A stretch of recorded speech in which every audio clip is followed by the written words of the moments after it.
This week. Oh, that double tap the screen, shut a live out. What we doing tonight, chat? We got the Montana massacre shooter still at large. We got Ghislaine Maxwell, released from the feds, transferred to Texas. And we got Candace Owens sitting down with Tucker Carlson, man. Double tap the screen, shut a live out, man. Call your auntie, uncle, and your cousin. Tell them plug live, and he running his mouth, man. I don't care if you far left, far right, liberal, conservative, leftist, Marxist. I don't care if you straight up and down the middle, man. Get your ass in here, man. Double tap the screen on your way in. Take them damn shoes off, man, because we got an action-packed episode, man. Let me make sure I got that baby go cube, man. Where that baby go then?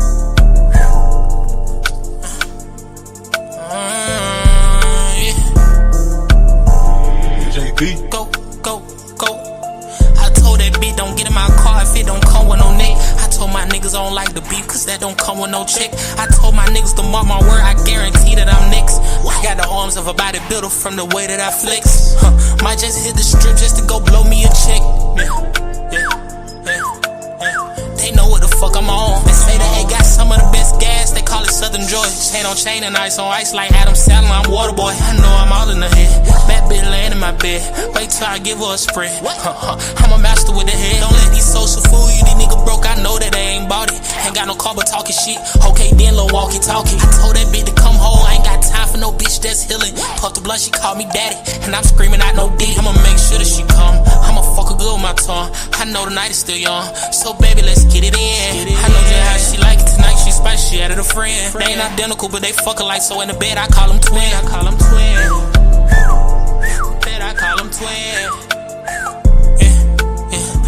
Bitch and shoot a shoot. 1 + 1 they equal 2. What you tryna do? Go back for back, check a swoop. Either way it go, I'm on. Either way it go, I'm gone. Brody them just got like 100 on them and they tryna get them gone. What you call it, wet? What's the name? And he put it in his song. Brody them got the purest product, it's pink, you know this shit is strong. No diddy. I'm the type of nigga that turn my bitch up in each city. Brody cut out, we celebrating, we hit the gritty. I'm feeling like a baby, I'm tryna get that milk up out them titties. It's no question who young and the latest. If you want your bitch, then when she talking, hear her. If I want the bitch, I'm going Pittsburgh, still her. I keep some on the side, I don't have trust in just the main bitch. Suck me up while I'm driving like damn, I'll die by this lane switch. She a different type of freak, so we ain't never got a tussle. Throw it back like Miss London, and sum me up like be hustle. Yeah, she. Oh, man. Double tap the screen, shut a live out, chat. We finna get into it, man. What it do, Big Niche? We finna get straight into it, man. We got a Montana massacre out here, man. They said a dude woke up about 10:30 this morning and got the unloading at the bar, man. They saying he woke up at 10:30 this morning, was at the bar, and 4 people ended up dead. So I want to know who's going to call out this thug. Who's going to call out this gangster, man? This thug walked into a bar 10:30 in the morning and took the lives of 4 people, and he's still at large in Montana, man. Who is going to talk about this thug right here, man? Let's see. Welcome back here to Live Now from Fox. I'm your host, Mike. A video from the scene. It happened at a right now. Still don't know what. This morning in Montana. He went in the bar, claimed the lives of 4 people. Now, we know damn well what went on, man. They was in there getting drunk.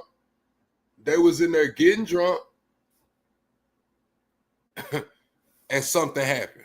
What do y'all think happened? Was it a woman? Was it drugs? Was it money? Y'all let me know in the chat what y'all think happened. Was it money? Was it drugs? Was it women? Center putting that out there. So we want to continue to update you here on this story and really, again, get some insight here on not only the investigation, but also what it is really goes into a manhunt. So let's bring in our next guest here. You've seen him already this week here, a friend here of the program, Jamie Copenhaver. Thanks so much for joining us, law enforcement expert. Great to have you on here. And Jamie, first off, your thoughts here on this mass shooting. And just want to unmute there. Hey, sorry about that. Live TV, right? Mike, it's good to be with you. And, our thoughts and prayers are certainly going out for the victims and the families and everyone involved. But what a undertaking from our law enforcement community. We know that they have cleared the suspect's house. They searched for his body there. That came up empty. So what they're doing now, Mike, is going out and literally cordoning off that area. And they're going to start a methodical search for the gunman in this case. And tell us a little bit about what goes in. Listen, Chad, if they ain't found that man yet, it's going to be tough selling. He out there in Montana. He get in those woods. He probably one of those guys that can make it for a while. Let's not sugarcoat it, man. If they ain't found this man yet, they might have a tough time. To it, we all feel that a cell phone trying to maybe locate the pings is very important during this time.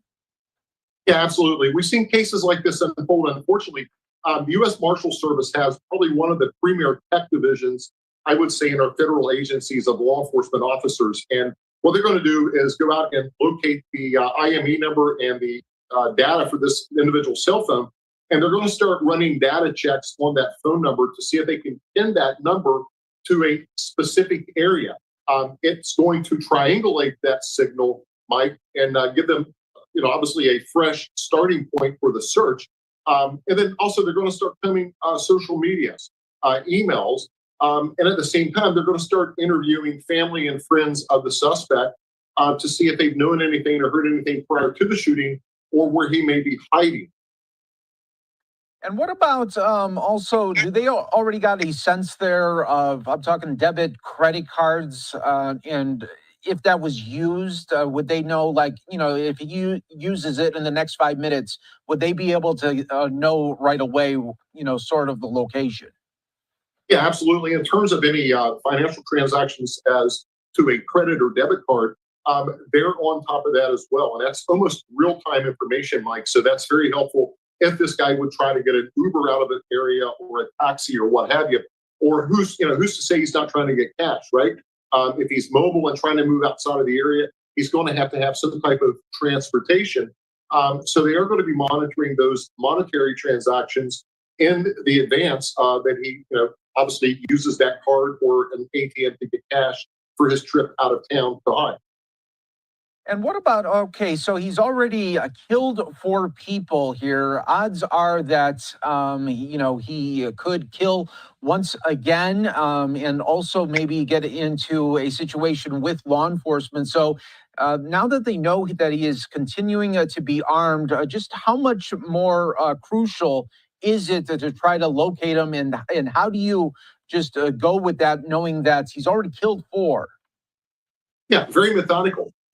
You don't know, I mean, as it stands right now, we don't know the motive as to why this gunman opened fire and took the lives of these individuals. So, he's armed and dangerous. We've heard. Yeah, long story short, we don't know, Chad. We don't know why this man did it, man. I just wanted to cover this topic. I know it's still breaking news. They have not found this man yet. Oh man, I really don't know what to say, man. It's crazy, man. It's crazy. You can't go nowhere. 10:30 in the morning, they're at a damn bar. This man gets to, unloading. But yeah, man, we finna get into the Candace Owens and Tucker Carlson.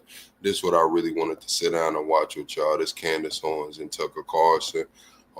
We watched the Candace Owens last night. She said she was gonna be sitting down with Tucker Carlson, and I'm really excited to see what they talk about. She said she didn't hold back.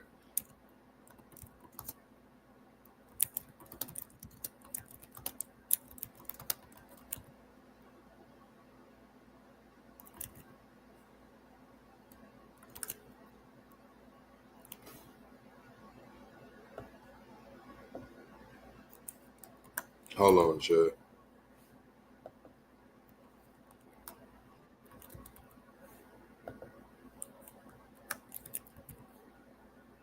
All right. We here, Chad. Is it pulled up? Here we go. Thank you. I'm so excited. With child number 4 in tow, who's just off camera. What is going on with Macron? I mean, it's the craziest thing that's ever happened, certainly in my life. It's been repeatedly crazy, from the Trump call to the lawsuit. I didn't even know. just back up a little bit for those who don't know what you're referring to, the Trump call. What does that mean? So I was called by Trump in February. Emmanuel Macron had visited Trump, and I had done this series about, it was about his wife, Brigitte Macron. And the series got a lot of views, and Emmanuel Macron personally flew to DC and asked Trump to ask me to shut up, to just stop speaking about his wife. And Did you know this was going to rise to the level of international incident? No. And it's actually making me go. She said Trump asked him to shut up talking about this French president's wife.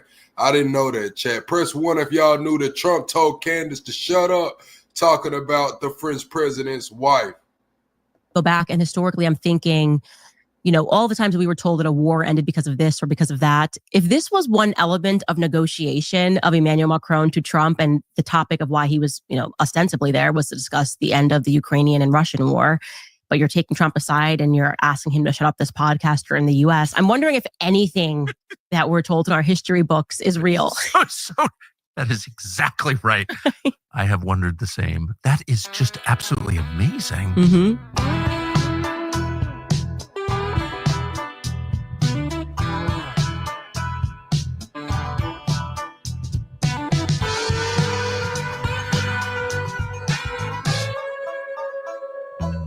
That I'm lying. And even when I did eventually tell the story months later, people were like, there's no way that this could have happened.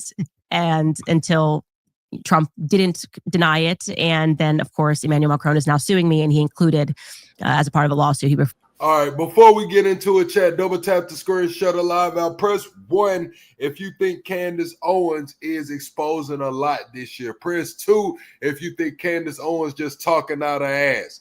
Press 1 if you think she's exposing a lot. 2 if you think she's just talking out her ass, man. Let me see what the chat thinks.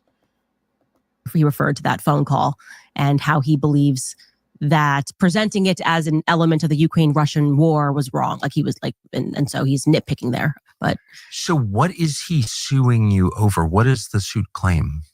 Well, it claims a lot. It's 200 pages. 200 pages. 200 pages. And what's really interesting is my series was based on a book. I worked with Xavier Poussard, who is a journalist, a very credible journalist in France, who worked on the story for 8 years and ended up having to move to Italy, move his family to Italy because of what Brigitte and her husband, you know, France is a whole different political system. Certainly is. And they can just bring charges against you. It's an authoritarian country run completely by Macron. And they pretend that's not true, but it is true. It is 1000% true.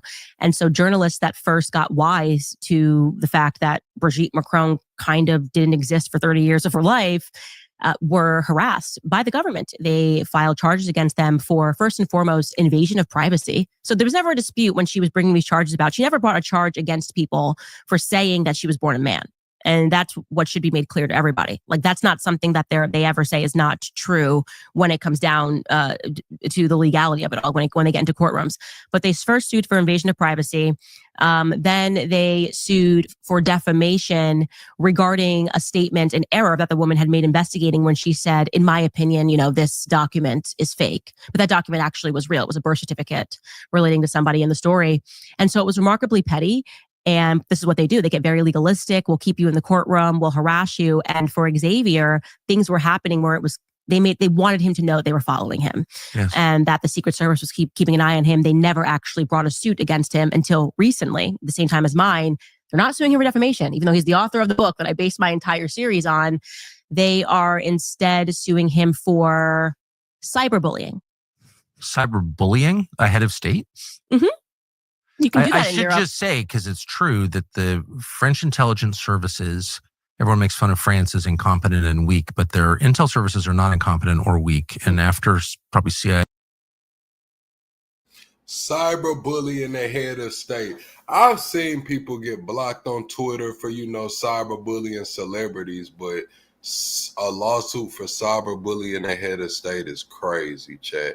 Press 1 if you think they went overboard suing Candace Owens. Press 2 if you think they should have sued her ass, man.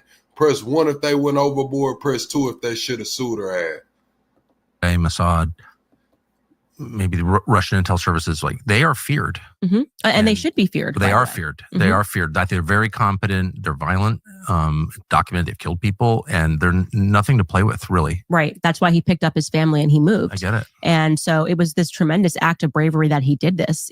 Putting not just his life on the line, but the life of his wife and his children, because the story here was so demented and so twisted.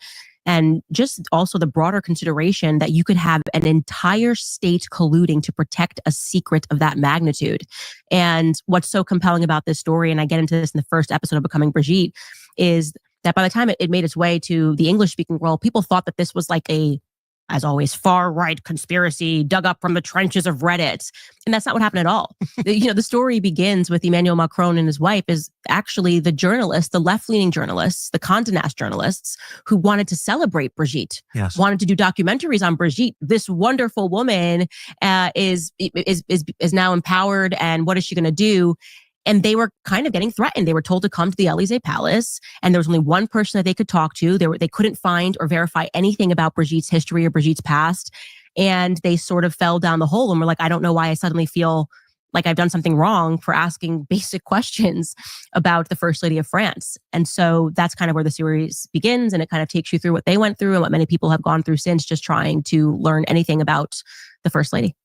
So to be clear, it's an amazing story, and for so many reasons, but for the one that you just described, that this was actually well known in France. It all took place in public, but I don't think 1 in a million Americans had any idea at all until your series came out. And the initial reaction to your series was, well, that now we know Candace is insane. Like, she's really going off the deep. Chat, did y'all know that the French president's wife was really a man, allegedly? Press 2 if y'all knew that. Press 3 if Candace brought that to you. Press 2 if you already knew that she was possibly a man. Press 3 if Candace brought that information to you, man. Let's see what's going on. Double tap the screen, shut a live out, man. Let's get some people in here. Deep end. Wife's a man? Come on now. And then as the series progressed and became one of the biggest podcast series in the country, and sort of sober people were saying, actually, you should listen to this. This is pretty wild, pretty compelling. But I just want to get to the lawsuit. So like they're suing you for defamation. For things that I never said, which is they know that this lawsuit, this is why I called it a PR strategy. This lawsuit was filed for the press, right? Because she just lost her defamation case against 2 journalists in France. And now everyone was reporting, wait, you said that this was the big case that proved, or you presented it as if you were suing them on this claim of you being a man or a woman. And now you've lost that in France. This is your home territory. What's going on? And so I think she called the lawyers and were like, just file a lawsuit, because it's very sloppy. The points run into one another. Like, first, they argue that I'm doing it for money. Then they make the argument that I was fired for speaking about it. So that doesn't make any sense. It can't be both. And it's a bunch of stuff that I didn't say. They're behaving like mainstream journalists, where they'll take a couple of words that I said, like gangster, criminal and gangster, but then they add their own sentence to it. And they're like, she accused her of being a criminal and a gangster. So it's very sloppy. And what they're doing is they're just biding their time. They don't want the world to look, which this was a very bad mistake, a very bad way to go about it, but they want the world to believe that she has a claim against me, that we're suing, therefore, because this podcaster lied. But it's way too late. I mean, it's everyone is aware of what's happened. This only made the series go viral. Now it's going viral in Asia. I'm getting all of these emails from people in China saying this series is going viral. They're not even on YouTube, so I don't know how they're watching it in China. But it was a mistake, because obviously now people are going, okay, something must be true. A president of a foreign country does not sue a mom that does her podcast in her basement because she spoke something that was not true. Like, there's clearly something that they want hidden. And so everyone's taking a closer look at the series. Yeah, that's not the way to hide things. Right. The way to hide things is say, poor Candace, nice woman, obviously mentally ill. Mm-hmm. Come on now. Mm-hmm. That's the way to do it. And sophisticated liars do that. Right. So it is interesting. They're responding in a way that clearly is driven by emotion and fear. That's my read. I don't really know why they're responding, of course, but looking at it, it's so interesting. You may have noticed this is a great country with bad food. Our food supply is rotten. It didn't used to be recommended. And there is something Everybody double tap the screen, shut a live out chat. What did y'all eat tonight? Tucker's talking about the food. I seen something going on with RFK. I need to know what y'all ate in the chat tonight, man. Let's see who ate a good meal tonight. Let's see who ate some bullshit. Let's see who didn't eat, man. Y'all let me know what y'all ate down in the chat, man. Double tap the screen, shut a live out, man. We are about 25 likes away from the next like goal and 22 subs away from the next sub goal, man. What y'all eat tonight, man? Also, that the way that they're going about this, going after the journalists, thinking that America is the same sort of a beast as France is, and that, well, we have said that you can't ask us any questions, we'll sue you for cyberbullying. There is something cyberbullying, whatever the claims are here, but there is something about it where once you really arrive at a truth, what I find the reaction is for the people that are incensed by the fact that you're presenting that truth is I'll impoverish you. Yeah. And I've seen this over and over again. It's like, okay, she told the truth, but our response to that is going to be demands that she get fired, right? She should lose her livelihood for speaking the truth. She should lose, and that's why Jake Tapper, I don't know if you've seen it, you probably haven't because it's Jake Tapper, but he sits down with Tom Clare, who is a lawyer on this case, and Jake Tapper is doing the absolute most to make this just the easiest interview for Tom Clare. He's sitting across from him and he's like, she's deranged and she's crazy and she's a conspiracy theorist. Much so. Jake Tapper said that. Jake Tapper, but so much so that people in the comments were like, nah, I want to watch the series. His own viewers thought this was just so over the top. But then he turns to Tom Clare and he asks him like a basic question. He's like, what evidence did you present to her that Brigitte's a man? And Tom Clare can't answer the question. He's like, you can read the claims. It's extensive. And, we told her that she was a woman. They never presented any evidence. We went to them before we published the series. We were in touch with Tom Clare of Clare and Locke. We sent them a list of questions. We said, look, we won't even do this series if you answer these basic circle yes or no questions. Was Brigitte Macron, the first lady, born a woman? That basic of questions. Did she ever live as a person named Veronique before the transition? Temporarily, Brigitte lived as a person named Veronique. They refused to answer these yes or no questions. Obviously, if you're going to prove actual malice, you have to present to the court, it's obviously a very high bar that's been set. C-Unit said he paid $3.47, $3.49 for a pound of ground beef. Last year, that same pound cost them $5.87. Are y'all groceries up or down from this time last year, chat? Without looking, just based off your thought, do you feel like you're paying more or less for groceries today than you were last year, man? Y'all let me know. That, which I don't necessarily even agree with that bar, by the way, New York Times versus Sullivan set. But obviously you have to prove that I acted. I knew the truth and I acted. That's exactly right. I was desperate to get to the truth and said I would stop doing this series. We also offered for me to get on a plane and fly to France to interview, to get Brigitte's side of this. I want to make sure I'm not colored by having read Becoming Brigitte and reading the series. There could be another side. And it was essentially a big FU and said, Tom Clare comes back. She doesn't have to answer your question. That doesn't have to prove to you.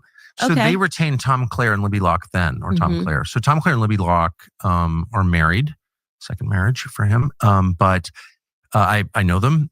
And they have a law firm, I believe, in suburban DC and Virginia, and that specializes in making people shut up through intimidation. They tried it with me.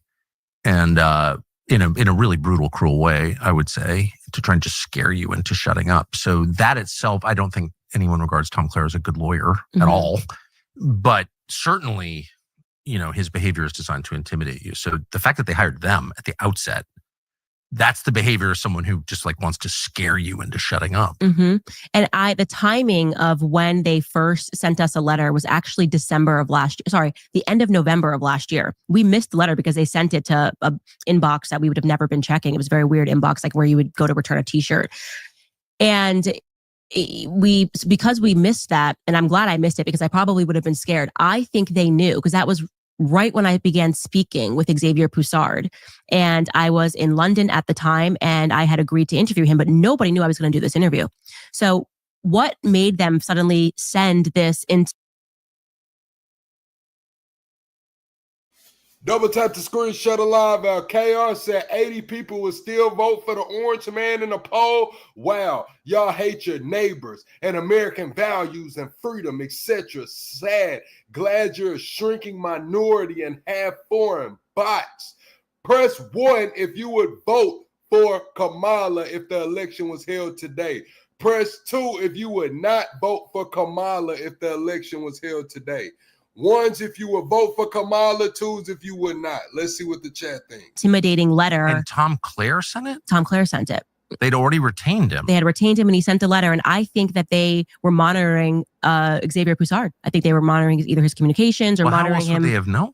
That he was flying to London to sit down and do an interview with me. And they sent it just a week before I sat down with him. Well, keep in mind, the subject of your story controls some of the most competent intel services in the world. Correct. As a head of state, there are no rules at all, which is enough to make you a little uncomfortable if you think about it. Yeah. And the fact that they would hire those two lawyers, by the way, his wife, Libby Locke, is Bill Ackman's lawyer, who Ackman uses to make people shut up. Interesting. By sending hysterical letters, screechy letters. KR, why you want to leave? Because everybody said they wouldn't vote for Kamala again. You got to stand up here and fight. That's what be wrong with y'all liberals. Y'all want to tuck y'all damn tail where everybody ain't in agreement. Man, now's the time to fight. You could call in. I got a StreamYard link. I'll drop the phone number. Call in and tell their ass why they tripping. That long-ass message you just typed in here, call in and tell their ass why they tripping. Tell them that they don't care about their neighbors or their American values. Don't tuck your tail in here, KAR. Don't tuck your tail in here, man. Threatening to destroy you if you keep talking about the client. I mean, it's really thuggish. Let's just go through, but can we just go through chronologically how this unfolded? So at the core of the story is the allegation that Brigitte Macron is not who she says she is, and that would include her sex, is not what she says it is. Correct. That she was born a man named Jean-Michel Trogneau. And I'm aware, if you have not watched the series, that sounds crazy because that was me when I first saw the headline. Yes. No. I mean, I was alerted to it by the Daily Mail. I thought it was such a crazy, insane headline, but it was the Daily Mail had published an article saying that with a video of Emmanuel Macron denying claims his wife was a man. And I just thought that's really funny. Like, what could possibly be going on in France that the president has to deny a claim that his wife's a man? But something that caught my eye was just, as I was reading this article, they made no effort to debunk it. Like, it was sort of like, it was that typical CNN, New York Times. So it's so crazy. It's like, okay, but if it's so crazy, just, post some photos of her. Obviously, she's got 3 kids. There's going to be tons of photos of her raising her children. There's nothing. They had one solitary photo. And when you look at the photo, it was very obvious. And this is before I got into the details, that she looks a lot more like the little boy that's on the left than she does who they were trying to purport was the little girl that was sitting on the family member's lap. And so I got into it kind of very organically. I was like, this is weird. Double tap the screen, shut the live out, man. We need 22 more subs in here, 25 more likes. Michael says you are both traitors. Do y'all think Candace Owens and Tucker Carlson are traitors? Yes or no in the chat. Yes if they're traitors, no if they're not. Diamond said, yo, plug, man, respect for posting Tucker and Candace together. We can rebuke the synagogue. Oh my gosh, Diamond, you know we in here with the reactions tonight. It's a Friday. I'm chock full of Celsius Live Fit, not sponsored, man. Double tap the screen, shut the live out, man. Do y'all think that they are traitors? Yes or no? It says, y'all don't know what a liberal is, do you? I can pull up the dictionary definition. Yes, I believe that the liberals are not far left. I believe the liberals and far left are completely different. So let me pull up the dictionary definition for you, my boy. Favoring reform, open to new ideas and tolerant of ideas and behaviors of others, not bound by traditional thinking. Broad-minded. Synonym, broad-minded. The thing is the liberals have been overrun by the far left. The thing is the conservatives have been overrun by the far right. That's why you see centrist popping up, man. It's like you get pushed in the middle. Everything on the liberals are no more. You might be a liberal. You might be a liberal, but the party has been overrun by the far left. You might be a conservative, but the party has been overrun by far right. But hey, it's America, baby. It's America. Weird. Like, what's going on in France that the president has to make a comment on the situation? And then I found a website where it explained it, and I instantly realized there is something here. Like, you don't have any photos of yourself for 30 years of your life. And the two photos that you've given have been given to the public from a woman who has quite literally been charged with forging documents. She's a thug. Mimi Marchand, they had to eventually get rid of her. Forging documents, thuggery, things of that nature, of a criminal nature. She's the only one. Everyone's going to go through her to get any information about your past. This is so strange. It's so kooky that you wouldn't just, the defense to this is just, hey, could you show us any pictures of your living for these 30 years? You had allegedly 3 children. Did you guys take any photos while you were raising them? Maybe when you were in the hospital? No, Tucker. There's nothing there. So it's an amazing allegation, a stunning allegation, a bewildering allegation. But I think the legal and the moral question is, did you give an opportunity? Did you give the prime minister and his wife an opportunity, the Macrons, the opportunity to respond to the allegation before the series ran? So that's my... Hold the fuck on. You saying, oh, get off the line. Now, let's be real here, chat. I'm finna make a damn live that say one centrist versus every goddamn body. I'm not even finna put versus liberal versus, because I'm finna put versus every goddamn. I am a black man from the South, and you want me to get behind what y'all say? The Democrats sold us the fuck out, promised us a dream for 50 years. What did he say? You show me how I make the blacks vote Democrat for 50 years. Here we got the Republicans. They about ready to hang a nigga. Let's be real. Like we haven't rolled back 50 years of civil rights. And you mean to tell me to get off the death? Hey, man, I'm the voice of the politically homeless. I'm going to say the shit that they not going to say. I'm not a centrist because I ain't got no damn spine. I'm a centrist because shit fucked up right now. Let's be real. Shit fucked up right now on both sides. Both sides, it's a uniparty. Both sides covering for the fucking cabal. Neither side cares about these damn kids. Let's be real. I got a spine, and I'm going to sit here and call out the good, the bad, the ugly for both sides. And I don't give a fuck who mad about it. Straight up. My question. Weeks to respond. In what way did you do that? Did you call them? Did you? Via Tom Clare. It was their lawyer. So it actually, they kind of made a mistake. They messaged us first to kind of intimidate us and say, you're working on this thing, or you're talking, Did they say how they knew you were working on it? I am not clear, because what was interesting is in that first letter, they included claims of what I said while I was working at the Daily Wire. That was the previous March. So you're responding to something that I said in March. We're now in December. So what triggered you? And clearly it had to have been that I had just interviewed Xavier Broussard and they were aware of it. So then they said, okay, send her out a letter to intimidate her. And obviously getting a letter from most people, you get a letter from a sitting president of France, you're going to go, okay, well, I'm just going to be quiet and not say anything more because I don't want to get involved in this. But for me, it just made me even more curious. And so to be sure, I said, well, I'm glad we have a line of communication established, because I'm certainly not interested in defaming you. I'm not interested in lying. Obviously, I would do myself a disservice if all of this was complete crap. And it turned out that I had been peddling it. So here are my questions. Very simple. Yes or no questions. Did you ever live as Veronique? Who is Jean-Michel Trog? No. Refused to answer. They just instantly got... So you presented the allegations to them, which they, of course, were aware of, people had made, others, not you, that she's not really who she says she is. Mm-hmm. And you said, can you explain? Yeah. And honestly, it didn't require much of an explanation. We also asked, can you give us any photos of you living through this 30-year period? Pretty easy stuff. If you're actually concerned and you're going to pretend you're so traumatized and defamed because of this story, I would have been like, yeah, of course, here I am. Here's me in middle school. Here's me on a cheerleading team. Here's me the first day I held my first son. Here's me. It's Oh, my bad, y'all say I was yelling. I tend to do that over here. I yell, I cuss, it's almost plug after dark. But yes, I am America first. I am definitely America first. I think we got too many homeless veterans. We got drug epidemics. We got a lot of problems on our home front. I am for the Golden Dome, all of that protecting the homeland. Yes, I am America first. I think we are overextended throughout the world.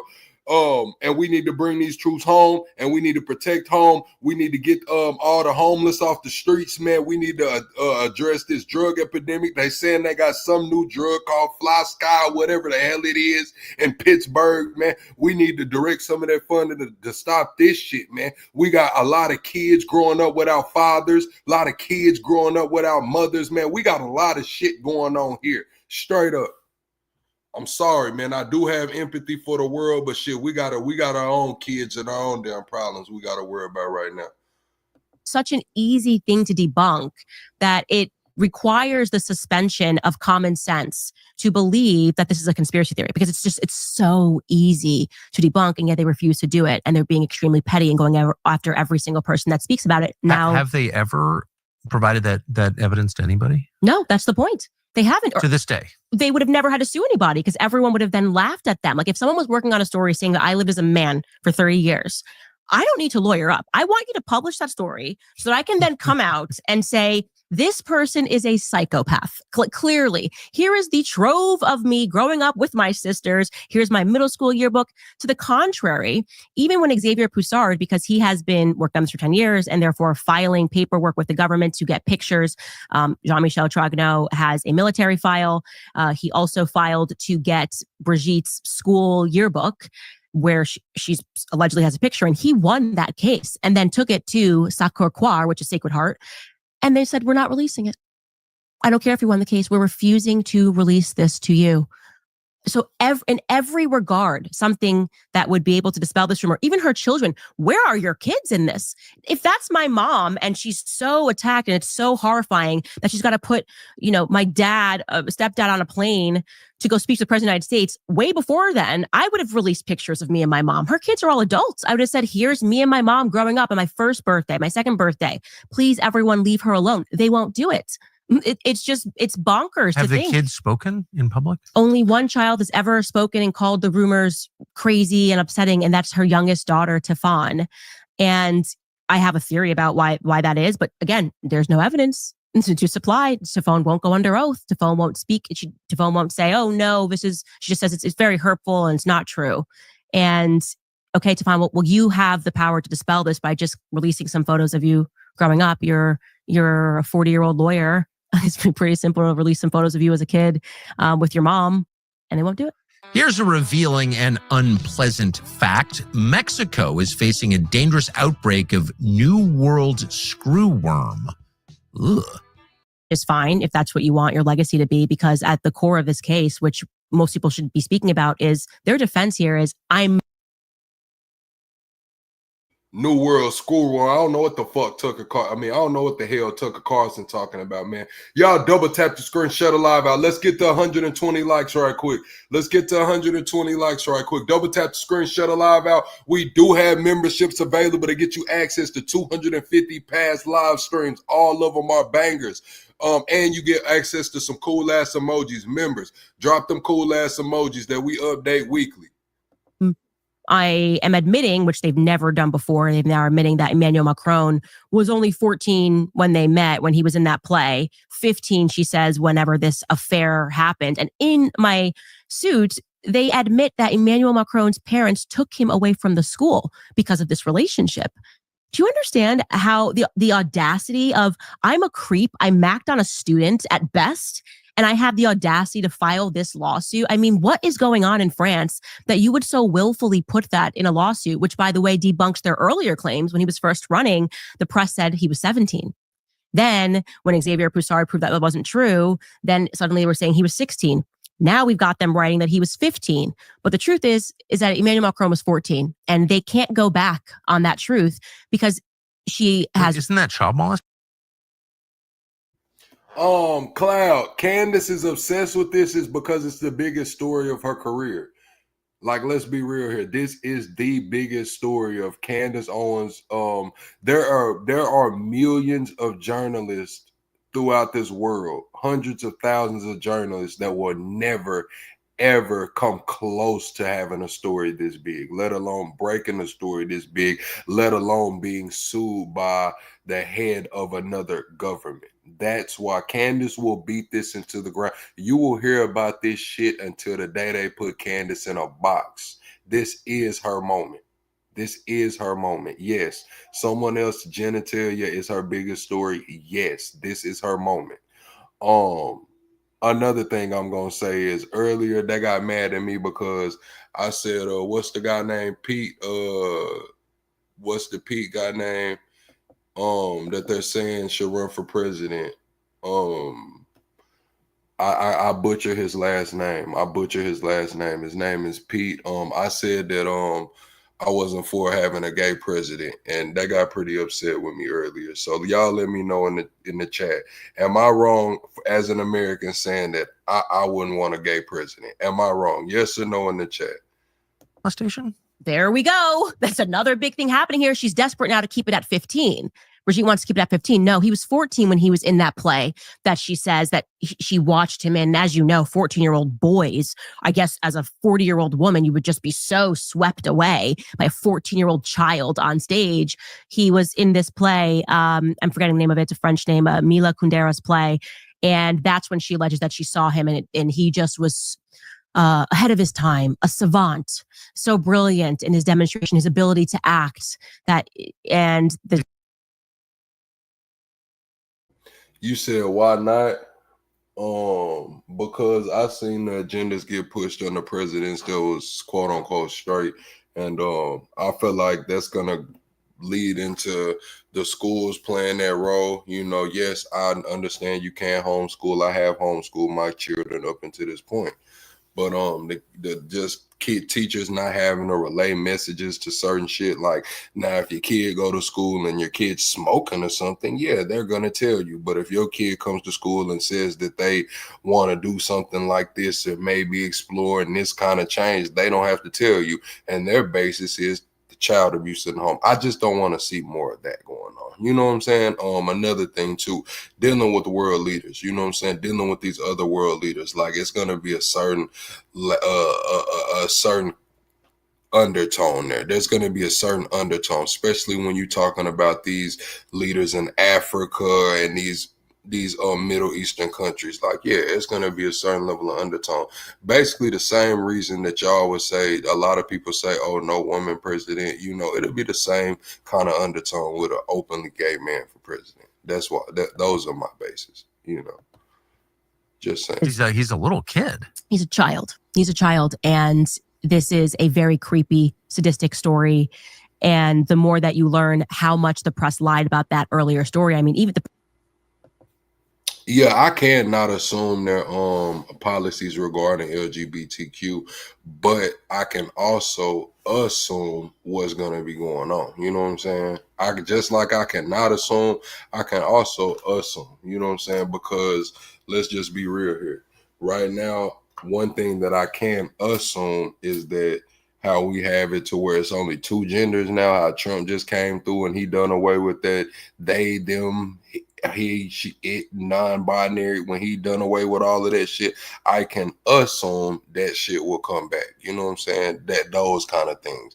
Now, as far as the overall policy, yeah, you're right. I don't know what the policies regarding it, but it's certain kind of things that you just, you know, eventually it's going to go back to the way it was, probably, if given the opportunity. Press in the beginning, when he was running, even said that Brigitte Macron was this like irresistibly hot teacher. Like they kept comparing her to Claudia Schiffer. And then when Xavier and these journalists got documents and like, you know, pictorial evidence of what Brigitte looked like at that time. See, when you get to saying Trump being a pedo, it's like, I can't say Trump's a pedo. I mean, I could listen to what he's saying, but Trump ain't been convicted. See, the difference between me and a lot of people is, I try not to put those kind of jackets on people when it comes to pedo and it comes to, grapists and shit. Like, now we can say allegedly he's a pedo. We can say allegedly, I mean, he did have those cases, you know what I'm saying? But I believe even the cases that he settled, I believe they was grown. Now, does he have, conviction with some underage people? I don't think so. So I can't just say, you're cool. You're saying that you're cool with Trump being a pedo. I mean, I don't know. I mean, that Trump ain't been convicted of being a pedo. Now, when I heard him say grab her by the pussy or whatever he said, shit like that, you can say he's, you know what I'm saying, a deviant, a sexual deviant. If you say something like that, we got a combo. We can talk about that. You said he walked backstage of the teenage pageant while girls were undressing. I mean, hey, I heard about that. You know what I'm saying? Is he convicted as a pedo though? You know what I'm saying? I'm not giving him a pass. Are y'all calling Trump a pedo? Let's see. They let's ask the chat. They're saying Trump walked backstage at a all right, let me hold on. No, we finna ask the chat. You saying conviction is the only proof? I mean, that or I gotta be there. Or I mean, like, what do you mean? Like, if I seen it and they didn't get convicted, of course, yeah. But I mean, we going off some hearsay. You know what I'm saying? Like, I mean, how can I just go off of that, off of what you said? Of course, I'm gonna need some evidence. I'm gonna need some charges, a conviction, or I'm gonna have to see it. That's the kind of criteria. Just put that jacket on somebody.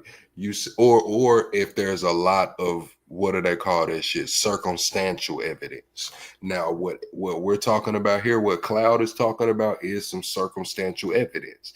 It said he admitted to watching women under 18 undressing. He walked backstage. He walked in the back of a teenage pageant while girls were undressing. He admitted to watching women under 18 undressing. Okay, so let's ask the chat. With that being said, well, what the chat's saying, do y'all call Trump a pedo? One's in the chat if y'all are calling Trump a pedo. Two's in the chat if y'all are not calling Trump a pedo. One's in the chat if y'all think Trump's a pedo. Two's in the chat if y'all don't.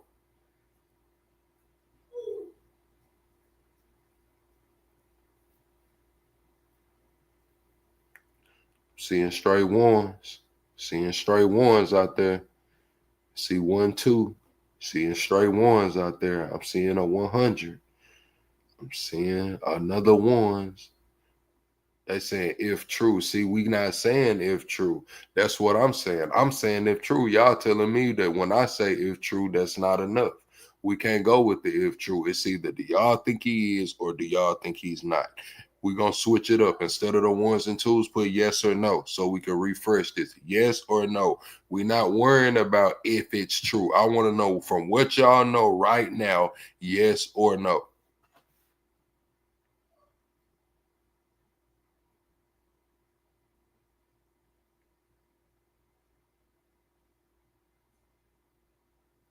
Guitarzan said, hey, look at idiot convention. Guess what, Guitarzan? We're going to see your ass the fuck up out of here. How about that, Guitarzan? You ain't got to be in here no more. Get the fuck out. Clueless said that I can't say. No, they saying a perv and a pedo is a different thing. They saying it's a difference between a perv and a pedo. She looked like a man in the middle of a transition, and so even that, I mean, the way the press lied to sell this creepy relationship is something that should concern everyone, whether you believe she's a man or not. What you have is a couple that is willfully getting away with, at best, like molestation, sexual perversion, he runs deviance, and he runs the country. This is not some random guy. Mm-mm. Oh, that's... Yeah. And that's not in dispute. No, that's not. It was in dispute because they tried to at first say that he was 17. Now she's saying 15. The truth is Emmanuel Macron was 14. I'll just go with 15 and say that's wrong. Yeah, right? Do we even need to... And 15, I mean, that's a whole different thing. And that was the comments under Jake Tapper's interview with Tom Clare, people, and this is the left, this is his show, were outraged. They were going, how could you defend this? I asked the question to Tom Clare on my show as I unpacked all of the child molestation that surrounds them. It's an entire orbit of people who have been found guilty and have openly admitted to molesting their children. These are their friends, okay? That's why she's angry, because I'm like, it's not just them. It's this guy. He funded the campaign, then had to come out and say, yes, I molested my stepson, and the stepdaughter wrote a book about it. A person admitted to that. And these are friends of the Macrons? Oh yeah, their current lawyer, okay, who was the finance minister. Brigitte handpicked him to be the finance minister of France. His name is Eric Dupond-Moretti. This was my episode 2 days ago. Of course, because everyone in their orbit just, I don't know, has an interesting pedophilia story. Do you have any friends who are pedophiles? None. They just can't stop finding friends that are somehow involved in these crazy pedophilia scandals. And Eric Dupond-Moretti made a name for himself as the lawyer that comes in on behalf of the offending. In this case, it's almost always incest, by the way, in all of the cases that he involves himself in.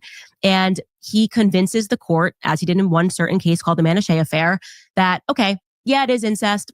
Yeah, he's been raping his daughter, but, and this is what he's famous for, it's happy incest.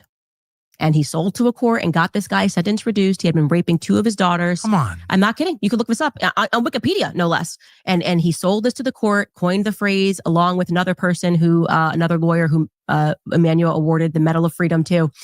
And they said to the court in Amiens, which is where Brigitte and Emmanuel are both born, that you should release this guy because he loves his daughter. And now she's 21. And so it doesn't really matter. And honestly, it's the mom's fault. They encouraged them to all sleep together. And so they did. They released him early. And then his daughter tried to escape him and he killed her. So this is the guy who's on the news channels right now saying, we're going to go after Candace Owens because this is a state affair. And he's got this whole glorious story about how I'm being funded by Russia. Because it's always Russia, as we all know. It's got to be Russia. Funded by Russia? His theory was This feels like the kind of end stage of something. Yep. I hate the phrase global elite because it sounds so spooky or whatever, but that's... All right, chat. Yes in the chat if you think Candace is being funded by Russia. No in the chat if you do not think Candace is being funded by Russia. Everybody double tap the screen. That's how you support the channel for free. We do have memberships available. Yes or no in the chat. That's what it is. The depraved. I don't even call them the elite. They're the depraved, and they've just been running the game for so long that they're not even getting creative anymore. But there's always a part of town with depraved people. Like every society has the depraved community. But has there been since Rome really a whole class of depraved people with this much power? That's what gets me. I think so. Yeah. The more that I study and the more that I take a look at this picture, because at first, you go through this period where you're going, am I crazy, or are they all defending like children being raped? Like this can't be right. Like somebody's going to stand up and say something. And the only thing that you can do in those moments where you're questioning whether or not this could be circumstance is to educate yourself further. Yes. And I find that whatever area they have sort of an inordinate response to, where they're like getting very angry about something that seems so simple, is probably where you should press your thumb the hardest. And I did this with like Sigmund Freud. I kind of said something on my show about how like Sigmund Freud was like a pervert and getting into children and incest, his whole theory, blaming the children for their parents being incestuous, and the reaction across the press, like, how dare she? I'm like, he's dead. Why are you defending this guy? Not American. He did present a theory that these children who were being raped by their fathers were actually attracted to them. Why are you defending this? And then I got educated about it and started reading books and stunned. Like, yes, this is actually something that he was doing. And I learned this from the person who controlled the Sigmund Freud archives, who wrote this amazing book called The Assault on Truth. But there is this common thread that it brings you back to Paris every time, whether you're talking about Epstein, Ghislaine Maxwell, talking about Emmanuel Macron and Brigitte, you're talking about Sigmund Freud. He studied and then came up with this theory while he was studying under Charcot in Paris, that actually, even though we see all this evidence that these kids are being raped, it is their fault because they're attracted to their fathers. And for this guy who rang the alarm on this, like years later, he was working with Anna Freud and he was in control of the archives. His name is Jeffrey Masson. He got kicked out of the archives for telling the truth. Very, very famous case. Oh yeah. He got kicked out. But he wrote the book still because he still had the letters. He published the letters to prove that Sigmund Freud knew for a fact these kids were being raped. And Boy, so was he attacked. Boy, was he attacked for that too. But here's what's interesting about that. He publishes that book, The Assault on Truth, and Anna allowed him to, because she could have stopped the book, and Anna Freud chose not to stop the book. I think she wanted the secret to be out. But you go through these stories, and over again, you get this theme of this very dark theme of children that are being raped, right? And it's incestuous. Like I said, while they're talking about Jeffrey Epstein, like, why do we keep coming back to this theme? And why does it seem that the media is colluding to cover that up? Like, I thought no matter where we were on the spectrum, left or right, like when it came to children, whether it's murder, rape, like we all were on the same page that like we have to defend innocent lives. And so then you have to press further and go, what is the theology here? Because everything, as my husband has taught me, is a theology. They're being guided by a theology. And while the rest of the world is being driven towards either being agnostic or being outwardly atheistic, I think the people that are in control are being pulled by... Oh, they're not atheists. They're not atheists at all. Oh, I couldn't agree more. It's interesting. One of my smarter children said to me today, actually, said child molestation is the only crime with no justification. Mm. And I had never thought of it that way. And it's like murder, of course, murder's wrong. Of course, there's plenty of circumstances where I can imagine committing murder and going to hell for it. But I mean, I can imagine, getting so mad that I shoot somebody, or, you know what I mean? Mm-hmm, mm-hmm. Stealing, lying. But it's not possible to imagine a justification for molesting a child, for being sexual with a child. And it's also not possible to imagine for all the sins that I can imagine committing in a certain circumstance. Like, that's just, I can't even get my head around it. That's just not appealing in any way. Like, you'd never even think of wanting to do that. So it's got to be spiritual. You don't want to be passive and tired and dependent, do you? Of course you don't. You want to be strong and self-sufficient. And then I go, okay, well, Double tap the screen, shut the live out, man. We 22 subs away from the next sub goal, man. well, I better learn about that because there's something you don't want me to know. And so now I'm curious. If they would just leave me alone, I promise that I wouldn't even have come down this path. But what you learn about Sigmund Freud is that what he actually mainstreamed, I mean, the psychoanalytic movement was quite literally a movement to mainstream gaslighting. And this is no question. Like I said, you can read Sigmund Freud's archives. This guy was not a guy theorizing that this is what was going on. He had access, learned German, read the archives, alerted Anna Freud and was like, hey, did you know your dad knew that these kids were being raped and yet he lied to the public? And she's like, yeah, I think, please maybe don't publish that. But then she let him publish it. And I think that was a cry for help, but that's my theory. Anyways, the second book to read was once you get to that and you go, what is this guiding theology? Why did Sigmund Freud at first acknowledge, as he did, openly that all of these kids were being raped because he was at the morgue. Some of these kids were dying because of their injuries.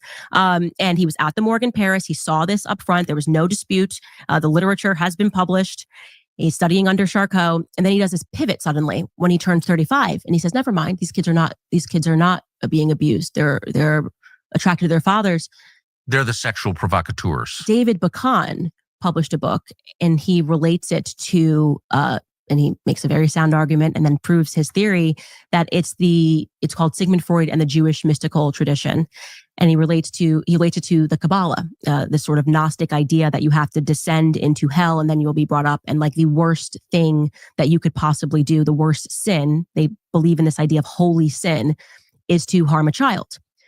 Now, again, these people that I'm citing, just because I know that you start talking about Sigmund Freud and anti-Semitism, these people who wrote these books are both Jewish. Jeffrey Masson is Jewish. He's an Ashkenazi Jew. David Bacon is an Ashkenazi Jew. These people are professors and, they have the credentials here to make these conclusions. And what he theorizes in this book is that Sigmund Freud was mainstreaming the Kabbalah through psychoanalytics.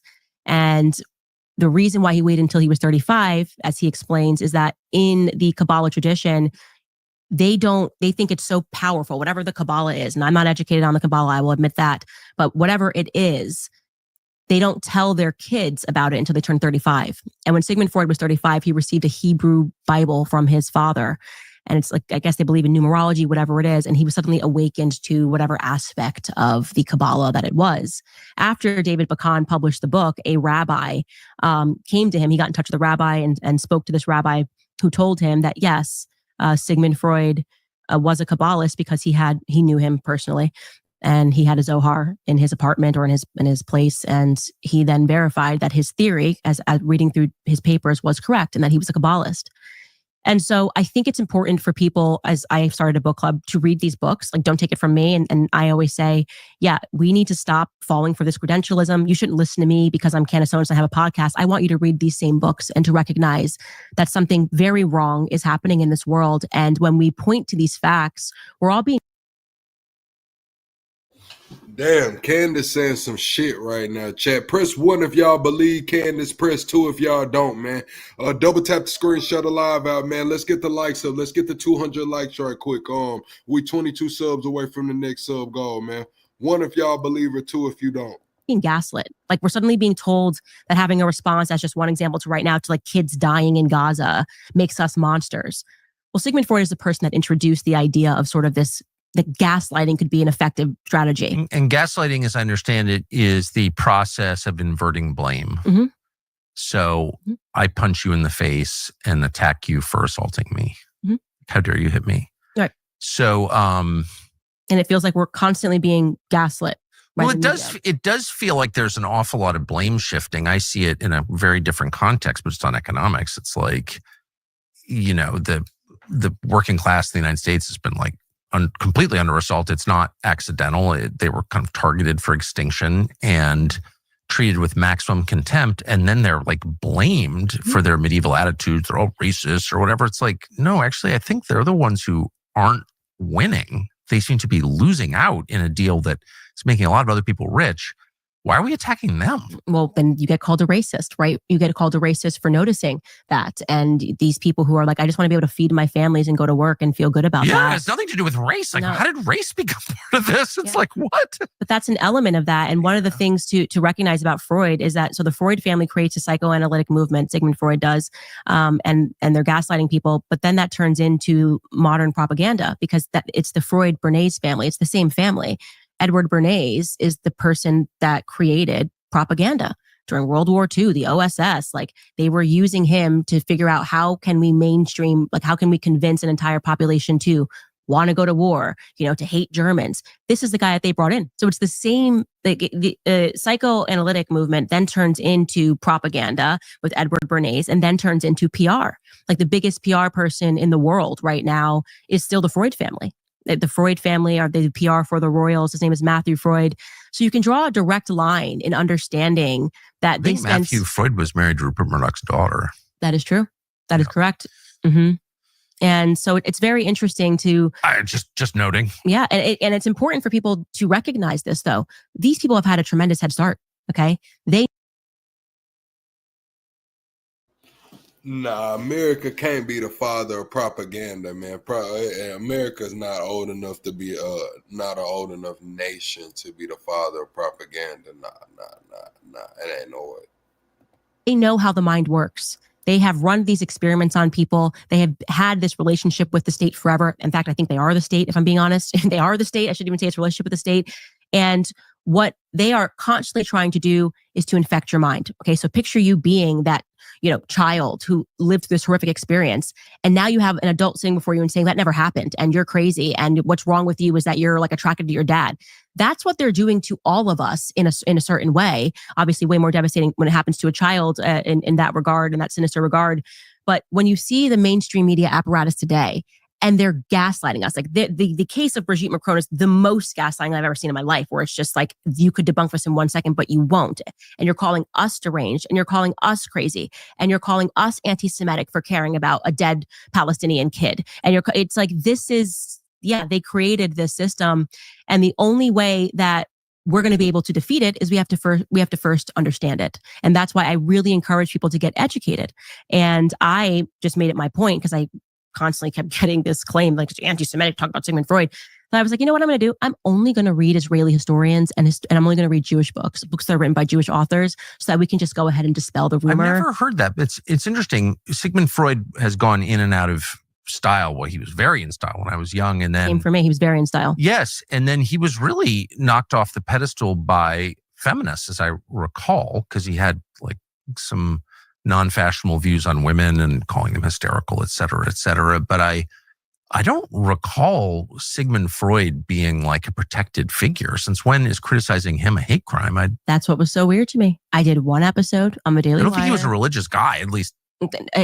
Exactly. I did one episode and I was speaking about also all of his friends. His best friend was this guy, Wilhelm Fleece, who his son came out, Robert Fleece, and said, my father sexually assaulted me. Everyone surrounding him was like sexually assaulting their children in Vienna, which is again, what is that? I mean, I feel like I've been everywhere, know a ton of people. I've never met anyone who's been accused of molesting his own child. That is so far out. I've known people who've done every bad thing, and I've never met anybody who's even been accused of that. Yeah. And yet you're describing two clusters of people, powerful people, famous people, where like tons of people in the orbit have been accused of or have in fact committed child molestation. Well, let me just tell you, as you get into my series, like as I point to all this orbit around them of everyone who just keeps accidentally committing pedophilia, defending pedophilia, whatever it is. The best part is for me that they kind of laugh in your face. That they want you to know that there's an element of it that's partially sadistic. Presidential portrait, Emmanuel Macron leaning against a desk. Everybody has to do this, leaning against a desk. Obviously, the official presidential portrait. Yes. He chooses to put a book, and he has in multiple interviews said that it's his favorite author, by Andre Gide on the table. Andre Gide is an author who admitted openly that he was a pedophile. He's a pederast. He specifically only actually molests little boys. And he would go down to Algeria, Morocco, and he would write books based on his experiences. The president of France chose to put that book, an Andre Gide book, on his desk for his official presidential portrait. Like there was no other book that you could have picked to put there. There's an element of it where I think that they've amassed so much power. And it's quite interesting because I think maybe Daryl Cooper told you about this, but getting into Bill Barr's father, Donald Barr, yes, who wrote that weird book. Yes. The space, it's called Space Relations by Donald Barr, where he predicts a colony of Khazars, as he calls them, Khazars, Kossars, he spells it, that are so bored with their power. They're so bored with being elite, just getting away with everything, And he then predicts kind of in this fantasy book, Jeffrey Epstein and Ghislaine Maxwell. It's very strange. Got it. And he also was, in the OSS, which was the precursor for the CIA. But there's an element of that when I see Emmanuel Macron engaging in that it's like they want to get caught and they just have so much power that they know that there's never going to be any consequences for it, where you go, why would you do this? You could have put any other book on your desk. You could have put literally any other book on your desk, but you chose a self-admitted, never denied the fact that he would go down to Morocco and he was into little boys. So we're in the nicotine business. We make Alp pouches and they're delicious. But one thing about nicotine, it is regulated by the federal. Clearly, they're not going to go. Hey, Chad, I didn't know Tucker was selling backer. Tucker sell backer. Double tap the screen, shut live out. Let's get to 100 likes right quick, man. Y'all got to hit the like button for me, man. That's all I ask, man. If you watching on your phone, double tap the screen. I know you on your phone. You laying in bed looking around on your phone. Double tap the screen. If you on your phone and I just called you out for being on your phone, double tap the screen. I didn't know Tucker was selling backer though, Chad. Go through Discovery, right? If you were going to go through Discovery, you would have just published pictures a long time ago and put an end to all the rumors, right? Because then you're gonna have to give me proof of this 30-year period where you just kind of. So you're not going to try to have the case dismissed? I certainly do not want to have the case dismissed. Amazing. Yeah, I've never heard that we're having these discussions. Guys, I just want to linger on this for a moment, having been around a lot of lawsuits. I've never heard anybody sued, particularly they're spending a lot of money on this because Tom Clare and his wife have big expenses and I think they charge a lot.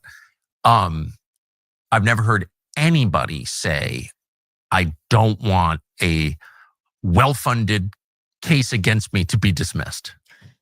It's how I feel. And the reason that I feel that way truly, amazing. Tucker, is because you're being this serious. Is so much bigger. And we're having those discussions. We've spoken to the lawyer. We want it moved to Tennessee. They filed in Delaware. What's happening here is so much bigger and so much more important for the world. Delaware, really? Yeah, which is interesting. Hunter kind of notoriously said, like, we control the courts in Delaware.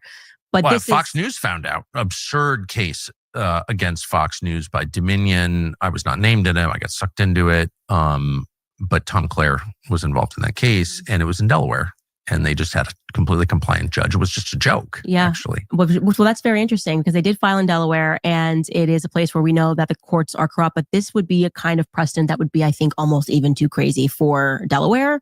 You're talking about a sitting president of another country coming in and saying, I'm going to sue you for telling the truth. We have truth on our side, right? We actually have truth. So unless he's going to say, blah, blah, blah, I'm not looking at anything and you're going to get no discovery and we're just going to award this person. I mean, you got to give the other side discovery, right? How does Macron collect, as a foreign head of state, how does he collect?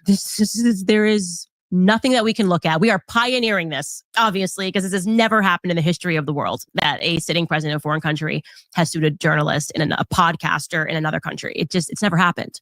So we don't know. I didn't even know how we could sue. Actually, I thought that you could only sue in a country. I just am learning with everybody else. It's amazing how this is going to work. But again, speaking of Tom Clare and Dominion, as he was sitting up there giddy with Jake Tapper as these representatives of like the state, because that's what they represent. They represent the state and the state thuggery. They always represent the state. But they're giddy talking about Dominion. Because Jake Tapper sits to him, he's like, and how much did you get from Dominion lawsuit? That's a lot of money. You're going to sue her for all that money. And that tells you who their master is, right? Oh, I think we knew. These people are satanic, right? That you can't beat me in the arena of truth and facts. So what do you do next? Well, I'm going to punish you. I'm going to destroy your livelihood. You're going to have nothing to your name.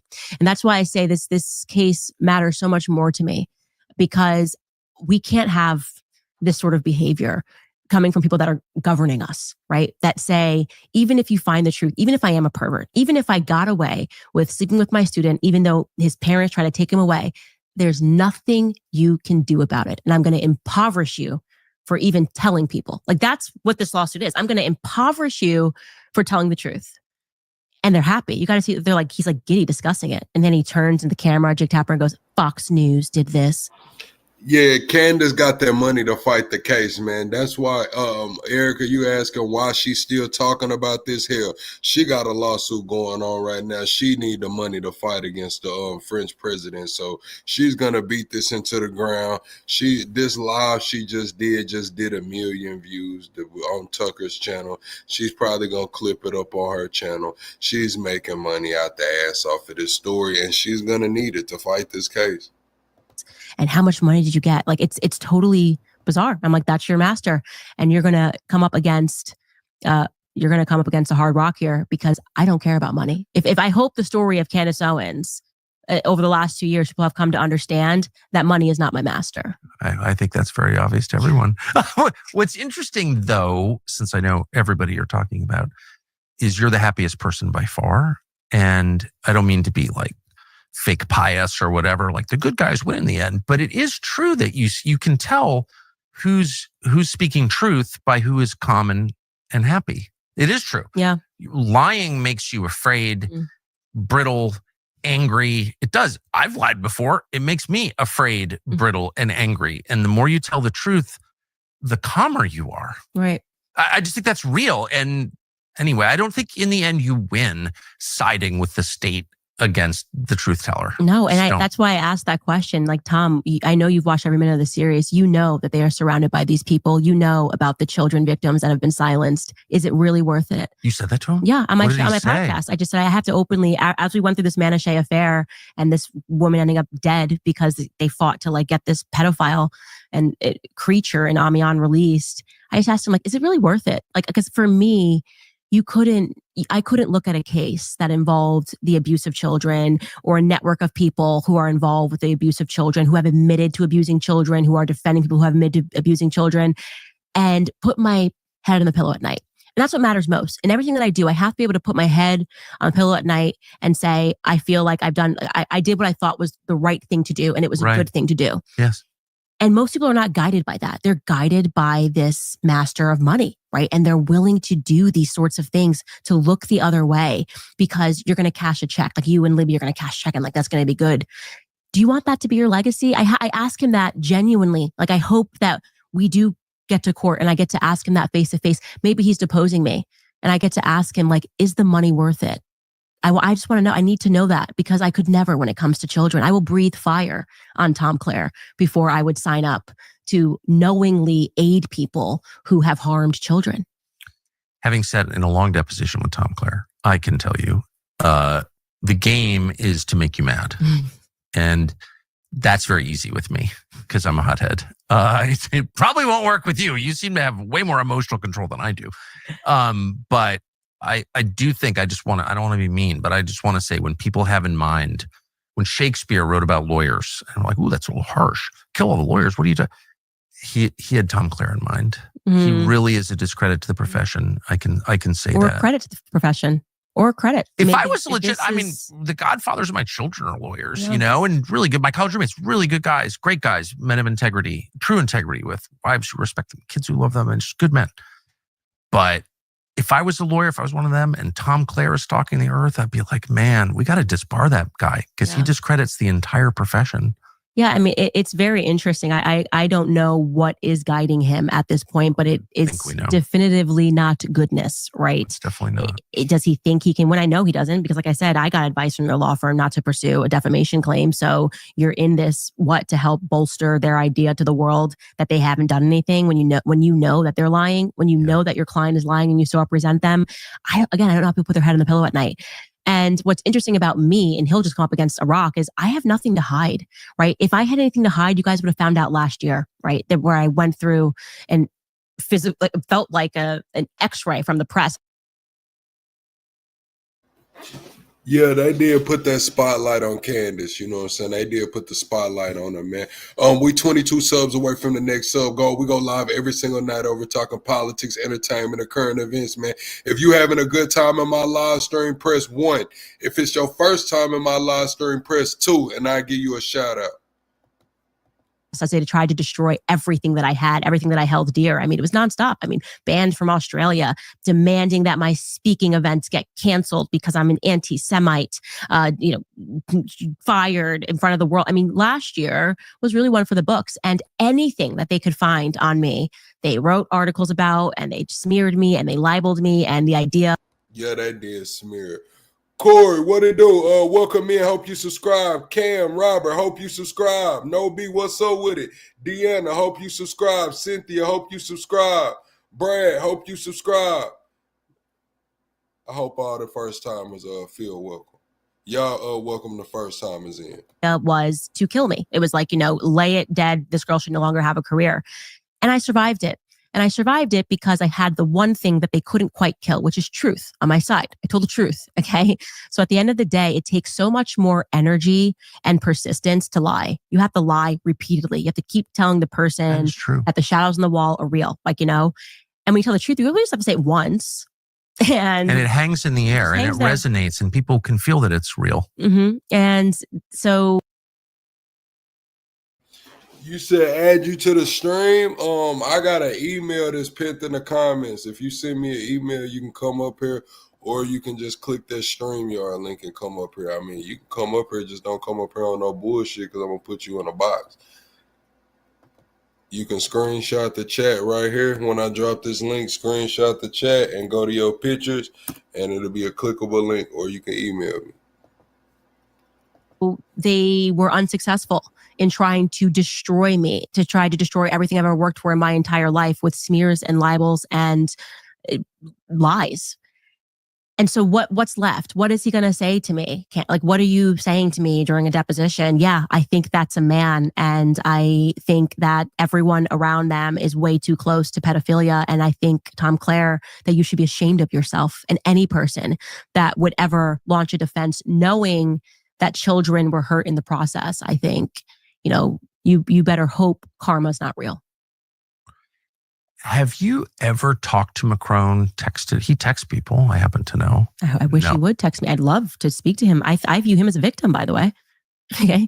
You are a child and your drama teacher, whatever, is macking on you and you're 14 years old. I don't know what Macron has lived through, but when you get into his backstory, it's very weird as well. It's a very weird backstory, a lot of holes in the backstory. And he is, to me, like a Zelensky. He's totally powerless. There's somebody in the shadows telling him.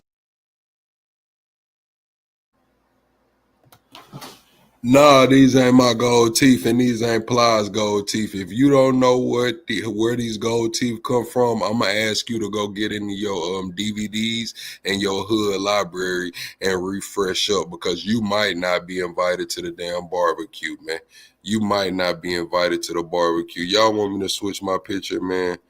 I got this picture right here. I can put this picture up. Y'all like this picture better, or y'all want me to go back to the gold teeth, man?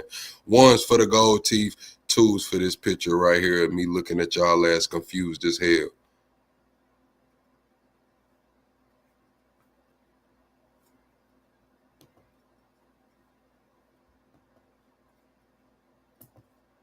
Him what to do. One of the more fun things learning about Macron is the press sold him as this like savant, like he's just so brilliant and he was ahead of his time. He needed to sell this like creepy relationship. The 14-year-old was ahead of his time. And he came across like a 60-year-old. I don't know what we're doing, right? That's weird. But what was really funny was that he then starts to work for Rothschild's bank. And before he went to Rothschild's bank, he went to this school. I don't know how to give you like a tit for tat with America. Let's just call it like he kind of pursued his master's. And nobody knew how he got into the school. He actually didn't get into the school twice. And then he gets into the school and they take this test and he graduates. I mean, he passes with flying colors at the top of the class. And the class revolted because they all knew he was dumb. And they knew that there was a fix in for Macron. And so they just canceled test scores that year for the first time in the school's history, because the kids were suddenly going, there's no way this person got this grade. Same thing happens when he goes to Rothschild Bank. They said, and this is again, according to a Wall Street Journal book, I only use mainstream sources, that everyone who worked with him said he was an absolute idiot. They had no idea why he was at this bank, except for the fact that David Rothschild's hand was on him. Like they basically, like he was allowed to be in these rooms. He didn't even know what IBIDA stood for, but he worked for Rothschild Bank. And they said that it was just very clear that the hand of Rothschild was on him. And so they would all just remark to themselves, like, how are we working with this guy who's an absolute idiot? So even the idea of Macron being this like sophisticated, brilliant banker who was ahead of his time is just not real. If the mainstream media sources are to be believed. Again, this was a book that was done by the Wall Street Journal, and they sourced people that worked with him and said that he was an absolute idiot, which mirrored exactly what the people who went to school with him said when they had to cancel test scores because of his fake scores. What's the relationship between Macron and Justin Trudeau? They just remind me of each other. They seem like they're from the same factory line assembly, World Economic Forum. Macron is very clearly a homosexual.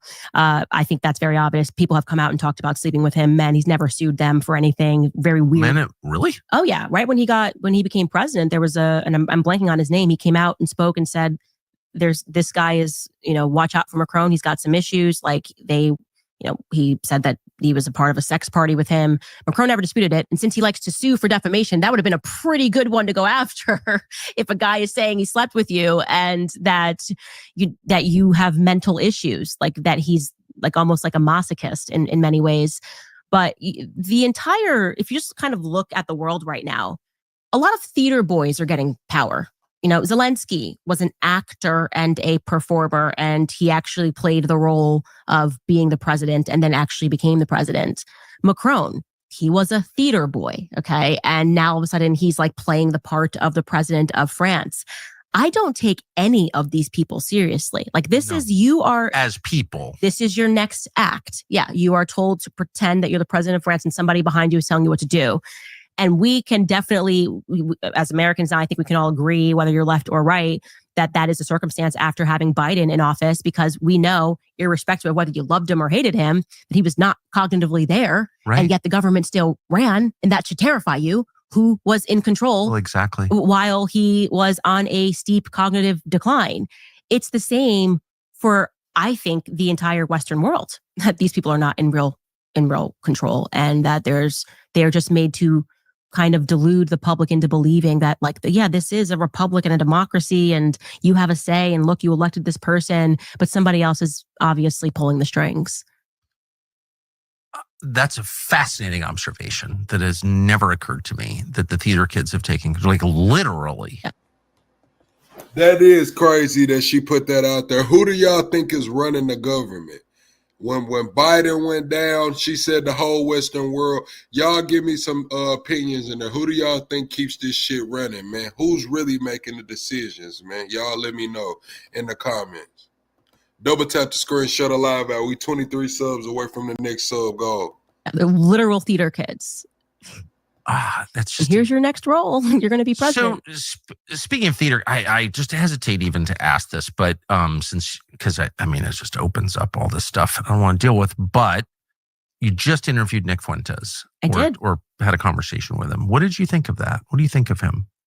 I mean, I can tell you my experience was entirely fraudulent with him. I never interview people as a gotcha interview. It's always just that he was making the rounds. He's been around for a while, and kind of his story, when I learned it, because he was banned from everywhere, so I didn't actually know what the backstory was with Nick Fuentes, but then I learned it when he was allowed back on X, and Jeremy Boring, who was then the CEO of Daily Wire, did this X live with him. And Jeremy Boring did an event with Nick Fuentes? It was weird. Everything was weird about what happened, but it happened.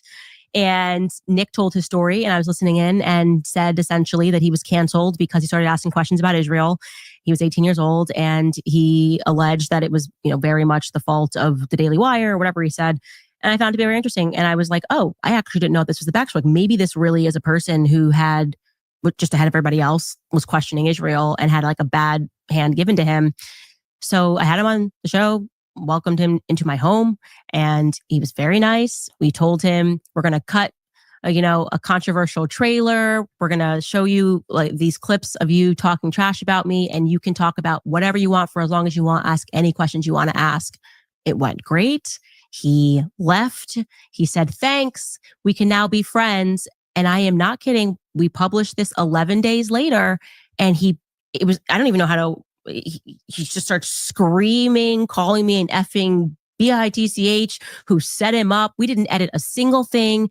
Those 11 days, like 2 weeks before we even published the interview, we told him if there's anything that he wanted us to insert. Like, nobody does that if you go on their show. Yes. And I genuinely don't know what triggered him, other than me at the very end asking him about or talking to him about family.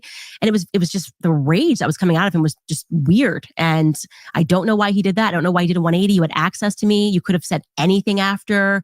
Even if he had said in good faith, I thought I sounded a little weird here, could you cut it out? We probably would have cut it out, because I just don't want people to ever not have a good experience coming on our show. That. You know what I'm saying? And also, you want people, I speak for myself.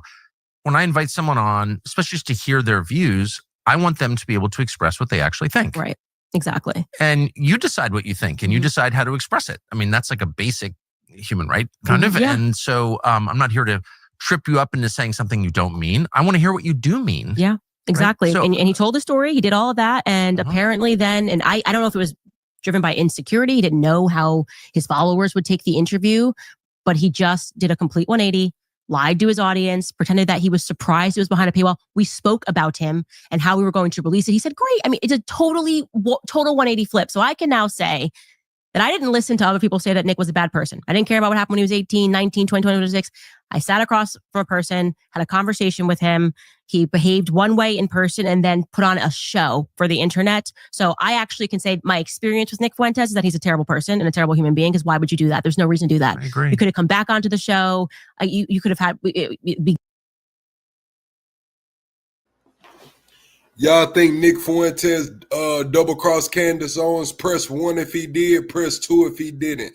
Do y'all think Nick Fuentes double-crossed Candace Owens? Beginning of us discussing various topics. I think in many ways, whatever happened to him when he was 18 may have stunted his growth, meaning that he now is responding to the internet, which is filled with people that don't even use their real names. Right? So really, truly, the irony of it all is you could just be like the IDF soldiers, just pretending to be his supporters and just getting him to say whatever you want because he's going to do whatever you say.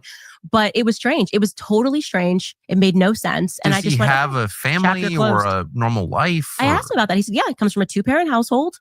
That's what he told me. No. Does he have his own family? Does he? No, he's not married. And I just offered to him, I was like, yeah, no, I think these are things that you learn when you're married. And he just was vicious about it. And, about women what? don't tell me what to do or whatever it was. And it was very performative. Like I said the exact same thing to Andrew Tate months earlier. I had him and I said, you should get married. Here's why. And of course, Andrew Tate did not react like that. He told me what his hangups were about marriage. It was just a part of two people communicating on a show. But for whatever reason, he saw this as like an attack, even though. Interesting. Yeah, it was weird. It was totally weird. Tender spot. Well, okay. Has it occurred to you that, and I just want to say, haven't watched a lot of Nick Fuentes in my life at all. But what I've seen, the guy's very talented. Like just as a well, let me just say this, as someone who's talked to cameras his whole life, it is very hard to sit and just like riff for 20 minutes. And I think it's an amazing skill, and he has that skill. But I also have noticed that his targets are all people who are sincere, non-crazy, non-hateful opponents of neocon politics. Right. So you have to kind of wonder about that. So Nick Fuentes is like, oh, I don't like the neocons. But then his targets are J.D. Vance, Joe Kent. He got involved in Joe Kent's campaign with a super, oh yes. You, me. And it's like, what is that? Dave Smith. I asked him about that because that's a question that I had. So I did the right thing by asking him to his face. What's up with this? Like, why do you attack Dave Smith? You say that like your biggest critique is that America's being controlled by Israel. Then you have Dave Smith, who has been such a sound voice. And by the way, opposite experience with Dave Smith. I have my podcast. He's a fantastic human being. Dave Smith is one of the nicest people fantastic ever. Human. Yes. And so I judge people according to my experiences with them. And so Nick is being judged according to my experience with him. But like, what is this? I don't get where it. Does I don't the funding understand come it. from? I probably shouldn't even say this, but the only reason I know who he is because someone sent me a video a few years ago of him attacking me. And I was like, so I'm looking at this. And I'm like, well, first of all, this kid's really talented, like legit. And I can assess that just having done the job for so long. So I was like, wow, lots of talent, native talent. And he's attacking my dad as a CIA, his dad's in the CIA or whatever. And I'm like, well, that's untrue. And my father dies, and I learn actually, was involved in that world. I was completely shocked by it. So no one has to believe me, but that's just a fact. Right. This was in March of this year.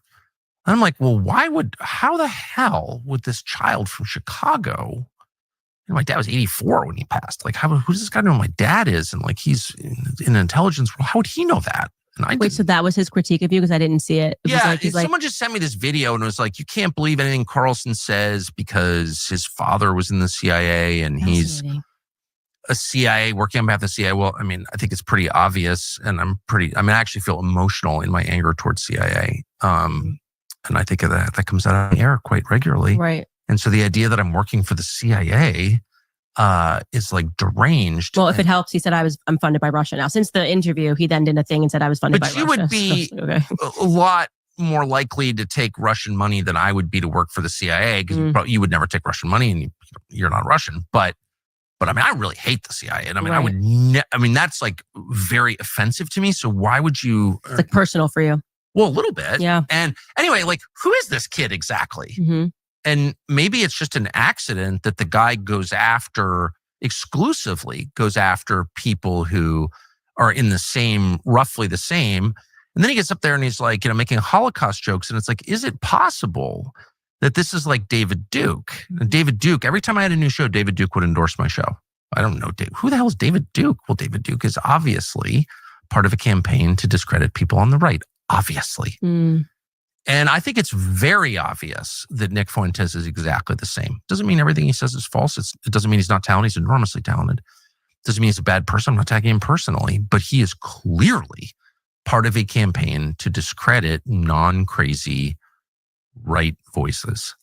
That's obvious to me. I've been around a long time. I know it when I see it. Yeah. And I will say, I don't understand it. We were very kind to him. Like, I truly, like, we almost said, like, we felt maybe he was a bit lonely. We should invite him back for dinner. That's how good of an experience I had. Clearly it's and then it was a 180. So it's either it's being driven from like a little boy insecurity, and he just was so worried that he like just went on the attack because he doesn't know how to have normal relations after being banned.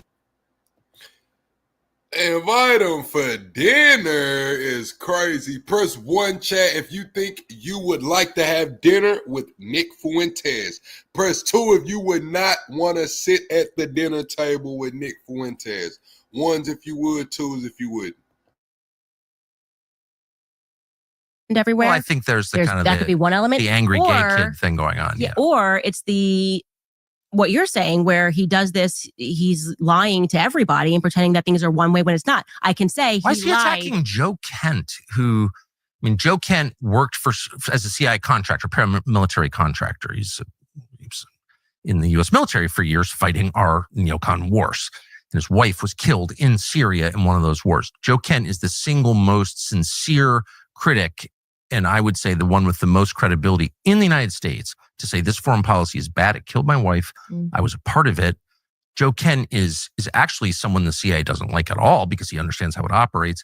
And for Nick Fuentes, who's like some child from Chicago, to go after him specifically, one congressional seat in Washington State. That is random. It's not random, though. It's the opposite of random. Joe Kent was number one on the list of people they wanted to knock off, people who believe in our neocon foreign policy. They wanted Joe Kent out because he could stand up and say, I actually know. I've got the receipts. My wife was killed in Syria. You had to take that guy out. And Nick Fuentes, this child, this weird little gay kid in his basement in Chicago, is participating in a super... Is Nick Fuentes really gay? Chat, press 1 if Nick Fuentes is really gay. Press 2 if Tucker just reaching and talking. 1 if he really gay, 2 if Tucker just talking.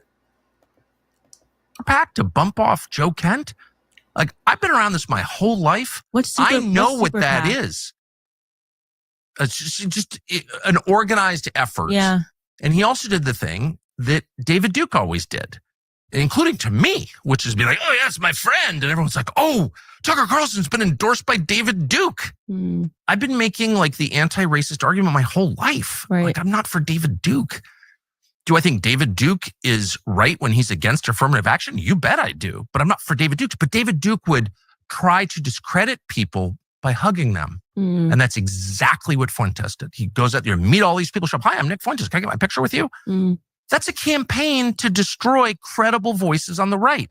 And Fuentes is part of it. And I know I'm inviting endless trouble by saying this because, this is a kid with a lot of spare time, but it's just a fact. And I've seen it a lot. Yeah. And I, you can believe me or not, but. Yeah, Tucker, Nick Fuentes on your ass. I ain't gonna lie. Nick Fuentes is not finna let this moment pass. I know what I'm talking about. I can confirm he's dishonest. I mean, so it's like you use that as your, like, I could not determine what his motives were. And I said, you know what? I don't have time for this. I gave you a fair chance, gave you a fair shake, and you are a fundamentally dishonest human being. There was no reason to do it. If he had not done that show and screamed and yelled, his followers would have been like, oh, that was an interesting conversation between two people who agreed some, disagreed some, and like that was it. It was interesting that he got there. He doesn't want to be, and I can tell you that he doesn't want to be anywhere but where he is. He doesn't want to have normal relations. And it did sort of feel, and I said that to him, that he's like responding to orders somewhere, because why are you attacking me? Well, why are you attacking Dave Smith? What is the issue with Dave Smith? And he couldn't answer the question. Exactly. He couldn't answer the question. He was just like, well, the fakest thing I've ever seen. And I'm like, why do you hate Dave Smith over Joe Rogan? And it's like, well, Dave Smith is this kind of a Jew. And I'm like, okay, I don't either. You really are this immature and you haven't gotten further in your ideas, or you're just attacking people and making people think that these attacks are legitimate when they're really not. And we were so kind to him that I was just like, okay. He's attacking Dave Smith because Dave Smith is effective and credible. He's very effective.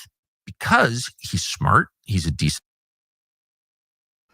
Cypher, appreciate that $5 super sticker, Cypher. Man, y'all give Cypher some flames in the chat, man. Double tap the screen, shut a live out. We do have memberships available to get you access to 250 past live streams, all of them bangers. Cypher, I appreciate you for that super sticker, Cypher. In person, there's no hate on Dave Smith, and you would smell it if there was and there isn't. And he has credibility and he has knowledge, and he's a marvelous debater. And once again, a really good person. So you have to take out Dave Smith. You have to take out Joe Kent. Those are the good people. You have to take out J.D. Vance. He was against J.D. Vance. So if you're against like more pointless wars on behalf of foreign powers, like you're probably not going to be attacking J.D. Vance. And Vance was exactly the person he was attacking. So and the sad thing is, and I know that no one who watches him will believe me because they're desperate, because they are the victims of a system that hates him. It's young white men who've been totally cut out of our economy, attacked mercilessly, given, narcotics, just go die. I mean, they really are the victims, and they're desperate, and no one speaks for them. So they go to Fuentes because he's like incredibly articulate, and they think he's our leader. But in one of the saddest ironies of all, like he's acting against your interests, actually. It's it's really dark. Yeah, I don't believe he says, I no longer think that he believes what he says. And I can say that, like, even the whole, I just say I'm a racist. I know in part he says stuff to be entertaining, and that's fine. There's an element of it that is meant to be entertaining, but you got on a flight to come down onto a podcast with a Black woman. Like, I don't think you're racist. I don't believe your ideas that women, it's like, women need to shut up. It's like, okay, why are you on my podcast? Why are you saying that you want people to have you on their podcasts? So there's just there's a gap between what he says and how he acts. And for me, that's just worthy of dismissing, full stop. Be authentic. I don't care who you are. Like, genuinely, I kind of like Taylor Lorenz because I know that she actually believes what she says. Totally You get what I'm agree. saying? I Like, at totally least she's agree. authentic. And she's been wearing a mask for 5 years. Okay. It is real to her. COVID is real to her. This is not a performance. This is not CNN. It's not Jake Tapper. And I respect it. I told my parents, I was like, I kind of like her. It's weird because I know she's authentic, and we would just genuinely never agree. We would always be at odds, but we would recognize that you truly believe this and you are still double masked in 2025. I'm so with you. Yeah, I like her because it's real. And that's all it takes for me to like someone. I have to know that you believe what you're saying. And I'm good with Taylor Lorenz. Oh, that's so perfect. That is such a great. I ran into her in some foreign country. I was giving a speech somewhere in a foreign country. I think it was in the Middle East. But anyway, she comes up to me at the speech and she's wearing a mask. I have no idea who this person is. But I look at her eyes and they're kind of going in different directions. And they're like super intense. She goes, "Hi, it's Taylor. I don't know her. I've never met her." And I was like, "Oh, Taylor Lorenz?" And she's like, "Yeah." And so my only takeaway was the intensity is real. Yeah, it's real. Yeah, so it's like, how can you not like her? The people that I can't stand are people who get up there, like the Jake Tappers of the world, who get up there and they say stuff they don't believe. It's not how they live. It's not what their true positions are. Right. They say it for a check. Taylor Lorenz, it's not a check for her. Okay, I'm like, that stops at wearing. She's been wearing a mask for 5 years. She hasn't seen her face in 5 years. Okay, this is real for Taylor Lorenz, and I therefore like her. That's how my brain works. I am here for Taylor Lorenz. I think it's a great way to judge Just people. be authentic. I do. Yeah. I do. I think telling the truth, even if you're wrong, doing your best really, really matters. So you mentioned before that last year was just a tsunami of attacks on you, not simply on your views and their accuracy, which I think is, it's legitimate to critique anything any of us say on the basis of whether or not it's true, but on your character. Mm-hmm. And they were very intense. They attacked your family. I won't go deeper than that, but you know what I'm talking about. I mean, they really went after you, your opponents. How did that affect you? It was one of the strangest things where it strengthened us in a way. I think you have to get real up close to the devil, but just really see it in its action and its form, and then you just go, okay, like we're doing this, and there's no thinking because you're just fighting. And then I think about last year, it was just, we were constantly fighting and very focused in those fights. And not with each other. No, me and my husband were just like, we've truly, I mean, not to say we've never been more united, we've always been united, but we are the way, what we went through last year, it was just, we can make it through anything, How do you keep He was so calm. And I do think I attribute that to his faith. I attribute that, my husband is a spiritual leader first and foremost. And I think if he had shown even a fraction of uncertainty, I probably would have come apart. Do you know what I mean? I do. But he was it was amazing. I don't know how he does it. I've reflected to him because obviously we've survived it. We came back bigger and stronger. And I just look back and I go, were you like dying on the inside? Were you like going into the closet and crying, behind my back? Because I don't know how George did it. I really don't know how he did it.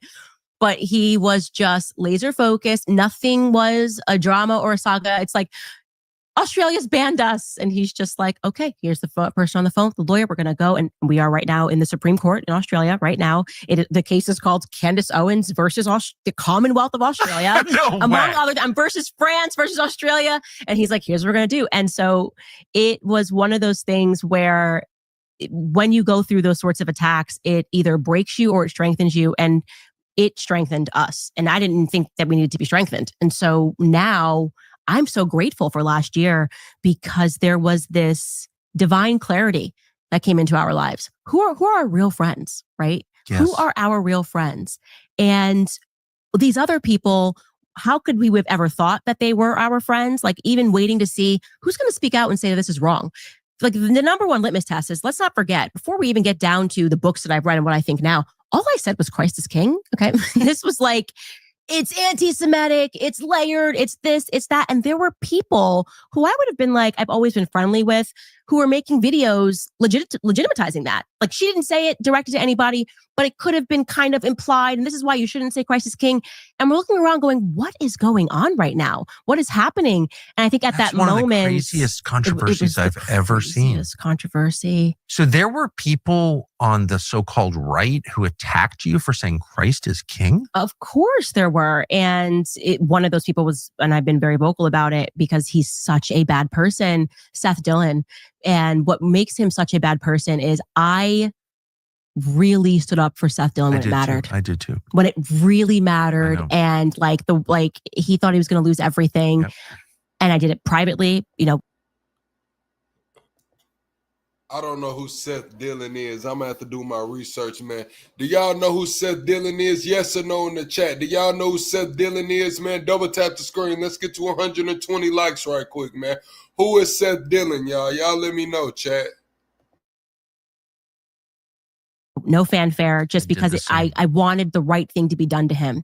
And at a moment, if he had just given me silence, that would have been friendship in that moment. Like, the whole world is coming after me. I just lost my job. I'm trending, from here to Timbuktu. If you had just been quiet and said nothing about Christ is king, I would have been like, that was nice. Thank you for not adding to the chorus. No. He added to the chorus, and then would like privately try to message me to be like, well, and this was their whole big idea. They were attributing it to Nick Fuentes. And I had no idea that Nick Fuentes chanted Christ is king. And by the way, if he does chant Christ is king, good. That's a good thing. Like, I want everyone to be chanting Christ is king. So but he it's like fundamental, like, Christianity. Yeah, exactly. It doesn't matter if Nick Fuentes is saying Jesus is king, he is. And so he was sort of saying to me that I would have to make a layered statement about Christ is king. And he said that to you? Very much came across. I said to him, I'll publish, because when he denied it publicly, I said, let me publish the text messages. And then he went radio silent, because I don't lie. Okay. I don't lie. And he wanted me to make a statement against Groypers. So my whole world is coming down. And Seth Dillon's like, here's what you can do for me if you'd like a life raft. You know what I mean? It's just tweet against the Groypers. And I was just like, seriously, Seth? F you. When your family had something that you were going, and I stood up for you, and there was nothing for me to gain, everything for me to lose. And you're upset about random frog accounts on the internet, and you're adding to this chorus of things that are being said against me. And it's amazing. He's a betrayer. He is. He's deceitful. He is the Judas at your table. He'll break bread with you, come to your house, and feel nothing when he stabs you in the back. Yes. And so but I was just early. Now everyone sees it, because now him and Joel Berry have been so deranged in their pro-Israel commentary. Like, they literally like applaud when I genuinely think that these people smile when Palestinian children die. But I saw it early. I saw his character early, when all that was required for him to be a friend was to just be quiet. He couldn't do it. He added to it. I had exactly the same experience. Exactly the same experience with him. I put him on twice at the request of other people. I took him out to dinner, my house. And I did think it's kind of weird. And I totally supported the Babylon Bee. I love the idea of it. I don't read it, but I want something like that. And I think there are probably really nice people who work there, I assume. No. But I remember thinking, and even saying to one of my producers, boy, for a guy who runs a comedy site, he's not funny at all. Mm-hmm. And he seems to have no interest in comedy at all. Not that I'm a comedian, but I like funny things, I'm a shallow guy. And I did think that was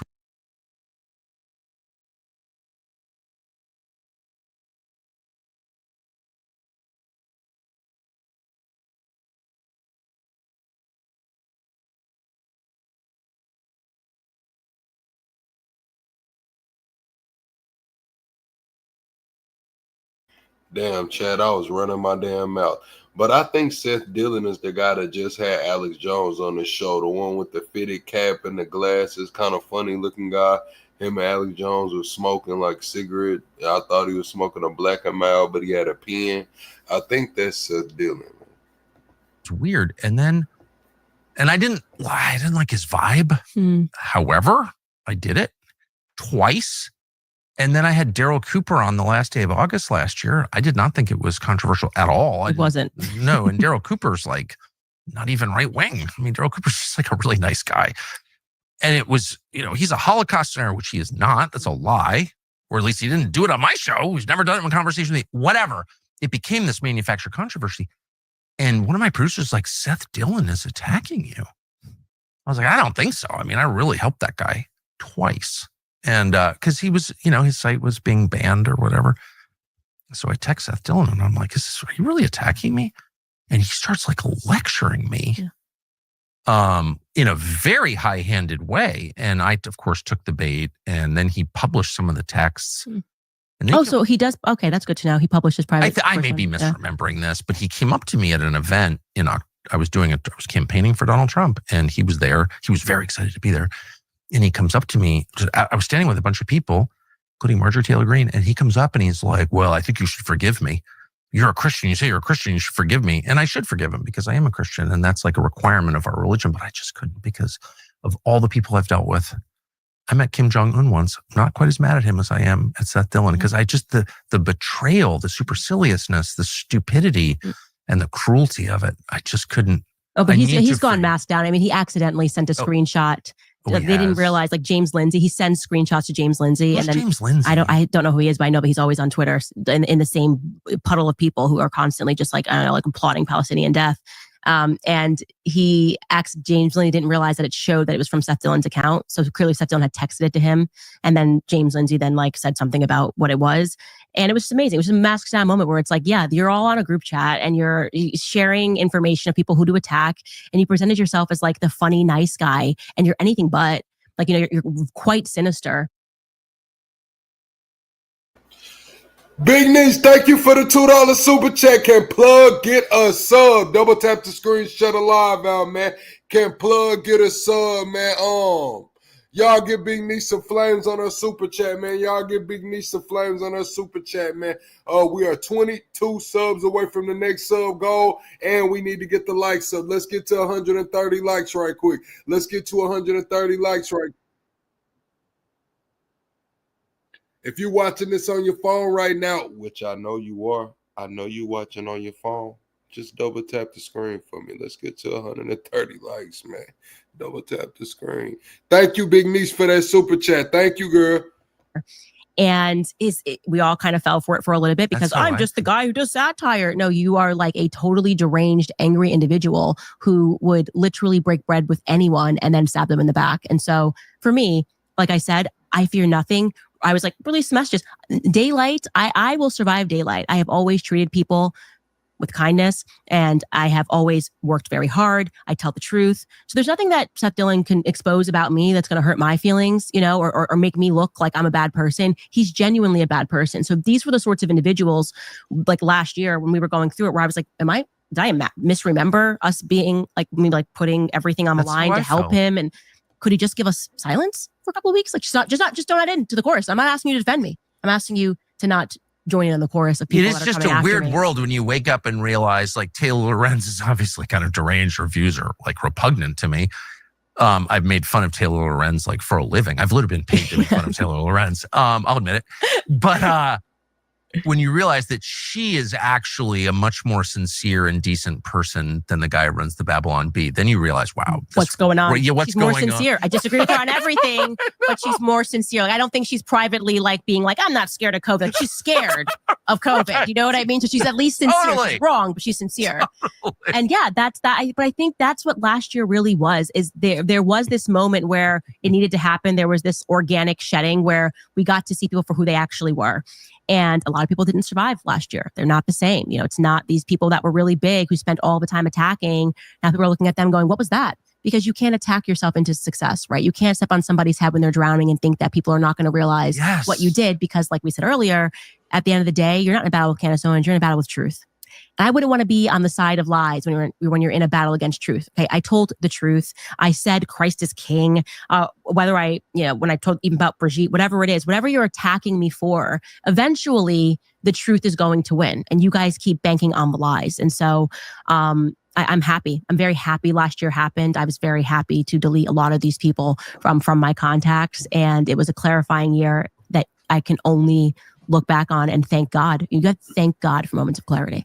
So maybe the interview I expected least, was most surprised by, but kind of weirdly delighted by, was Harvey Weinstein. How did that happen? What was the thinking? The backstory of that actually is somebody in Harvey's orbit reached out to me while I was at the Daily Wire and said, I'd really like you to get on the phone with Harvey. I'd love for you to like think about sitting down and interviewing him and doing all this stuff. And, at that time I thought he was guilty of sin, like everybody else did, because there were just so many women, and was thinking, wow, he must be pretty desperate to want to like reach out to me. I know he's left leaning, like I'll do it. Sure. Fine. And I got on the phone with him in prison and was very surprised that clearly this friend was kind of lying, and Oprah was being floated to do the interview. And he's like, why on earth would I give you this interview? He was very, very powerful.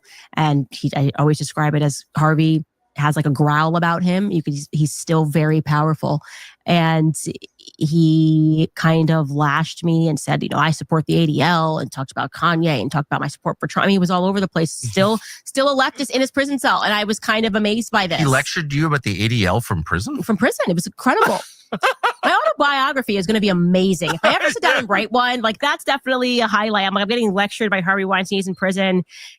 And then I was sort of like, I realized at that point that I was trying out for like one of his movies in a way. And I had to kind of sell myself of like why I wanted to do the interview. And then I thought this was so strange.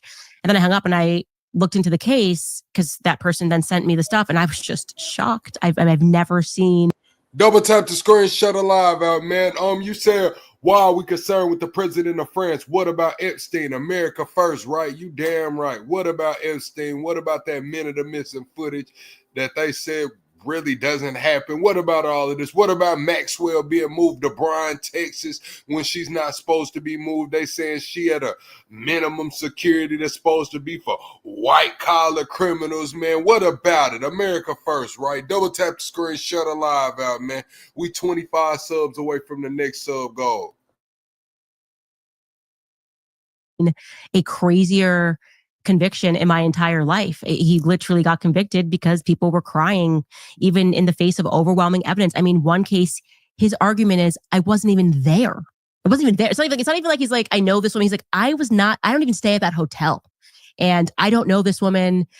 And the judge would not allow him, talking about the corruption of courts, to subpoena her cell phone records to see if she was even there. And that was the person that got him 15 years in LA. The cases are incredible. You were raped by him over the course of 10 years. Help me understand this. And none of these women are young, by the way, because then I'm like, maybe there was an argument. They were 17 and he manipulated. They were so young. These women were 30 years old. We know what this is. This is a sugar baby traditional relationship. This is how it's always been in Hollywood. Young girls want careers. They sleep with directors. They do that stuff consensually. And I think in the case of Harvey Weinstein, because he actually cared very deeply about his movies, they assumed he was going to give them these roles, and he didn't. He just was sort of like, yeah, I'm Harvey Weinstein. These girls. Yeah, how did y'all feel about Harvey Weinstein? They say he kind of got a Diddy deal where he got off on the main charges and they slapped him with, the lesser charges. Press 1 if you think Harvey Weinstein got what he deserved. Press 2 if y'all think Harvey Weinstein got off easy. What's up, Melissa? Y'all double tap the sling. You said this Ghislaine gets sentenced. Yeah, she got a 20-piece. Ghislaine got a 20-piece. Threw themselves at him thinking there was going to be an exchange, and there just wasn't one.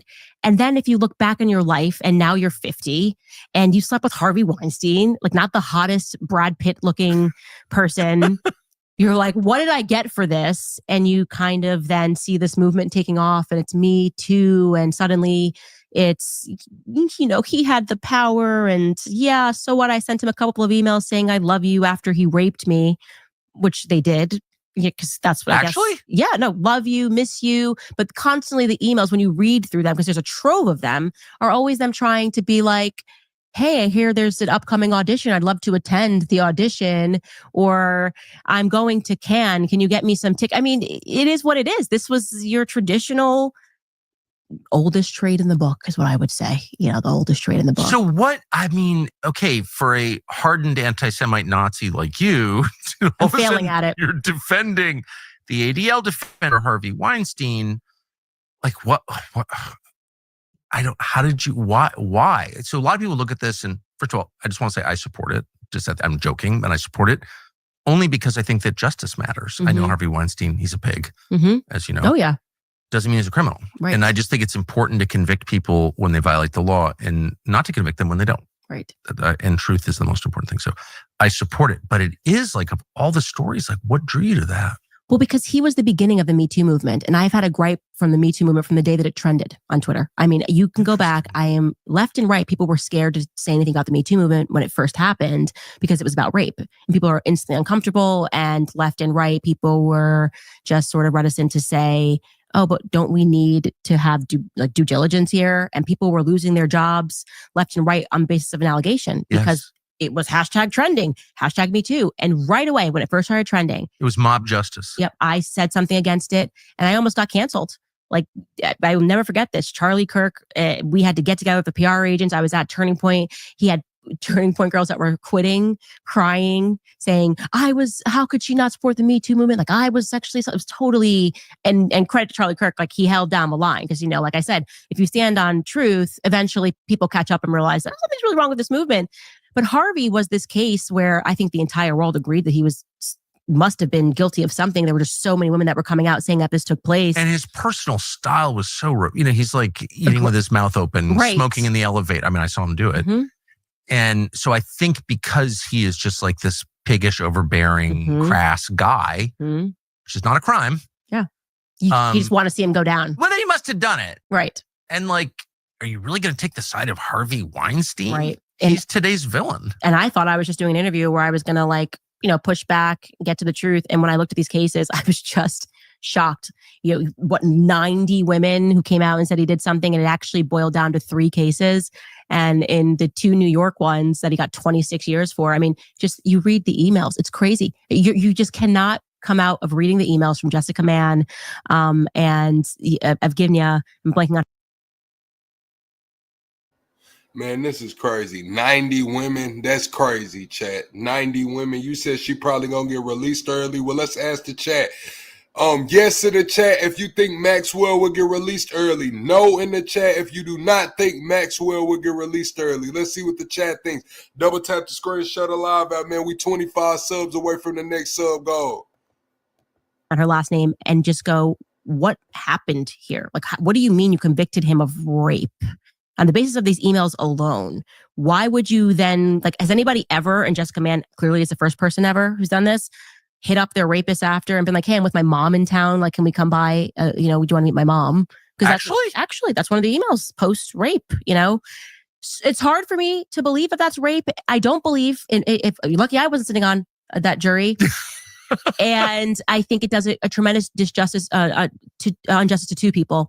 First, women, right, who are actually raped. Yeah, of course. Because if we're now saying all of this is rape, and then people are just not going to be inclined to believe women who are actually raped. They're going to go, oh, another rape situation. Okay. So that's it. It's like you're softening what it means to be raped. But the second thing is I have 3 sons. This case mattered to me because my sons' lives are now threatened by this movement that said, #believe women. Women lie. They lie a lot, right? Yeah. I mean, and so why don't we do this crazy thing and just believe the facts and follow the facts of the case?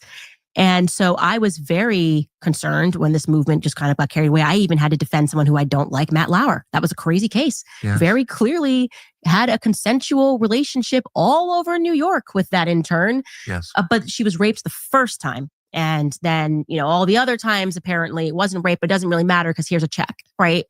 And that's what happened. And to this day, he carries on being branded a rapist. Like, people still say that about Matt Lauer because somebody made an allegation. And when you look at the facts, it's like, no, he was a scumbag. He was cheating on his wife. He was abusing his power, certainly, because the reason they probably wanted to sleep with him is because he was Matt Lauer of the Today Show. But to call him a rapist, is that fair? I agree. Is that okay? Can we at least all say, I don't care whether you're left or right, but that's wrong? And that was the challenge of the Harvey Weinstein I know case. a lot about that story because that's the world I lived in. I knew him. And everything you just said is true. Of course. I mean, I am a woman. I clearly know that women will flirt with guys to get what they want, even if it's a drink at a bar. So you can only imagine Hollywood, where you welcome that climate of exchange. Women who just want to be the next Angelina Jolie. They all think they're going to be the next Angelina Jolie, what they'd be willing to do for that part. And Harvey benefited from that. He was Harvey Weinstein. He's making the best movies that have been made in Hollywood. And honestly, I'd argue that movies haven't been great since Harvey went in, right?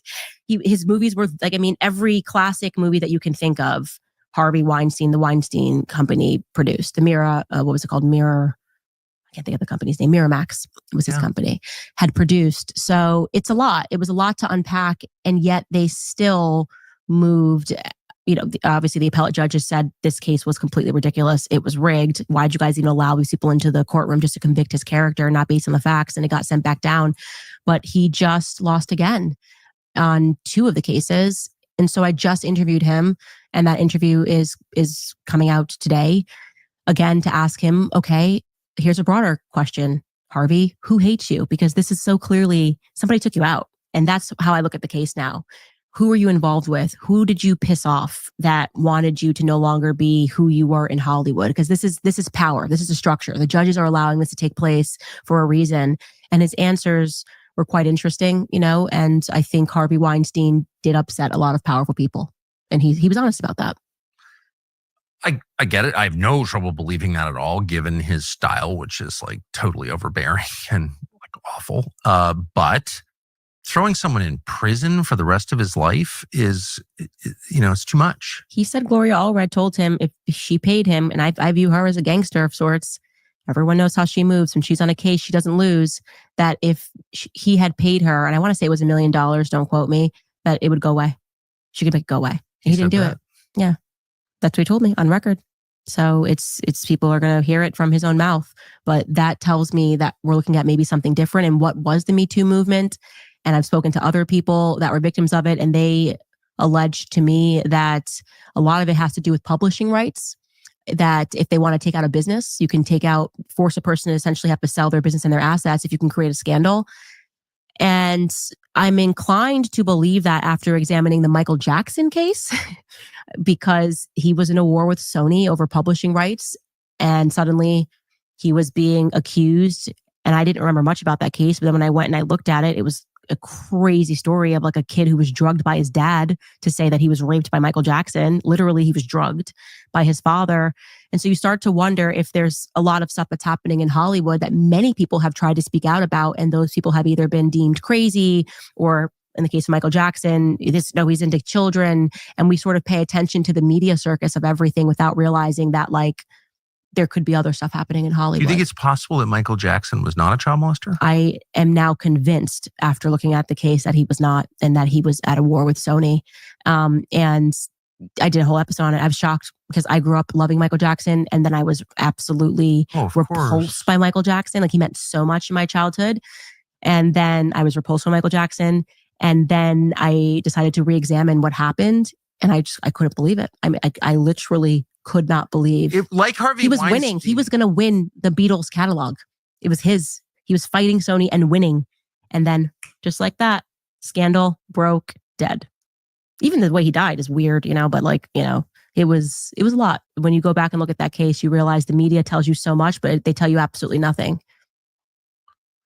Michael Jackson was weird in the same way that Harvey Weinstein was obnoxious, in the same way that Richard Jewell seemed like a fake cop. The guy was blamed for the Atlanta Olympics bombing in '96 who didn't do it. They kind of fit your preconceptions of what a bad guy like that would be. Mm-hmm. Michael Jackson living in Neverland is weird, kind of personal Disney with all these little kids. You're like, he's clearly a kid toucher. Mm-hmm, mm-hmm. And he definitely had issues because he felt that he had his childhood stolen from him. So he kind of made it his priority in this, I would say, very creepy way to constantly say, I'm going to create this Neverland ranch. And so kids are never going to go through anything. But it's quite telling that he was so close above with anybody else with Macaulay Culkin, right? Also, another person who alleged that he was being raped by directors was that Corey... I'm going to say Corey, maybe Feldman. Yeah. And he's been vocal about how he was abused. And both of those people said absolutely never, not once, did Michael Jackson do anything to them. They stood up for him. And then when you get into the people that said that he did something and you figure out what their motives were, one's drugged, one was paid, the Michael Jackson story gets completely crazy. And so what you had was a man who was stunted in his growth because of his childhood, who wanted to make the world a special, magical place for people. And he became the perfect, he won his case. So we can say Michael Jackson was not guilty, right? He actually won his case once the jury saw all the evidence. But it's kind of scary to think that a media circus can be created about you and people can believe things, just like we were saying with Matt Lauer. Yes. Absent very little fact because the media just keeps saying it. And that gets into the importance of why I select and get, I'm like a dog with a bone on certain cases. The Blake Lively and Justin Baldoni case is another one. Again, Justin Baldoni is Jewish, obviously. So is Steve Sarowitz. I'm like the worst anti-Semite ever. Here I am defending these people, but it's the same thing. She went to the press and tried to smear this man and ruin his existence by claiming, in so many words, that he had sexually harassed her. And she made him sound, with the help of the New York Times, like he was an absolute creep, a pervert, a sex-addicted pervert. If you read that article, you took away that Justin Baldoni was a sex-addicted pervert, right? And poor Blake Lively had to survive doing a movie with him. If Brian Friedman had not done what he had done and published the entire, he said he had nothing to hide, every text message sent between Blake and Justin and Ryan Reynolds, the world would have believed what she and the New York Times had worked on. It's a shocking case. People are going, oh, it's just like celebrity drama. No, this isn't celebrity drama. This is so much deeper than that. Okay. We are talking about the corruption of the media who has the trust of the people. Like, you're an educated person, you read the New York Times, right? The New York Times essentially assisted in a hit on a man. For what reason? What did Blake actually want from Justin Baldoni? Publishing rights. And we got to read her messages, and she wanted to be put on the film, and she wanted to be put as a producer, executive producer, or else, right? You do this or else, threatening. So I'm not going to come back. Here are my demands. I mean, a total witch. Truly, that woman is possessed. I cannot, after reading those messages and Justin falling over himself because he was like, she's an A-lister, he was almost like pathetic, like stand up for yourself at a certain point. And what's happening right now, like in the court system in New York, they're allowing her to, I don't know, like it just seems like it's a very corrupt case. But what happened to Justin Baldoni, everyone should be reading those messages and realizing what the New York Times took part in, because we're seeing this happen over and over again, where the media, like the journalists, are acting like assassins, right? These are assassins. These are assassinations, right? You're going to hit someone. You're going to hit their entire career. They're called hit pieces. They're called hit pieces for a reason, because most people cannot survive them. Like, Matt Lauer did not survive it. Okay, that's over. No, Matt Lauer's career. New Zealand. Yeah, I didn't know he moved to New Zealand. Yeah, he did. Yeah, he did not survive it. Michael Jackson, to this day, you don't know the facts of the Michael Jackson case, right? You know, do you think he did it, blah, blah, blah? Well, I would say 100% he did. I mean, I don't know anything. Right. But that's the point. You don't know anything, but the media makes you think you do, enough that you can have an assessment, which I was like you. Michael Jackson's guilty. I totally believed that. Look at the guy. He had plastic surgery. He must be a child Harvey molester. Weinstein was guilty. Exactly. Enough of noise from the media, and we don't even look for facts anymore. And I want people who watch my show to be trained in recognizing those patterns, when actually they're saying a lot, but they're not really saying much. You are watching a team of trained assassins take someone out. For what reason? I don't know. Then we can come up with conspiracies.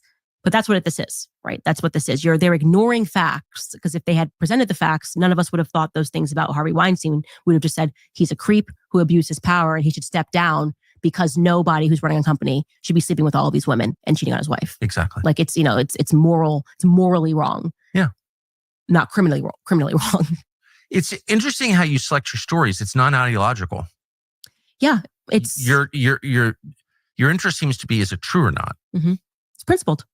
I don't care how you vote. I don't care if you give to the ADL. I'm on their list. Like, I'm literally on the ADL's list, and Harvey Weinstein's like one of their biggest donors. Doesn't matter to me. Do I think he did this thing? Why does it matter? Because my sons have to grow up in that world. I have 3 sons. So yeah, I have a stake in this. We can't just have women going to the New York Times and making allegations. It was also New York Times with Harvey Weinstein. They were awarded Pulitzers. And we can't just have this happening. We can't have people having their lives ruined by the press absent any facts. And so there are tons of people that come to me and want me to take on their stories. And I try to take on as many as I can. Right now I'm obviously very much interested in the Epstein case. And so that's where I'm focusing my attention, the Epstein case. What do you think that was? The Epstein case? I would say Israel, obviously. And again, I'm so tired of us being gaslit. It's the dumbest gaslighting of all time. On record, okay, when Pam Bondi said, I can't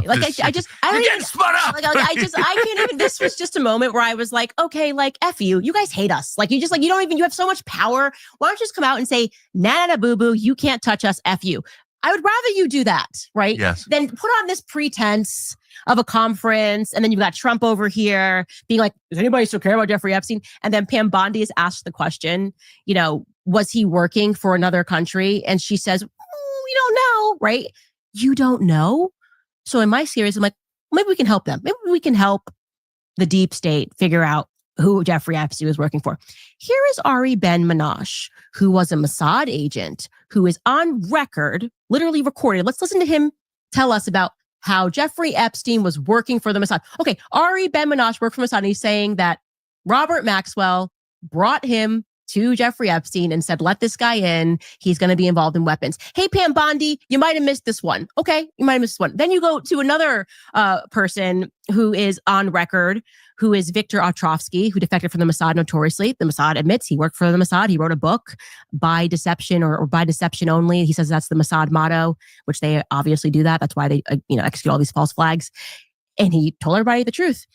He has said Jeffrey Epstein was working with us. So for whatever reason, Candace Owens is able to determine whether or not Jeffrey Epstein might have been working for another state. But Pam Bondi, they're just going to have to keep surmising about whether or not Jeffrey Epstein, who is with Ghislaine Maxwell, her father being Robert Maxwell. One of the biggest lies, by the way, that's told, and I debunked this in our first or our third Epstein episode, is the idea that, Robert Maxwell, they admit he was a Mossad agent, but Epstein didn't know him. The story they try to tell now and fashion to the public is like Ghislaine and Jeffrey Epstein met after her dad was dead. That's just false. Again, Ari Ben-Menashe tells a story of being brought into the office and being told that Epstein was going to be brought in. This was the Iran-Contra scandal. So since the 80s, yeah, Candace been following this case pretty close too, man. I'm not gonna lie, man.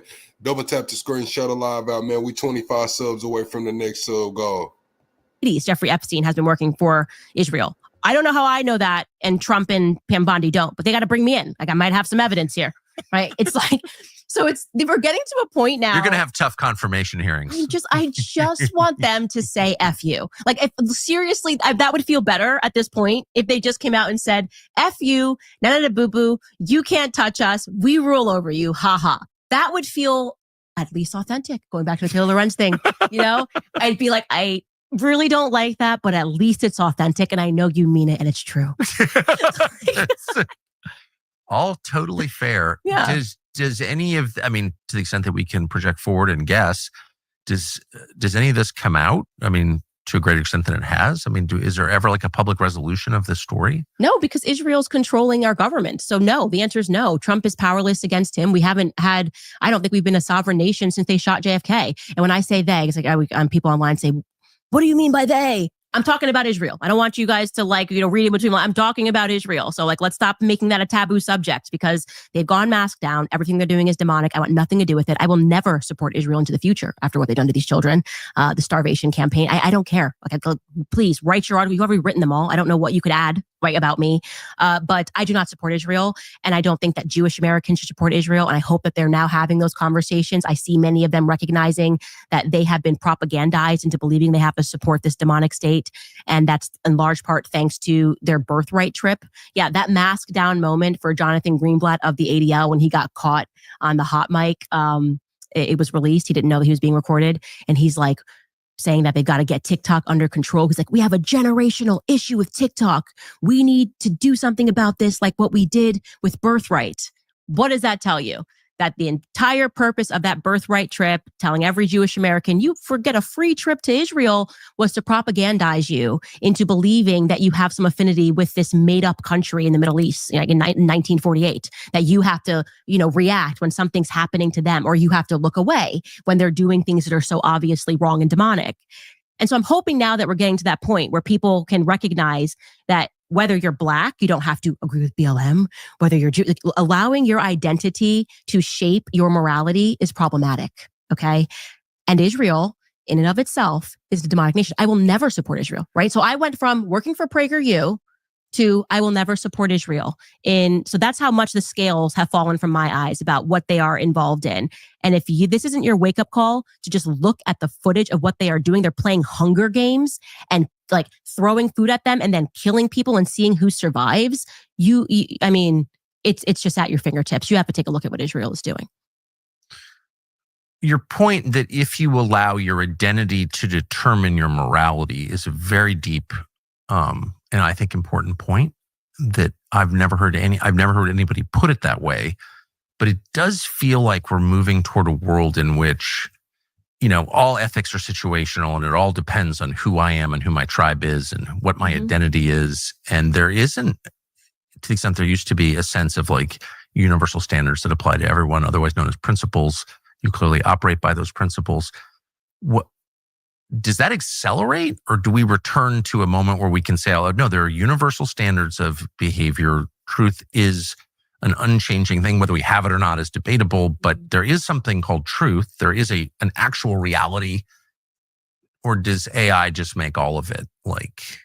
I think the people that we're fighting wish that AI could make everything. I am troubled by AI. I'm troubled by people believing that AI is smart. It's obviously dumb. It requires you not to read books and to believe that everything it spins out, which is really just, they're scraping the internet, right? That's all it's doing. Derivative which of what then other gives the people power have to the same people. Yeah. The New York Times. It's like they're just scraping the trusted sources and telling you this is a fact when it's not a fact. But I very much believe that something is happening globally right now, spiritually. I think me even surviving last year is proof of that. Obviously, if lies were winning, and not just surviving, I should point out, since you're not a braggart, I mean, thriving in a way that like nobody would have predicted, as measured by your numbers on your podcast, as measured by your family output. Now you're the mother of 4. Like, I don't even know how you like have a baby in the middle of all that, but you did. You're thriving. Yeah. Which is amazing. I never would have guessed that ever.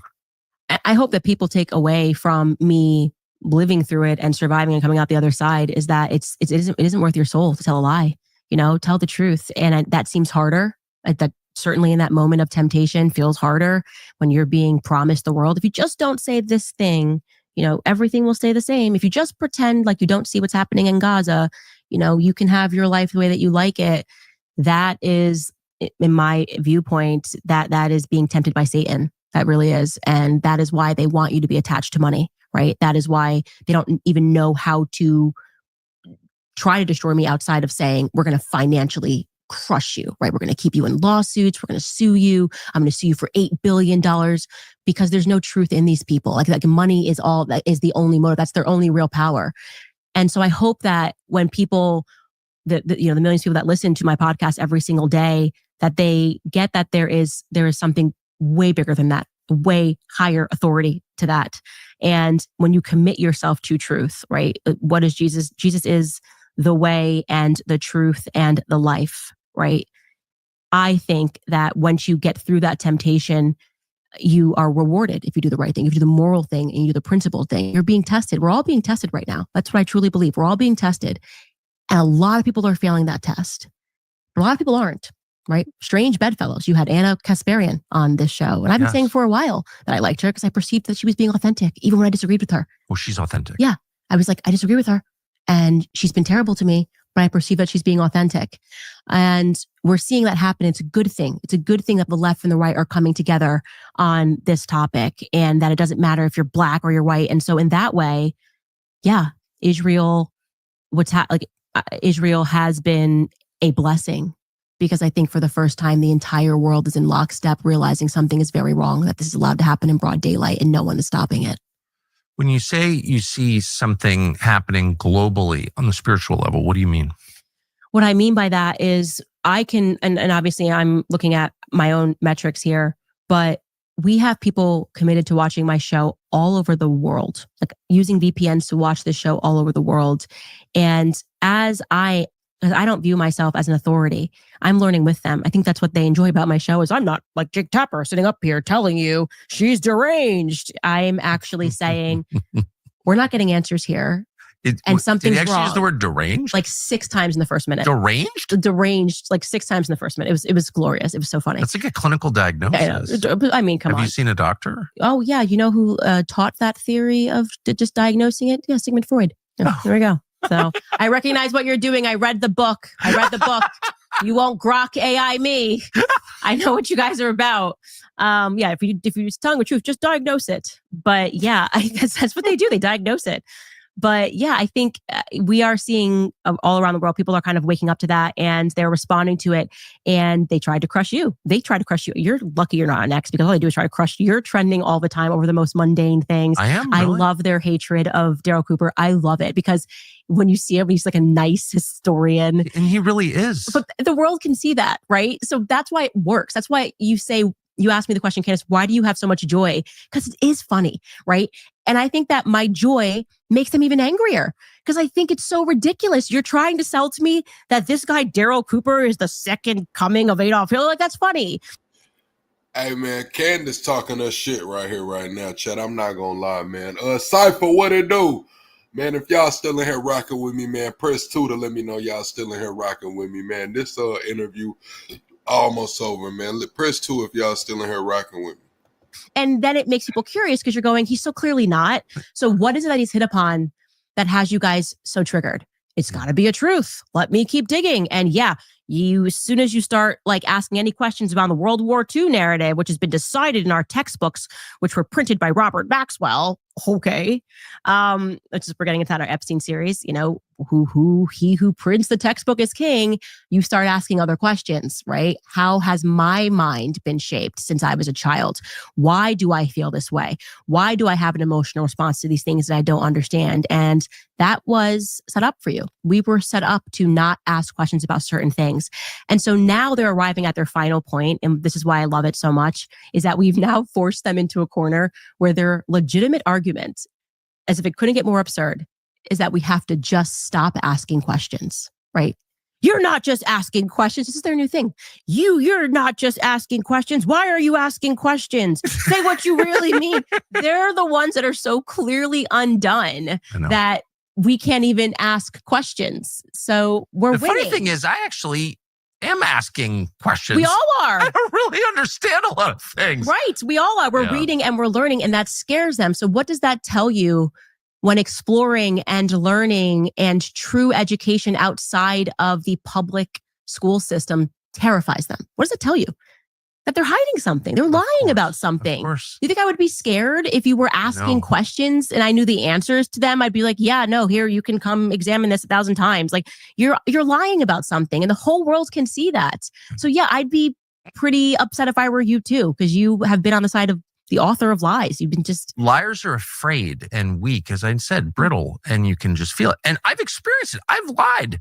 And the second you lie, you're like afraid. Well, you're afraid, of course, the lie being exposed, but I think the fear is deeper than that. I think it weakens you.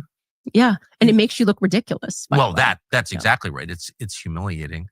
So we do have a lot of our subscribers were very excited that you were coming. Very excited. I feel like we have some overlap. So they sent in a million questions. We get through with a couple of them. They're actually good questions. Here's one. I don't know if you can even answer this. What do you think of the Daily Wire now that you've been gone for a while? I think I wish the best to the Daily Wire. I wouldn't change a single thing about what happened, how it went down. In the moment, it seemed so crazy, but I think in every action, people get to see who you are and what you're made of. And the Daily Wire got to tell their story and I got to tell mine.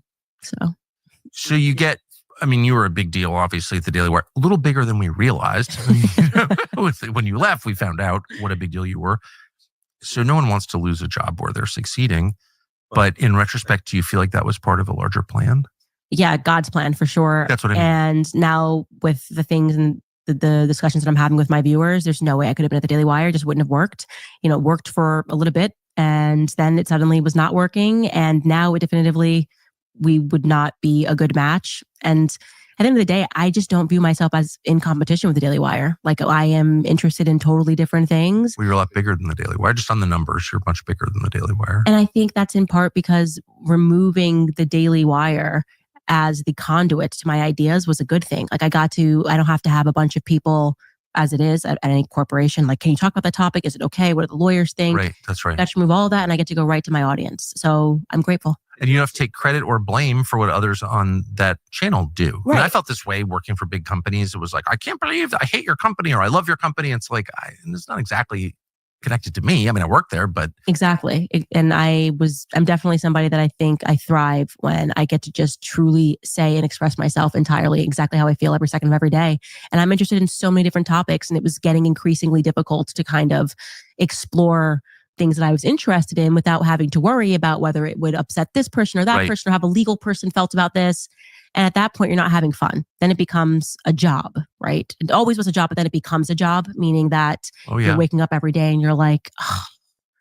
And now I wake up every day and I'm thrilled, and I'm researching and I'm learning with my audience. So I'm happier. I hope the Daily Wire is happier. And that's it.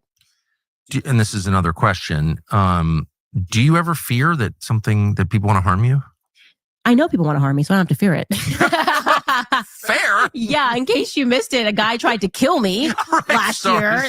Contacted by the FBI. So there's nothing to fear. Just embrace that people are deranged and people are crazy, and of course people want to harm me.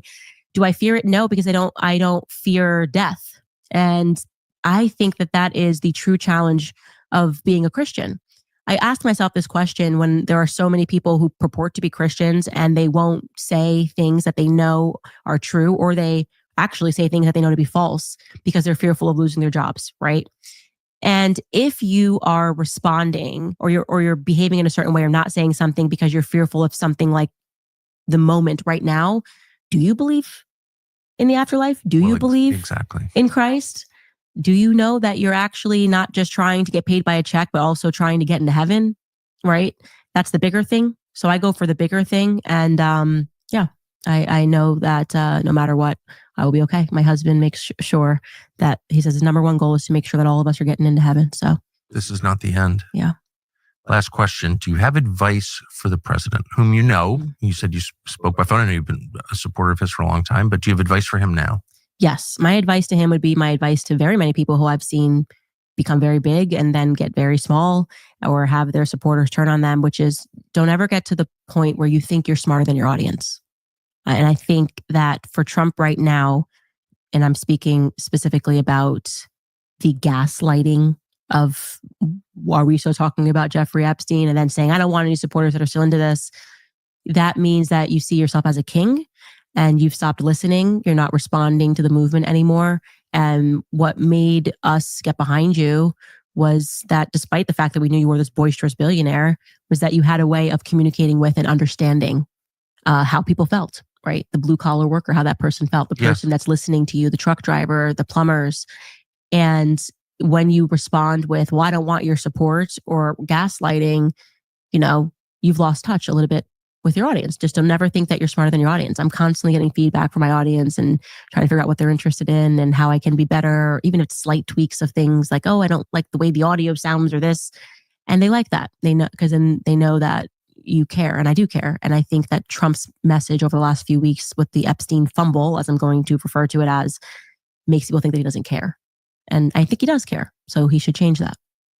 I think that's very wise advice. I think that's the wisest advice you could give. Not surprisingly. Got kids. So my last question is, because I was thinking about you and my son this morning.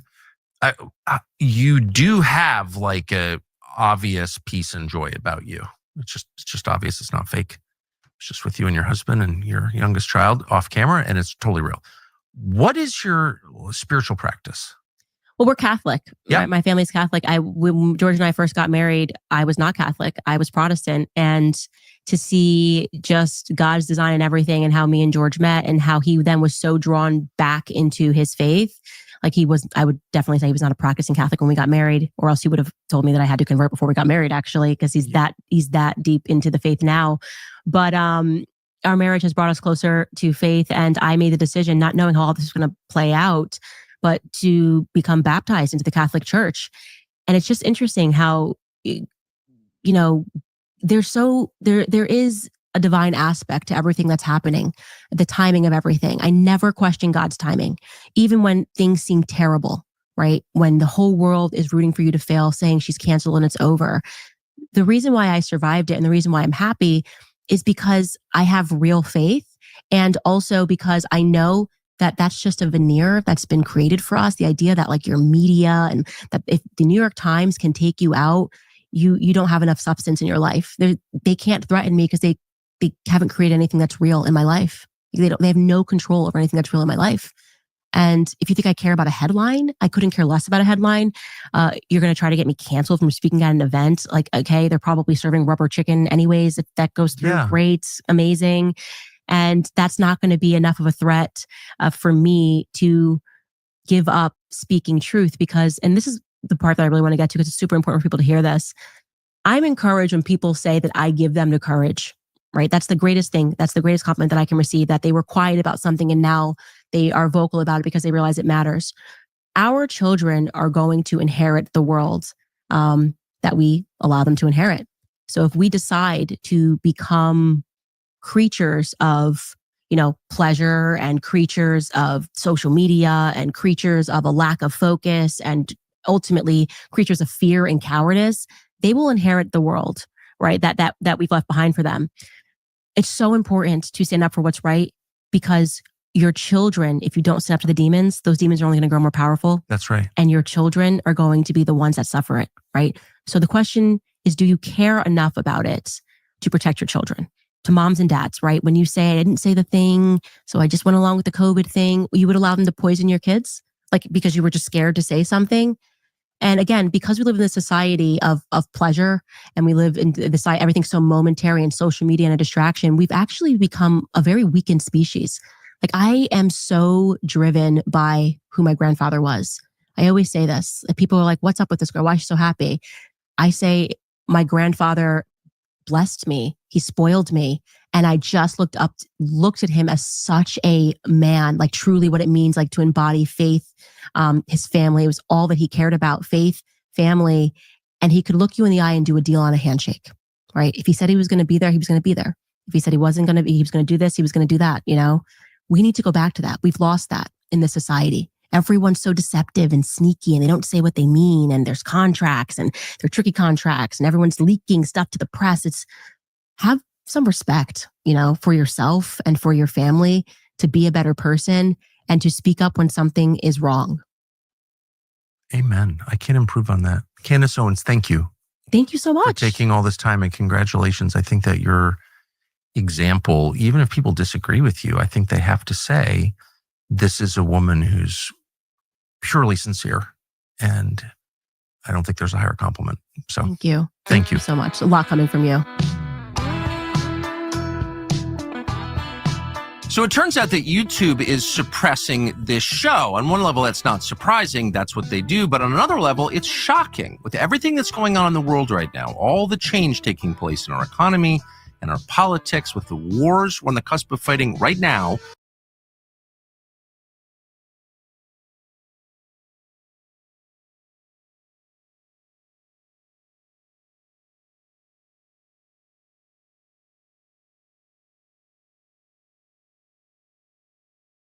the idea of your father being stuck in this. All right, chat. Double tap the screen, shut it live out, man. We finna watch this last clip, then we gonna get up out of here, man. I know it's Friday, but we gonna come back in the morning. This gonna be the second live stream of the day. I did drop some videos, but yeah, we gonna watch this clip. Something about the Pakistani leader being in jail, sentenced to 14 years. I don't know. We finna watch it, man. Double tap the screen, shut it live out. Let's see what's going on here, man. This clip ain't that long. This cell, being tortured.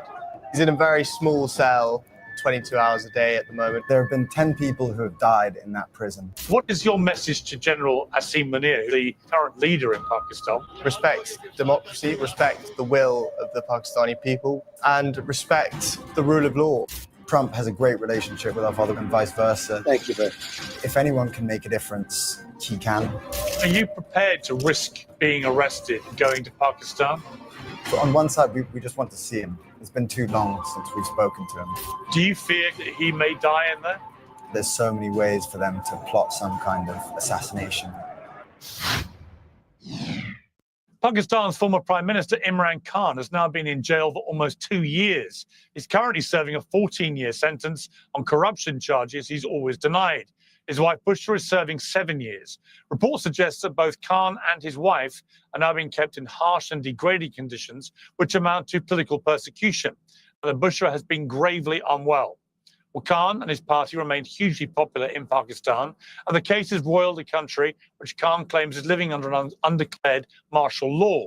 Well, joining me from our studio in London are Imran Khan's two sons, Suleiman and Qasim. Well, welcome to both of you to Uncensored. I said this to your dad when I last interviewed him. When I was about 10 years old, I was a fan of Sussex County Cricket Club and used to bowl at your dad in the nets when he played at Sussex. And all I remember about him was he was an incredibly kind-hearted, generous man then as a cricketer who allowed kids to bowl him in the net. So, I go back a long way with your dad in his other incarnations as a great cricketer. For you guys, I know you both love your cricket, but for you guys, just on a human level, let me start with you, Suleiman, if I may. On a human level, you've now not seen your father for how long? Coming up to 3 years in November. And you haven't spoken to him, I think, for at least 4 months? Yeah. Last time we spoke was in March, I think. Right. And you're 28, and Qasim, you're 26. I've got three sons, 32, 28, 24. I couldn't imagine going a week without having any contact with them. What has this been like for you guys on a human level? I mean, it's been, it's obviously brutal. We're used to speak to our father very often. I mean, the court mandated that we speak to him once a week. We barely spoke to him, once every 2 or 3 months.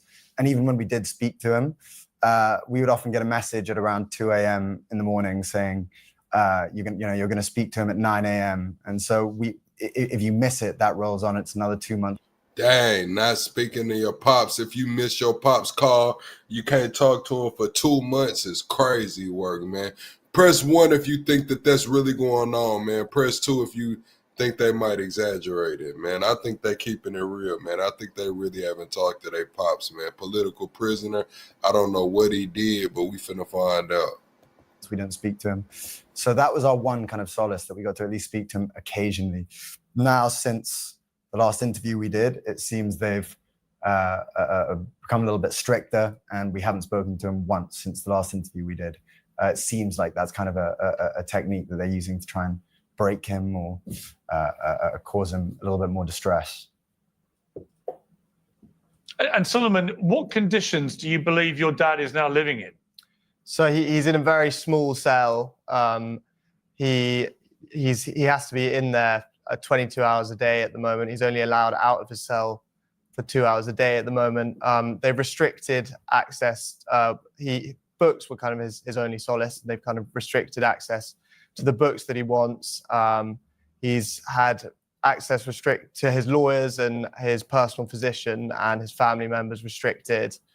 I'd like to add as well, the conditions in there are awful. As in, there have been 10 people who have died in that prison of hepatitis C, and that's because of unsanitary conditions. Equipment like razors and things that haven't been cleaned properly. So it's very, very clear to see their awful conditions. He's washing himself in water that isn't just unfiltered; it's visibly murky. It's apparently discolored. So the hygiene levels in there are pretty abhorrent.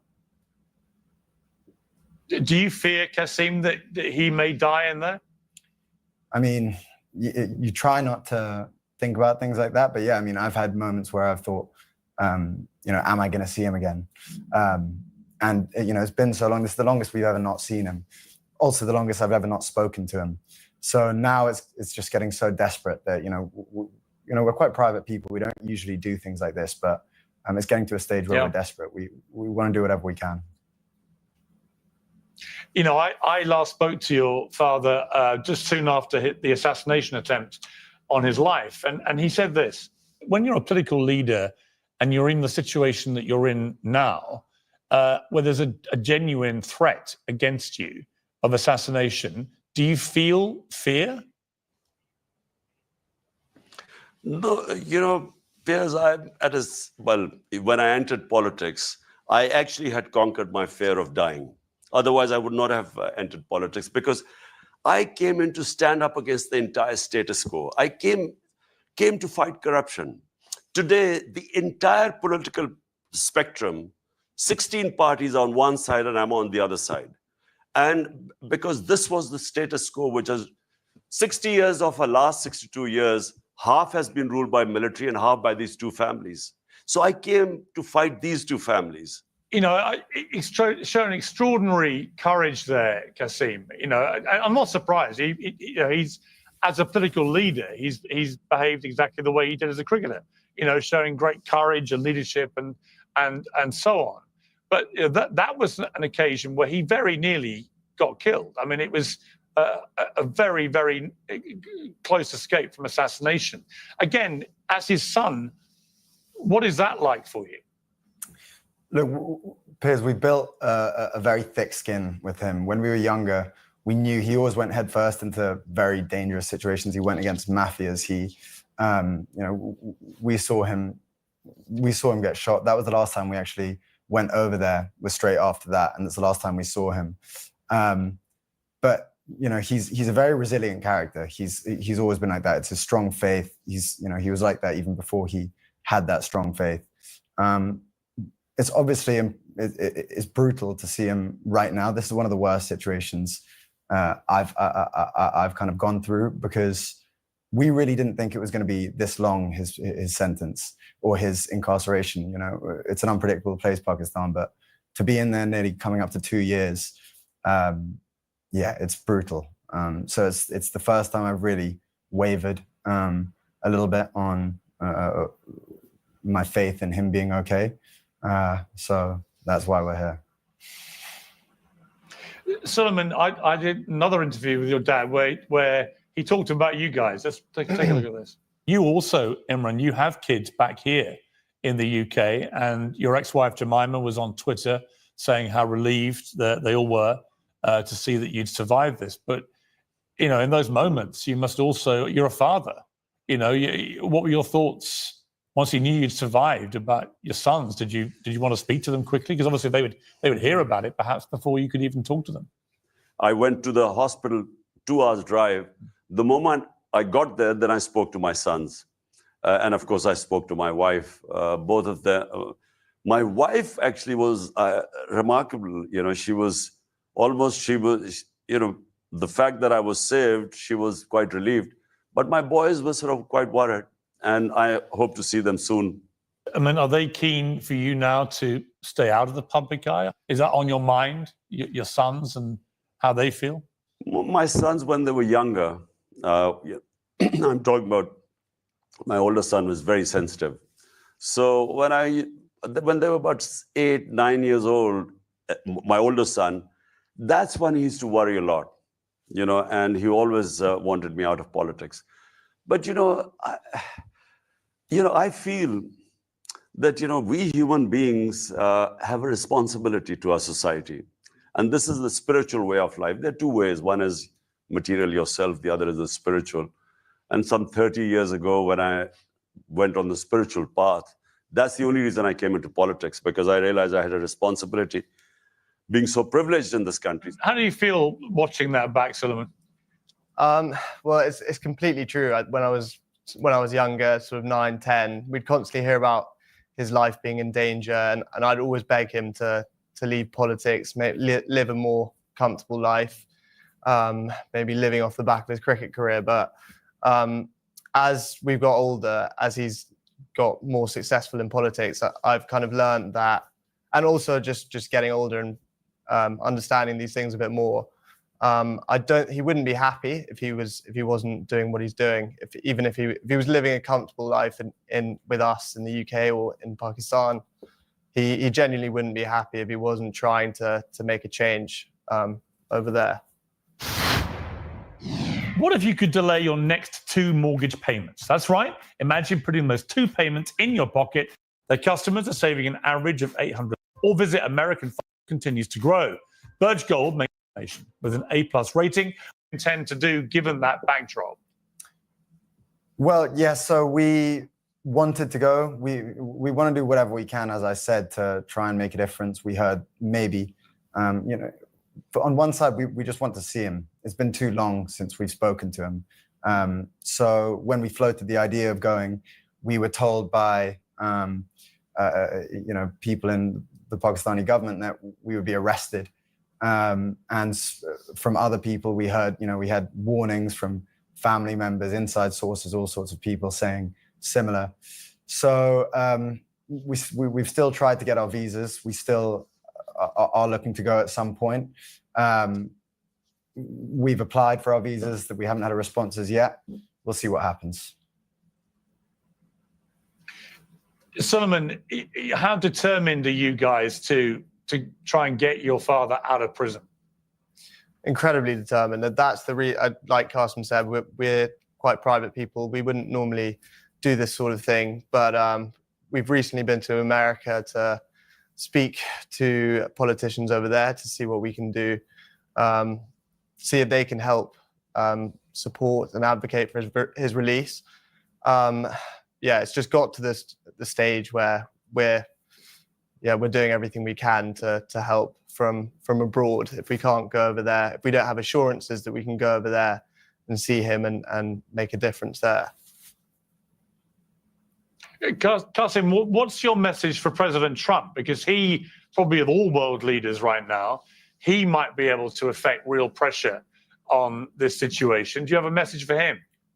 Well, yeah. I mean, if anyone can make a difference, he can.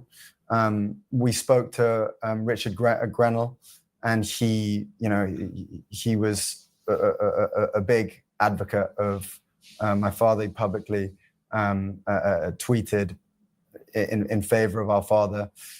We know that Trump has a great relationship with our father. We know, and vice versa. They had great conversations when they were both in office, and they seem to have mutual respect for one another.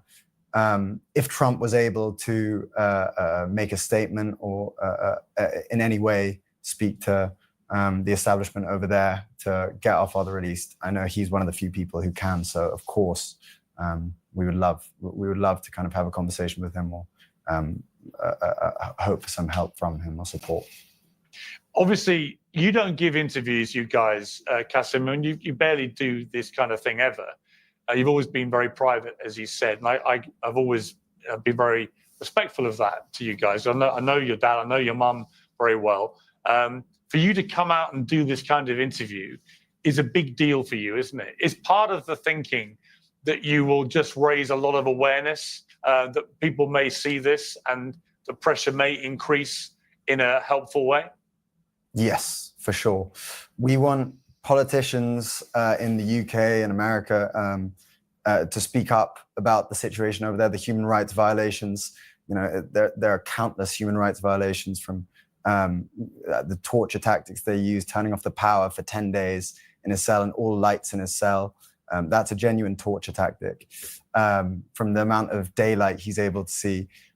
We want these human rights issues to be spoken about by journalists, by politicians, anyone who has a voice, to spread awareness about what's going on over there. And it's not just a human rights issue; it's a democratic issue.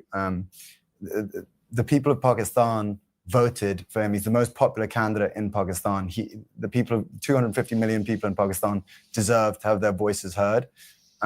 So if anything, we would just say to speak out. Don't be afraid to speak out about this situation, and give some support to what's going on over to his situation, what's going on over there. Solomon, have you had a chance to talk to the British Prime Minister, Sir Keir Starmer? No, we haven't. But we would love a chance to speak to anyone, any sort of senior figure in the British government. Or David Lammy, the Foreign Secretary? Indirectly, through our mother, but no, not directly. I really, like I said, I started this with talking to you about this on a human level. Just as a father of 3 boys myself, it's a heartbreaking situation that you guys have found yourself in, and I just think it must be an intolerable stress on you. I mean, Qasim, you talked about torture there. Just the idea of your father being stuck in this cell, being tortured as a political prisoner, as many people see him. That must be incredibly stressful. How are you getting on with just regular life with this going on? I mean, it's difficult. You have to disassociate to a certain degree. I get on with my work. I'm busy. I run a company here, so I try and just focus on my day to day. But at moments like this, you have to realize that everyone has a duty in their life, and we're born into a lot of privilege. We're very lucky, and so one thing we have to do is just focus on this as much as possible right now and try and get him out of this situation. He's done so much for the people of Pakistan. He built the first cancer hospital in Pakistan. He's built universities there. He won the World Cup in '92.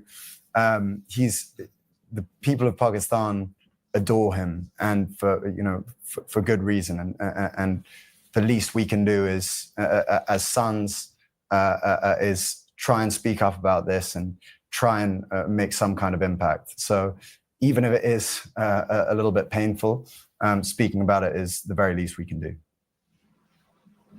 And Suleiman, he's been convicted in Pakistan of corruption charges, as has his wife. What is your response to that? Well, I think anyone who knows him knows that he's not a corrupt person. If he was truly corrupt, he's been offered multiple times to join one of the established parties, and he could have just enriched himself that way, as they have. Instead, he chose to start his own party 30 years ago. Took him 20 years to even be taken seriously in politics. And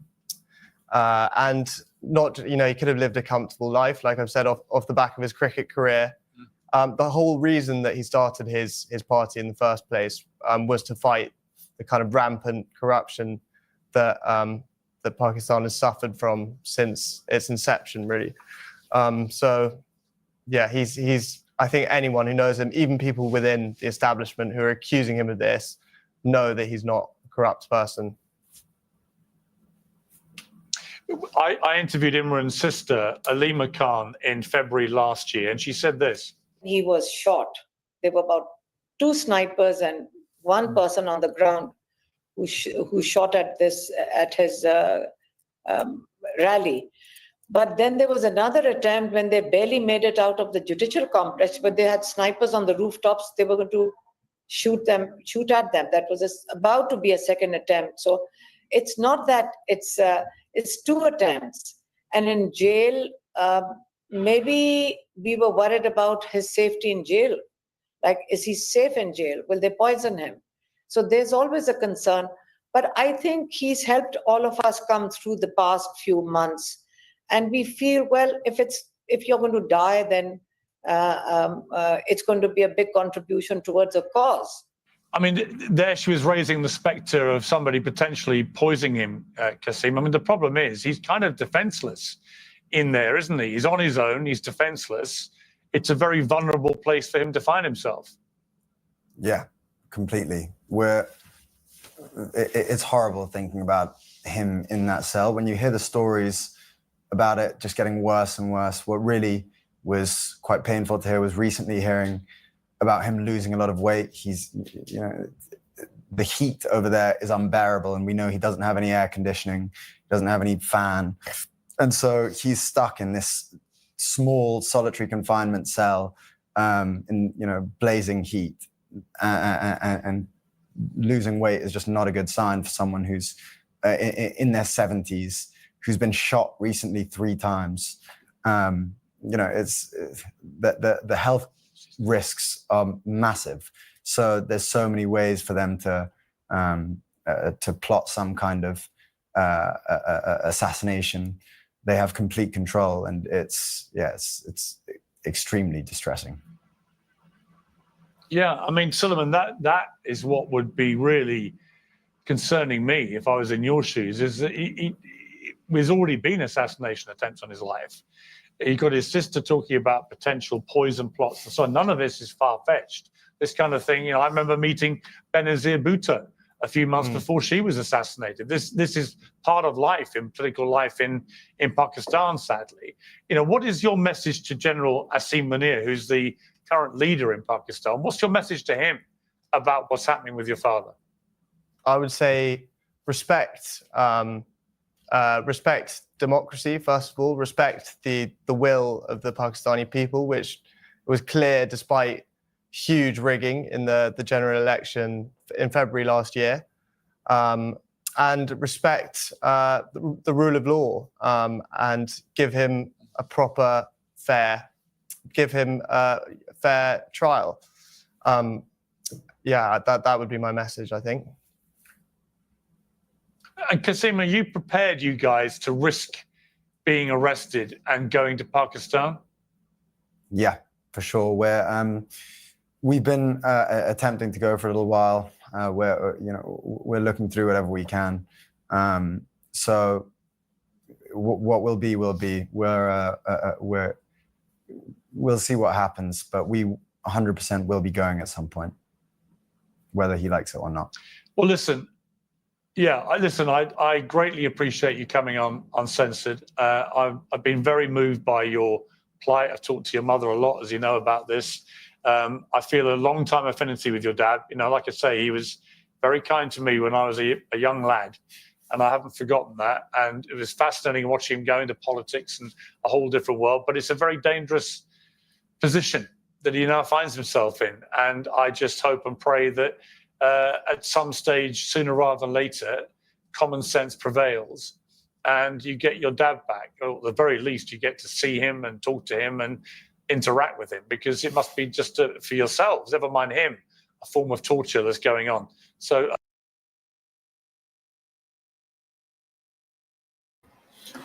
all right, chat, man. That was a nice little interview Pierce did right there, but we finna get up out of here, man. I think I'm gonna do the one centrist versus everybody live tomorrow. Let y'all call in, pick my brain, debate me about being a centrist. Y'all say I don't have a spine, I'm in the center. I'm gonna tell y'all that being a centrist doesn't mean you're in the middle on every issue. It just means that some issues I agree with the conservatives, some issues I agree with the liberals. Some issues I think they both dumb as hell. But yeah, I think I'm gonna do the one centrist versus everybody. Let y'all call in and we can just pick an issue and go back and forth on it. That's what I think I'm gonna do. I think I'm gonna do the one centrist versus everybody. Then we'll do the one centrist versus 100 conservatives. Let the conservatives call in and do the one centrist versus 100 liberals. Let the liberal call in here.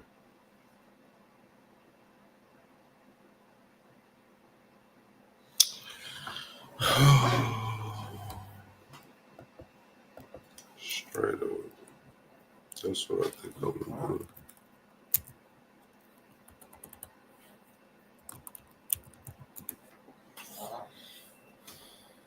That's what I think I'm gonna do, chat.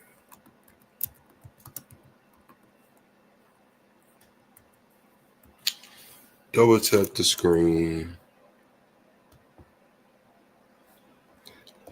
You said, you're okay with fascism.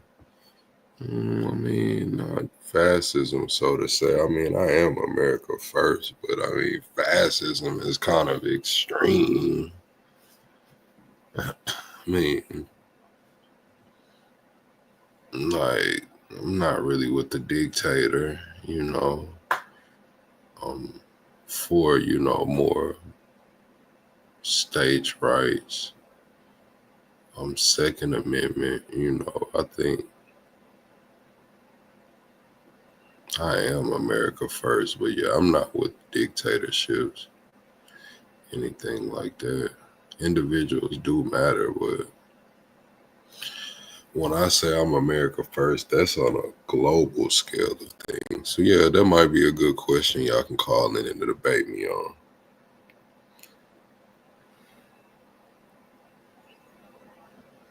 That might be something. Call in. Do you think immigrants benefit our economy? Yes. Of course. I'm for legal immigration. And when it comes to the border wall, I am for, we do need secure borders, but the wall, so to say, is kind of like, it's a lot of money. I feel like we can do other things, maybe drones, things of those sorts. But yeah, I do support legal immigration. Most people that are like here undocumented, a lot of those people just overstay their visas. Like they come here the right way and they just don't leave. Like I think that's a misconception a lot of people have, is that everybody's just crossing the border or just coming. Yes, people were getting flown in. Allegedly, people were jumping across the border. We seen it. But a lot of people just came in the right way and just stayed too damn long. They just didn't go home. So I feel like that's a problem we need to address. We need to see why these people aren't going home. And I think that's something that people aren't talking about when it comes to undocumented immigrants, when it comes to a lot of illegal immigrants. A lot of those people come over here the right way and just don't go home.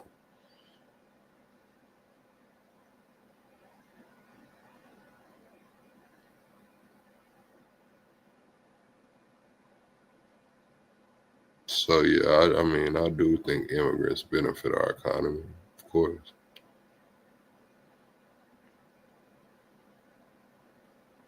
Did you know that Trump? See, that's the thing, Jocelyn. I'm not for Trump or against Trump. It's more of a America thing for me. Like when it comes to the border, yes, we have to get the border under control. The way the Democrats had it open and free is damn crazy. But when it comes to the way it's being handled now, or the way it was trying to be handled even in 2020, I feel like there are better options. That's what I mean. Like, yes, the border needs to be handled. We can't let immigrants come in willy-nilly. Yes, we do need immigrants to benefit our society. So we have to figure out a fundamentally sound way to make it happen. We got to figure out why these people aren't going home, and we got to tell them, like, we got to figure out a way to either get their ass a faster track to citizenship or send their ass back home when they stay over too long. When it comes to the border, building that border wall, yeah, it sounds good. It's all hoorah. But I mean, let's be real. It's 2025. We got drones, we got radars, we got other things like that we can do. The Iron Dome, not the Iron Dome, the Golden Dome. I am in support of the Golden Dome. And when it comes to the left, like, yeah, I was speaking earlier, a lot of people got mad because I said the Pete Buttigieg, I don't know how to say his name. I'm sorry, I keep butchering it. I was speaking out like, yeah, I wouldn't vote for him for president personally. I see he's decorated. I mean, I see he was in the military. He served our country. Thank you for our service. I see that he's held high-level positions in government. But when it comes to him being president, I'm not saying that he wouldn't be a capable president. I'm not saying that I've went through his policies. I'm looking at the global scale of things. Like, and that's something that I know people are going to call in and debate me on tomorrow. So I really shouldn't even give y'all, I shouldn't even really go there with it, but it's like, we still got over 60 countries that are like anti-LGBTQ. We got Saudi Arabia, Turkey, I believe Indonesia. These are countries we do business with that are very much so against that. So I just feel like in the time, this world we're in now, like shit, now is not the time for no shit like that. Like, yes, the commander in chief does make decisions, but the president of the United States is also a figurehead. It's also, there's more to it than just, making decisions. And then we got to realize that just over the last 2 or 3 years that diplomatic, like foreign leaders have turned down meetings with, LGBTQ people. They're having meetings being postponed 3 months, 6 months sometimes because these other leaders just simply won't take the meeting. You know what I'm saying? So that's kind of like, where I had give y'all a little insight for the 20 centrist. One centrist versus everybody. One centrist versus everybody. Straight up.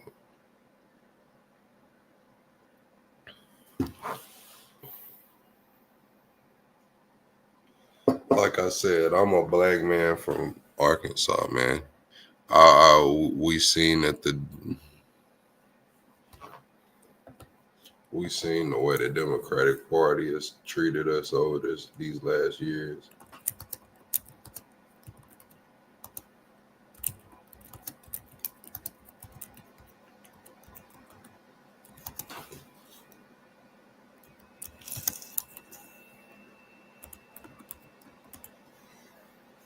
And let's see.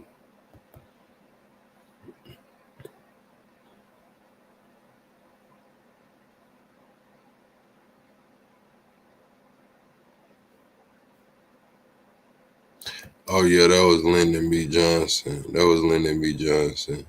So he was gonna call that shit the nigga bill.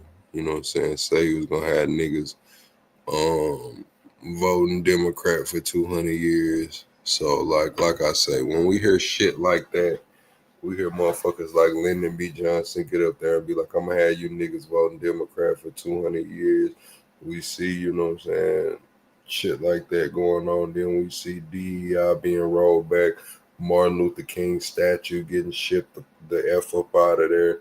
We see the highest ranking black military member being fired after the Black History celebration at the White House. Like, shit. The conservatives is tripping right now. The left is tripping right now. We got both parties covering up Epstein. We got an auto pen going on. We got the whole damn administration. It's looking like they covering up for the deep state too. We got missing footages, supposed to be tapes coming back and forth. We got the most transparent administration. We got damn tampons in boys' bathrooms. It's like, how can I get jiggy with this shit? Y'all want to fault me for not getting jiggy with this shit. Are y'all listening to what the fuck I'm saying?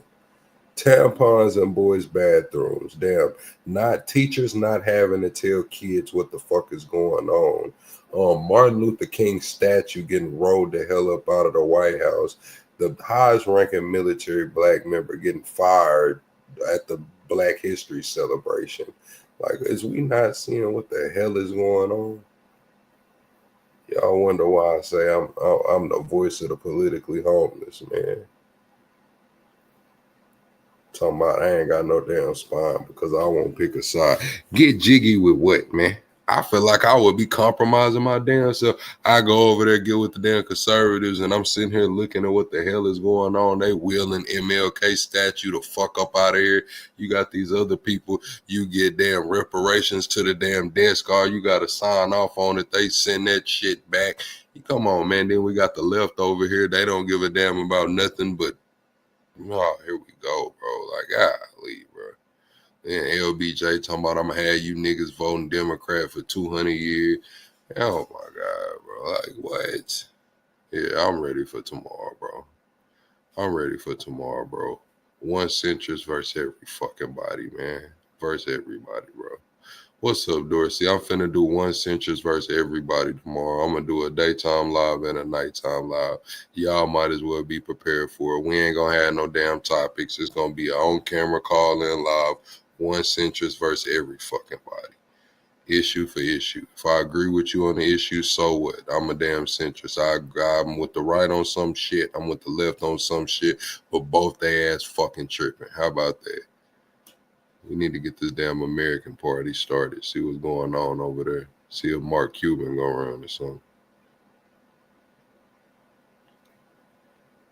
Why would I vote for somebody in the Epstein files? Hell, they shit. What do you mean? Hell, they saying Trump in the Epstein file. They saying Barack in the Epstein file. They saying Hillary, Bill in the Epstein files. It's bipartisan. It's both parties. What is we talking about? You see all these pictures. Everybody you see in a picture with Epstein after 2006 knew Bush had put them damn charges on him. They've been knowing about this man since 2006. Everybody taking pictures, getting on yachts and shit with them. Don't matter if they got a blue tie or a red tie on. Y'all wonder why I say, man, come on, bro. Let's be real. And they both sides covering the shit up. Who really care about them damn kids?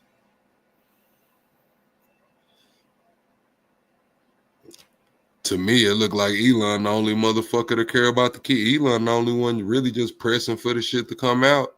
Everybody else pump faking, acting like they wanted to come out and then pulling their hand back.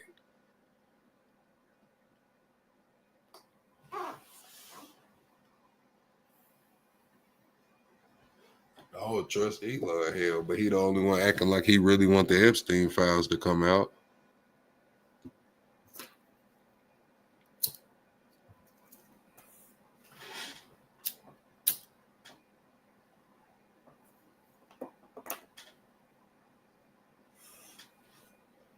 If y'all realize that shit, Elon damn near a centrist. Sam Altman just came out and said he a centrist. Whatever, for whatever that matters.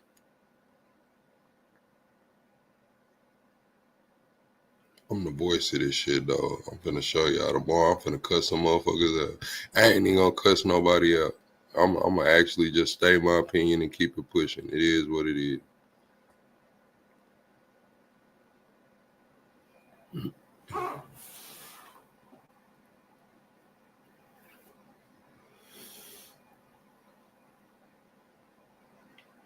Straight up.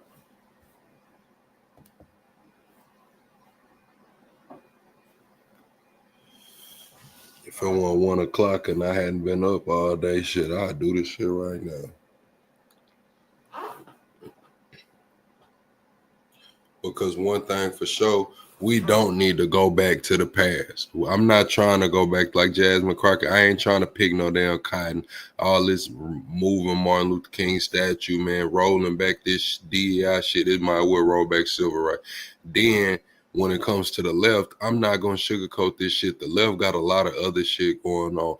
If it's left up to the left, the way the shit's going right now, man, motherfuckers is going to be sitting here arguing over colors, man. It's blue, green, it's green, blue, man. The left got they got to get the damn basics together when we even talking about identifying as they, it, you know what I'm saying, her, or him, he, she, are, nothing, whatever, gender fluid, man. The left got to get that shit together before I even think about, you know what I'm saying? The left that's basics. The left got to get the damn basics together with that shit first, straight up. That's the damn if we don't even know what the fuck, come on, bro. Then we got tampons in boys' bathrooms and shit. The left got to get that shit together. That's why I can't get with that shit over there with the left. And the right, man, the right trying to, roll shit back, man. I'm not going back to the 1920s or 30s either right now. I'm not doing that shit, man. Straight up. We got to realize what we in 2025, it's a fundamental shift, bro.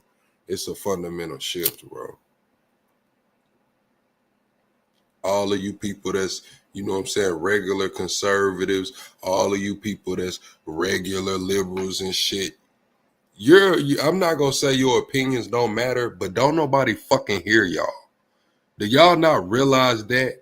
You regular ass conservatives, you regular ass liberals, the motherfuckers that's not far right or far left, nobody's hearing y'all right now. Your party has been hijacked by the far right. Your party has been hijacked by the far left. Nobody's hearing you regular liberals and conservatives right now. Nobody.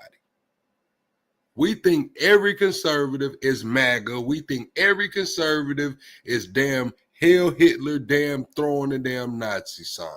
We think every liberal is far left, damn we want to hug trees and everybody gets a piece of the pie when we know this shit won't work. You can do what you want to do, be who you want to be. It doesn't matter if you are 55 years old, you can say you're 7 or 8 years old, and that's okay.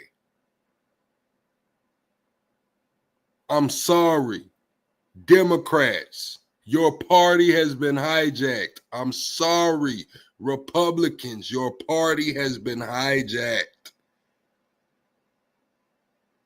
Shit's not the same no more.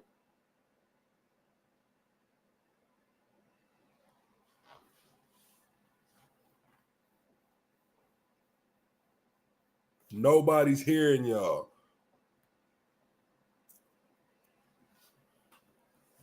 At least not right now.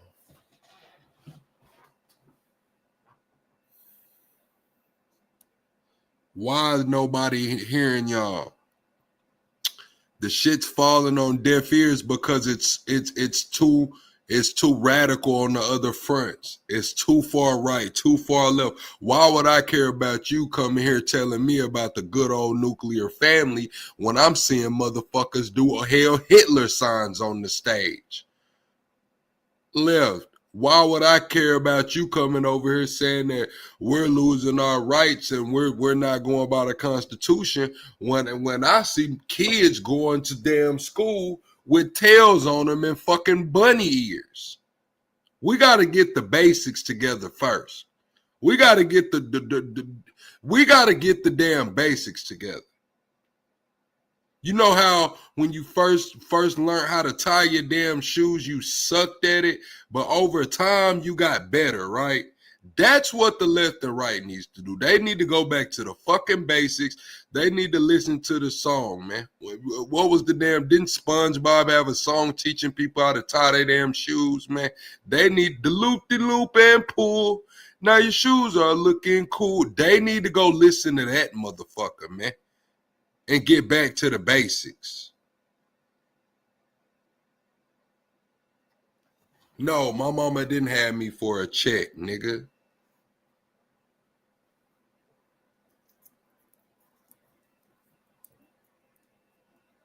Shit is crazy.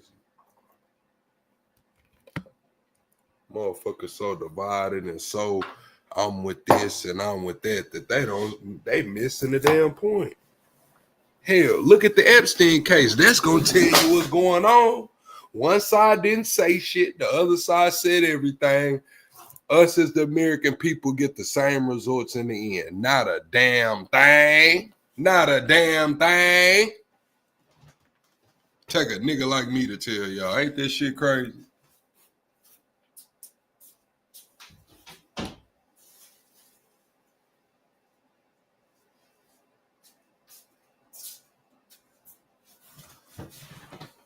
Nigga from Arkansas gotta lay this shit out, man.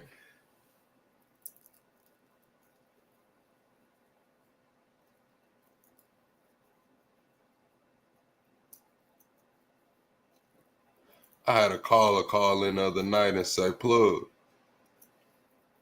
don't you think the world, or don't you think you're a centrist because the world is all moving far right?" I told him, hell no. And I still stand on that. I still think it nah, because of the internet.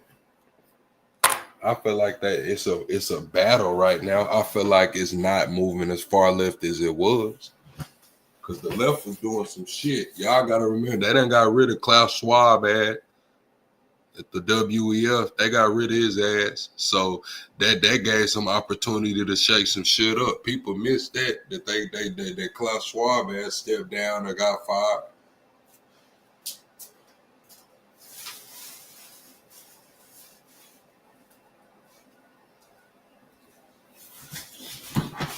Shit.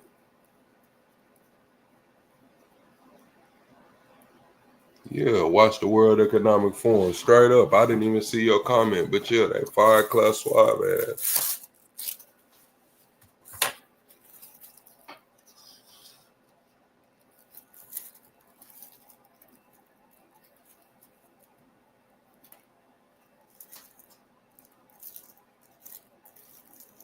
Shit. Get back to the damn basics in here, man.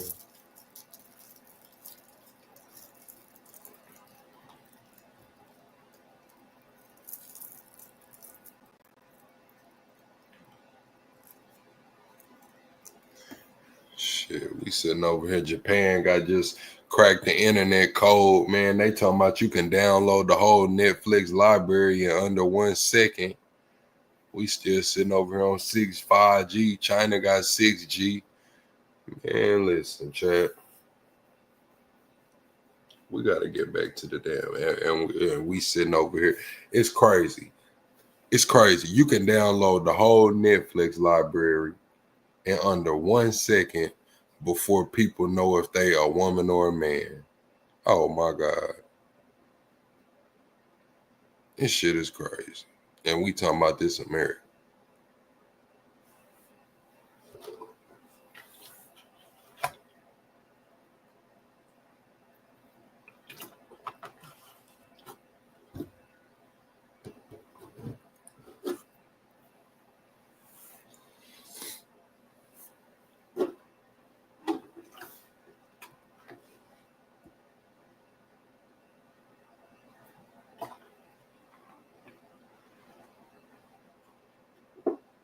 Crazy. Say y'all can't eat without the almighty white. Why do you feel like that Detroit City?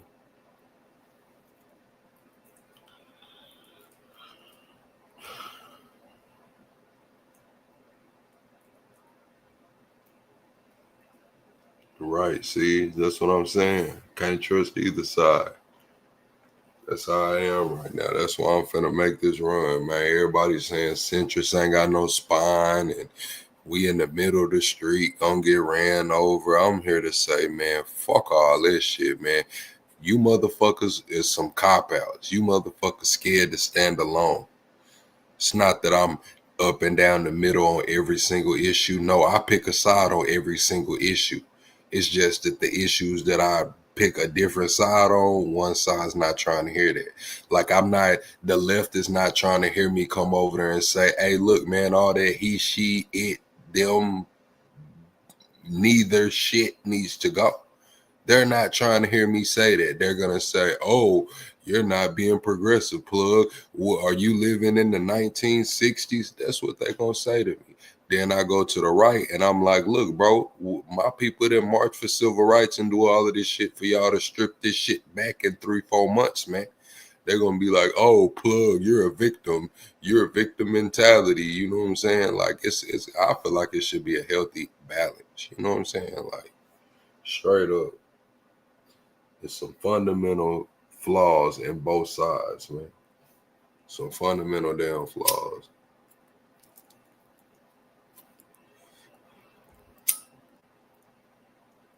Do I know everything, chat? No. Do I got the perfect solution? No. I don't. And anybody that gets on here and tells you that they do is a motherfucking lie. Because that would mean that they could think for everybody. That would mean they could think for every nation. That would mean they would be able to think for every situation. And that's just fundamentally flawed. Nobody got the answer. I'm here to tell y'all that. Nobody has the answer.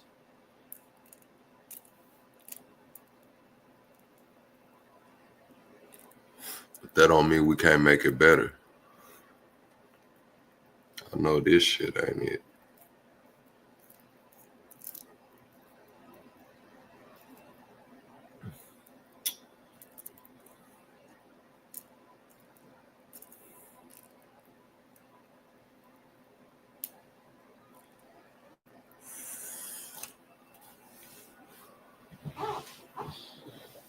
For real. Detroit Siggy is typing in all caps. He wants to be noticed. Looting and rioting, fatherless government monkeys. What you got to say about the guy in Montana, Detroit? What you got to say about that thug, that gangster, the one that killed 4 people at about 10:30 this morning at a bar because he just had to go wet his whistle? What you got to say about that thug, Detroit? He's still on the run. You don't want to say nothing about that.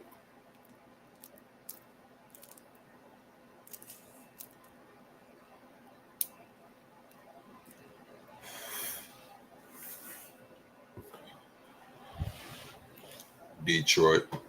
Call in, Detroit.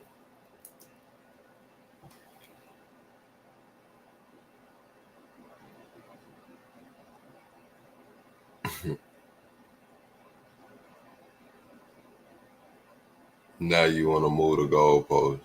You see Detroit?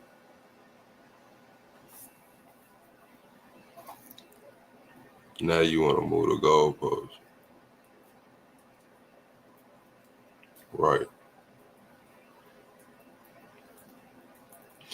Detroit, you don't want to talk about that thug, man.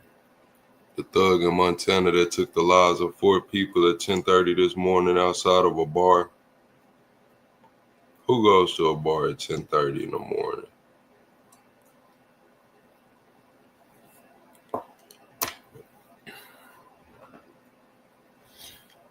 Let me stop, Chad, before I end up like those other creators.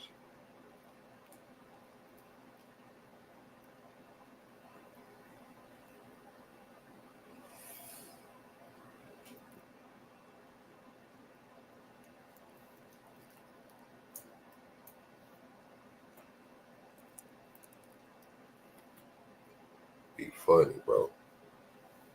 People like Detroit come here talking about looting and rioting and shit, man. Talking about the problems. Like, I guess he's trying to make it a problem in our community. But it's like, damn, bro. Like, man, don't you got a school shooter or something to go worry about, bro? Like, ain't that something you need to get together, bro?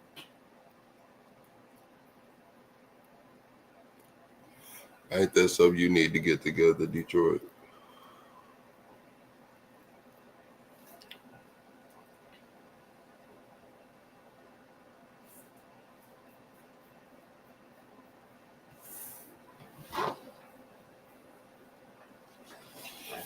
Oh, yeah, they like him, man. Put them together for him, Dorsey. Put them together for him.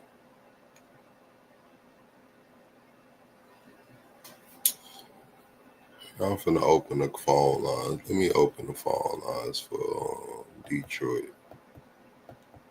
Let me open the phone line. Detroit, this the number right here.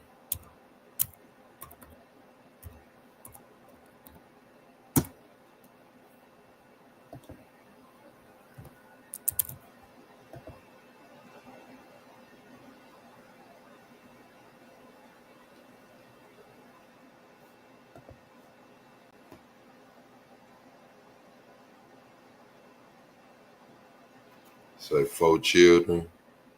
Damn. They don't allow 4 kids in Philly. See, Philly, one of them places I always said I would never go to, but I got a partner in Philly. I said I was going to pull up on them. I got a partner in Philly. I said I was going to pull up on them. Like Baltimore, somewhere I'll probably never go.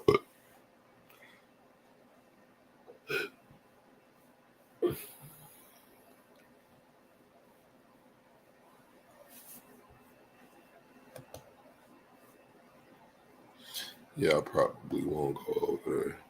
Nah, he probably ain't gonna cause seeds. I just want to give him an opportunity, let him know that his opinion matters over here.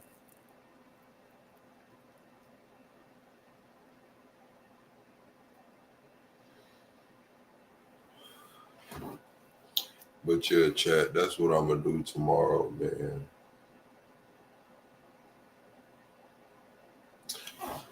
I'm gonna do the one centrist versus everybody. A lot of people gonna call in and be like, "Oh, you're really you just don't know." And man, listen, bro.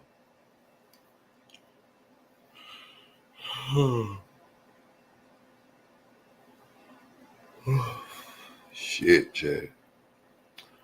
I'm finna get up out of here though, chat. Man, we gave Detroit time to call. He don't want to call.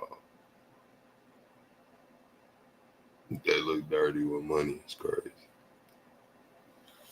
Man, I'm going to get up out of here, chat. Y'all be on the lookout for the live tomorrow. I have been dropping videos consistently, so y'all go check out my videos and drop some comments, man. Be sure to double tap the screen on your way out and like the video, like the live stream, man. But y'all go check out some of those videos, man. I just dropped the video about, matter of fact, before we go, did y'all hear about the guy from Texas that moved his family to Russia because he said he was tired of the LGBTQ indoctrination, and now they got on front line at the war. They got on front line at the war. Call from Dorsey. What's going on, Dorsey? You hear about that Texas man that done put front line on at the war? What? Yeah, I made a video about it on my channel. Y'all go watch the video on my channel. It's a man in Texas. He moved his wife and 3 kids to Russia to get away from the woke. Yeah. I heard about it. Yeah, they got him. And they left them high and dry, right? They got him on the front line. Some man shouldn't have volunteered. Yeah, he said that they promised him a non-combat role for a fast-track path to citizenship. Hey, and now they got him on the front line. I want to sell that food too. And he don't speak none of the language. You see how stupid people can be, man. Number one, you're gonna drag your wife and kids into a war zone, right? On some dumb. Now that man done sat up and watched the war for 3 years, seeing how it's going down, right? And then you're gonna drag not only yourself but your kids, your wife and kids, stuck on stupid. Mm-hmm. You know what I'm saying? Yeah, First of all, yeah. you're a traitor. You're a traitor. Because why you going to fight somebody else's war and you hear from America? There ain't no real Texas. He ain't no real Texas. You know what I'm saying? Yeah, he Real was Texas definitely not America first. Exactly. He up here crying because they didn't keep their word to him. Let me explain something to you. When Let me you're a ask you, traitor- chat, Dorsey. Chat. Uh, Chat, do y'all think Trump should get that Texas man back? Press 1 if y'all think Trump should try to get the Texas man back. Press 2 if he should not. Go ahead, Dorsey. as far as Trump getting them back, yeah, go on get them back. Go on get them back.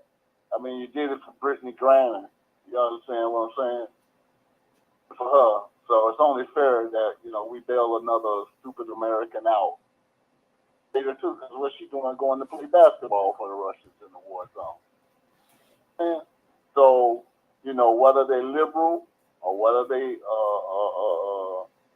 MAGA or whatever it is, man, this generation, not your generation, but this generation, man, they don't know up from down no more.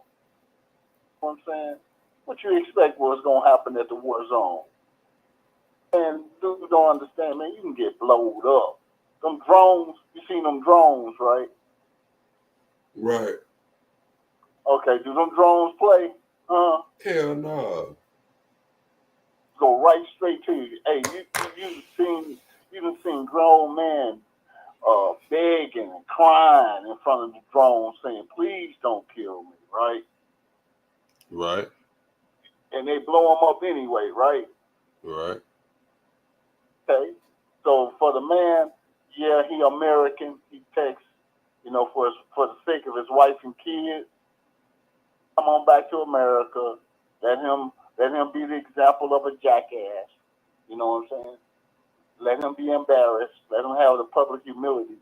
But don't let that man die. Don't let that man die in Russia.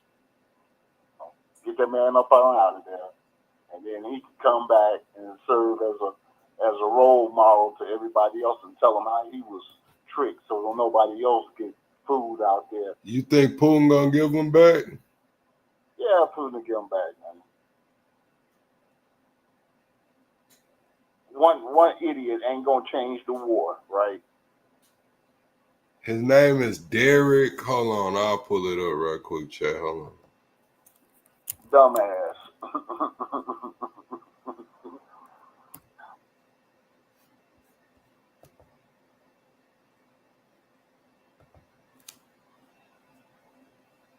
Now I can see him going, but I don't see why his wife and kids have to go along, tag along. Derek Huffman says he was promised a non-combat role in exchange for a fast-tracked path to Russian citizenship when he moved to the country in March. He only been there since March. Instead, he ended up on the front lines of the war in Ukraine. Huffman, who has no prior military experience, was given minimal training in a language he didn't speak before being deployed. He and his wife relocated with 3 children to a town outside Moscow, hoping to escape what they described as LGBTQ indoctrination in the United States. I think, earlier today when you had your session on today, I think you was talking to some dude who said that that women had rights and so forth in Russia. Was it? Remember that guy? I believe so. I think I know what you're talking about. I don't remember the exact convo, but I think I remember. And then my response to him was, Putin was the same dude who locked up them girls, what they called themselves, the pussy dolls or whatever they was. Remember them Russian went? The pussycat doll. Yeah. Look, here you go. He locked their ass. Girls, I love you very much. I'm very, very happy to get to send you this video, let you see my face, see I'm doing well, probably see I've lost a few pounds. I miss y'all more than you can imagine, and I can't wait to see you. Hopefully I get a vacation some point and I get to come home, spend a couple of weeks with you, but man, you're on my mind 24/7, and just know that what I'm doing is important to me and important for our family. And I will do whatever it takes to be safe and to come home to you, and take care of each other. Take care of Mom. She's got a lot on her shoulders. And Deanna, man, I love you. I'm so proud of you. And I know how much you're struggling without me. And I'm so grateful that you're doing this for me so that I can do this for our family. And I miss you so much. I love you. Hey, Deanna. Hey, girls. I love you very much. I'm very, very happy to get to send you this video, let you see my face, see I'm doing well, probably see I've lost a few pounds. Oh, yeah, that's him, though. Oh, that was him talking? Uh-huh. I changed my mind. His ass where he at.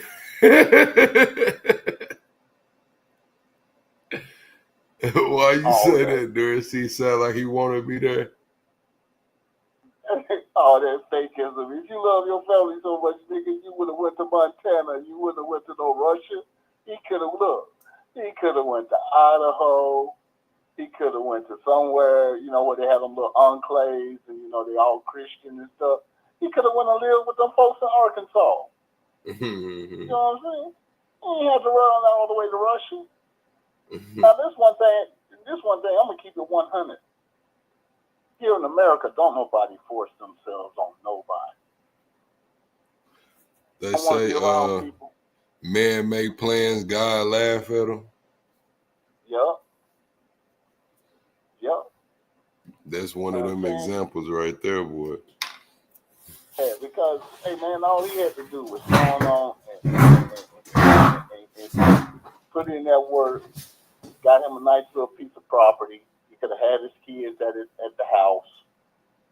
His wife could have, he could have had her either teach the kids or made her go out to work, right?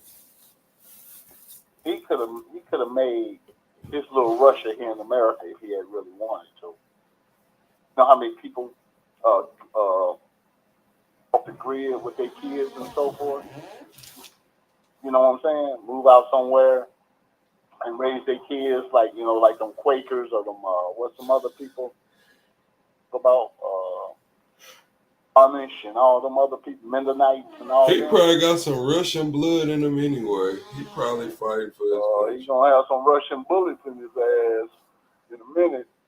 Some Ukrainian. Hey man, these kids see one thing I hate about this, and just because you played a couple of games on the PlayStation or the Xbox, and you pretended like you was, crawling on the ground. Man, you sitting up in a chair eating Cheetos, yourself a soldier.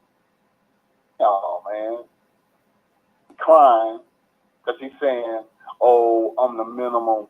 They gave me minimum training and all that, right? Come on, man. He knew better. He was blind.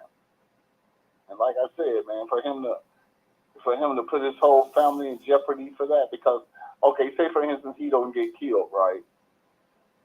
But then, you know, one of them Ukrainian drones come and hit one of them houses that his family in. Don't say.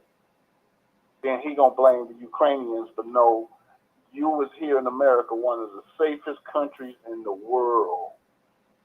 You know what I'm saying?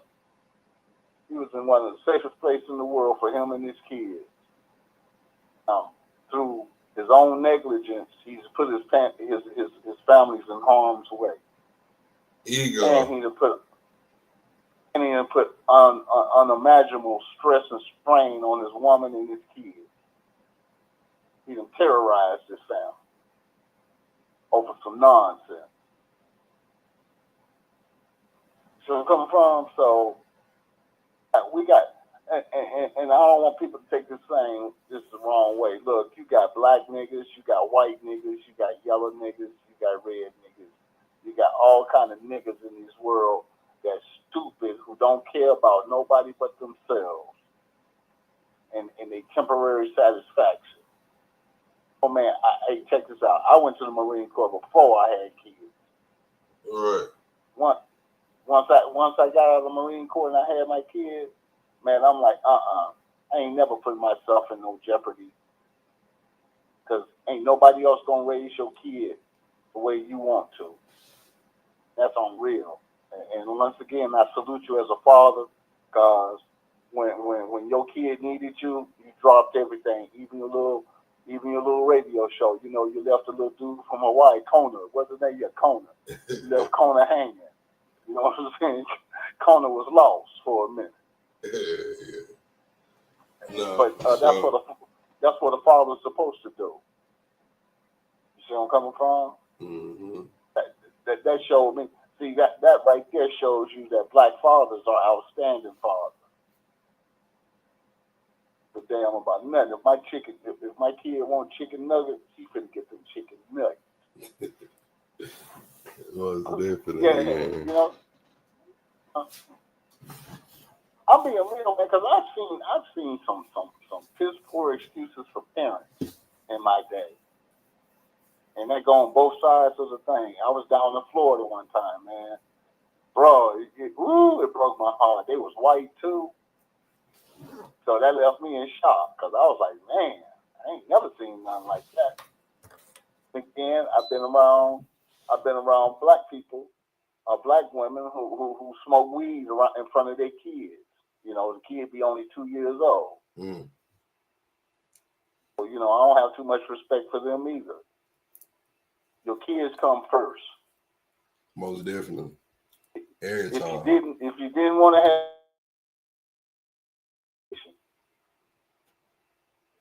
you know, they give you that option. You know what I'm saying? If you go through with the pregnancy and the birth, you can drop the kid off at the fire station. Say nothing against you. When my old lady got pregnant, you know, I didn't want to be no father, but when the time came, I was like, hey, I had to step up and take responsibility for me. You know, if you don't want to be a daddy, then don't fuck. Straight up, man. Boy, you know, I had twins, first kids, off the rip. Oh, you weren't playing, huh? Man, went platinum. It went platinum.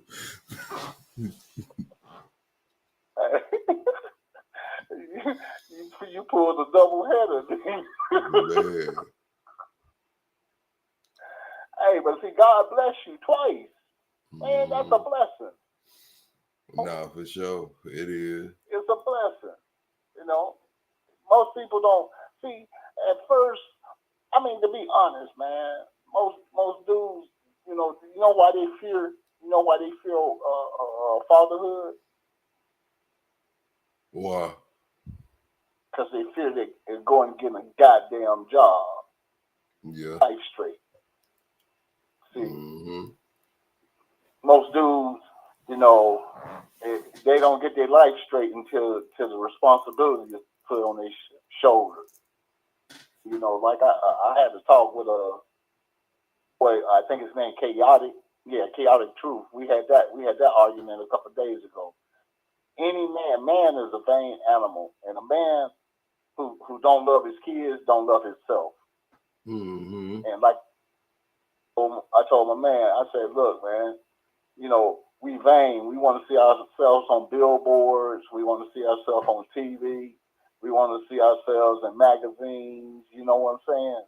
But you know what get my dick hard?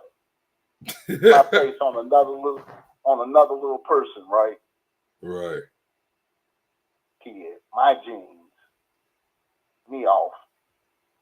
From that's the true sign of a man. That's the true sign of a man. Take care of his seed, take care of his kids, of his ability, and to treat the mother with respect. Yeah, sometimes women get on your nerve, but you know what? She did you a favor. She gave you a kid. You know what I'm saying?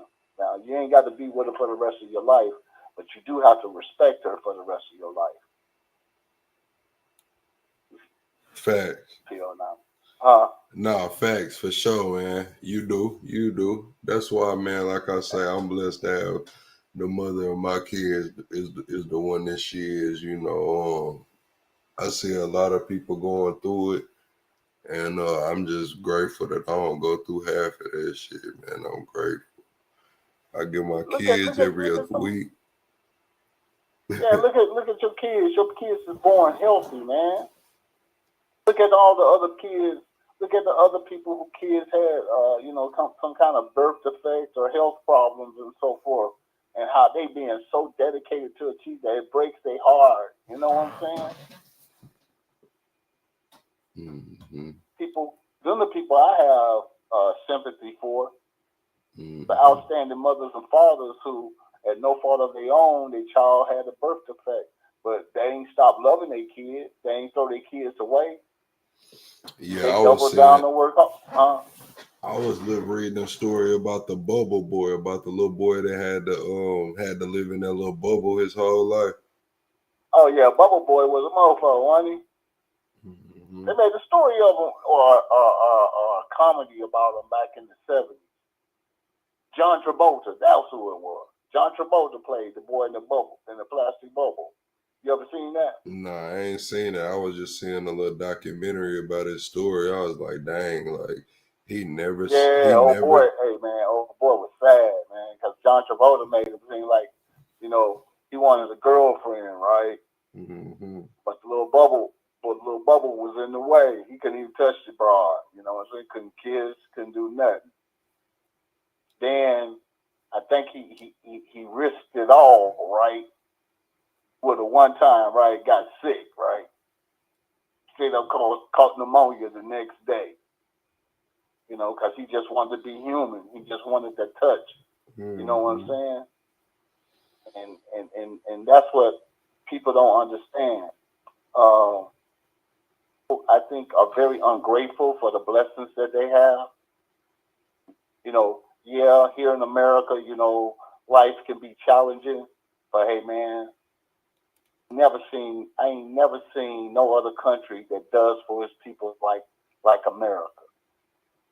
You understand? Even the most racist white man will stop and feed a child, a black child. You know, now he don't like black adults, but he does have sympathy for a black child. So that means that man does have some kind of redeemable factors. And I just want to tell to other Americans out there, hey man, we don't hate each other. Stop playing. You don't hate nobody. Just caught up in your feelings, you might not like nobody, but to hate somebody, if you hated somebody, you'd be out there popping people with your pistol right now. Real. Facts, man. We finna get up out of here, Dorsey. I appreciate you for calling in, man. Hey, man. Like I said, thank you for giving me the time. And for what was that little dude? Detroit Syphilis, whatever his name was. Yeah. Man, check this out, man. If y'all gonna talk shit, nigga, get on the phone. Mm-hmm. Don't worry, I got something for their ass tomorrow. Top Cat and Dorsey, man. I'm telling y'all, one centrist versus everybody, man. Like they finna call in tomorrow. I'm finna have I'm gonna be wearing my big boy boots. Don't worry. I'm gonna call. I ain't gonna be the first caller because I'm trying to see. But see, that's what makes me mad, man. You give people perfect opportunity to call and voice their opinion. You're the only real show that I know that let people talk. Get it off their chest. You don't judge them. You just be like, hey, man, you're gonna ask a couple questions and so forth. But other than that, man, you have a very free show. Mm-hmm. And I thank you so much because I too am a nomad in this desert because I don't have a home either. I don't have a Democratic Party. I don't have a Republican Party. I'm an independent now. I trust neither one of them. Facts. Man, I sure appreciate you, Dorsey, man. We'll see you in the morning. Hey, I got one more question. Go ahead. Okay. You seem to be a very, nice guy. And let me ask you something. Would you just let anybody babysit your kids? Hell no. Okay. So my whole thing to most people is, how can you call people your friends that you wouldn't trust around your kids? Fact. But I see many of people who do that. That's men and women. One thing, and then I'm gonna let you go. One thing I don't like women that let men into their house to meet their children. Mm-hmm. That I don't know what kind of perv they is. See, me and my baby moms ain't been together in over a year and a half, and my kids ain't never seen me with another woman. Not because, you know what I'm saying, and that's very intentional. You know what I'm saying? Like, that's very intentional. Like, I don't want my kids to see women coming in and out of the house. I don't want my kids have never even seen me around another woman like that. You know what I'm saying? Like, at all. Because and it's very intentional because I wasn't raised like that. You know what I'm saying? Like, my parents was together and I feel like, well, damn, I'm not with the mother of my children, so my parents being brought up in a split home, but I'm still not going to normalize that kind of activity. You know what I'm saying? Like, they're not going to see women coming in and out. My kids not finna be in people's faces being introduced to that. Nah, it's just, I'm very intentional. And just because I know you were speaking to the women, but I want to speak to the men too. Like, men, you don't get a pass for that shit. You know what I'm saying? Like, you just the same way that you want to treat your baby moms or the mother of your children about bringing that nigga around them kids, you got to be the same way about these women. And women, y'all be the same way too. If that man trying to bring you around them kids, man, you need to be looking around. Look at that nigga like, hey, what's going on? Same thing, vice versa. It should be, you know what I'm saying, some ground rules. It should be, a time limit.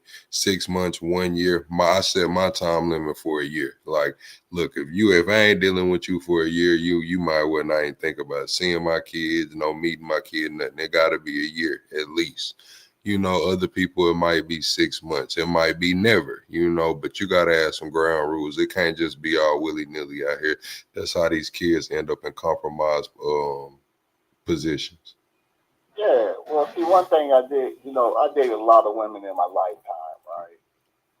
And then when my son got older, like 15, my little lady friends always wanted to, try to pretend like, oh, I want to be a mother to him. I'm like, my son got a mama already. He don't need no more mama. Facts. Be a mama to your own kids, lady. Facts. Don't be trying to be a mother to somebody else's kids. You can be there for them as a mother figure, but you ain't that mama. You know what I'm saying? You can give guidance.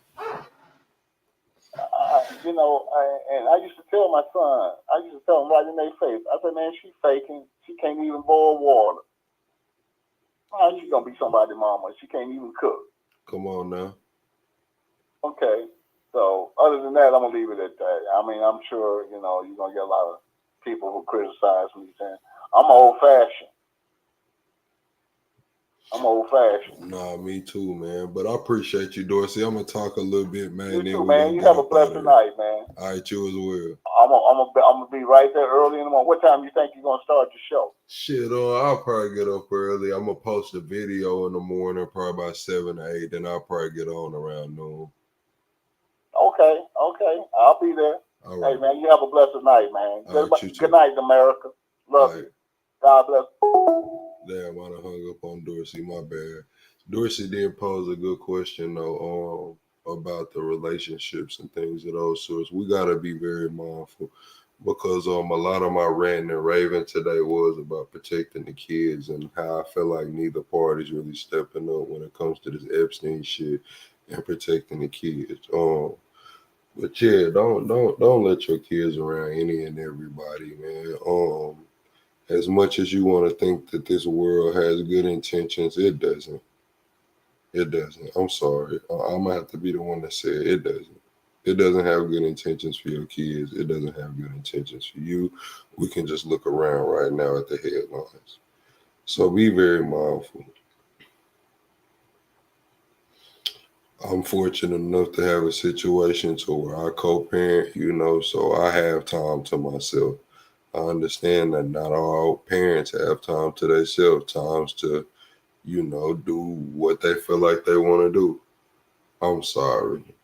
You know what I'm saying? I truly am. But hey, man, sometimes you got to bite the bullet.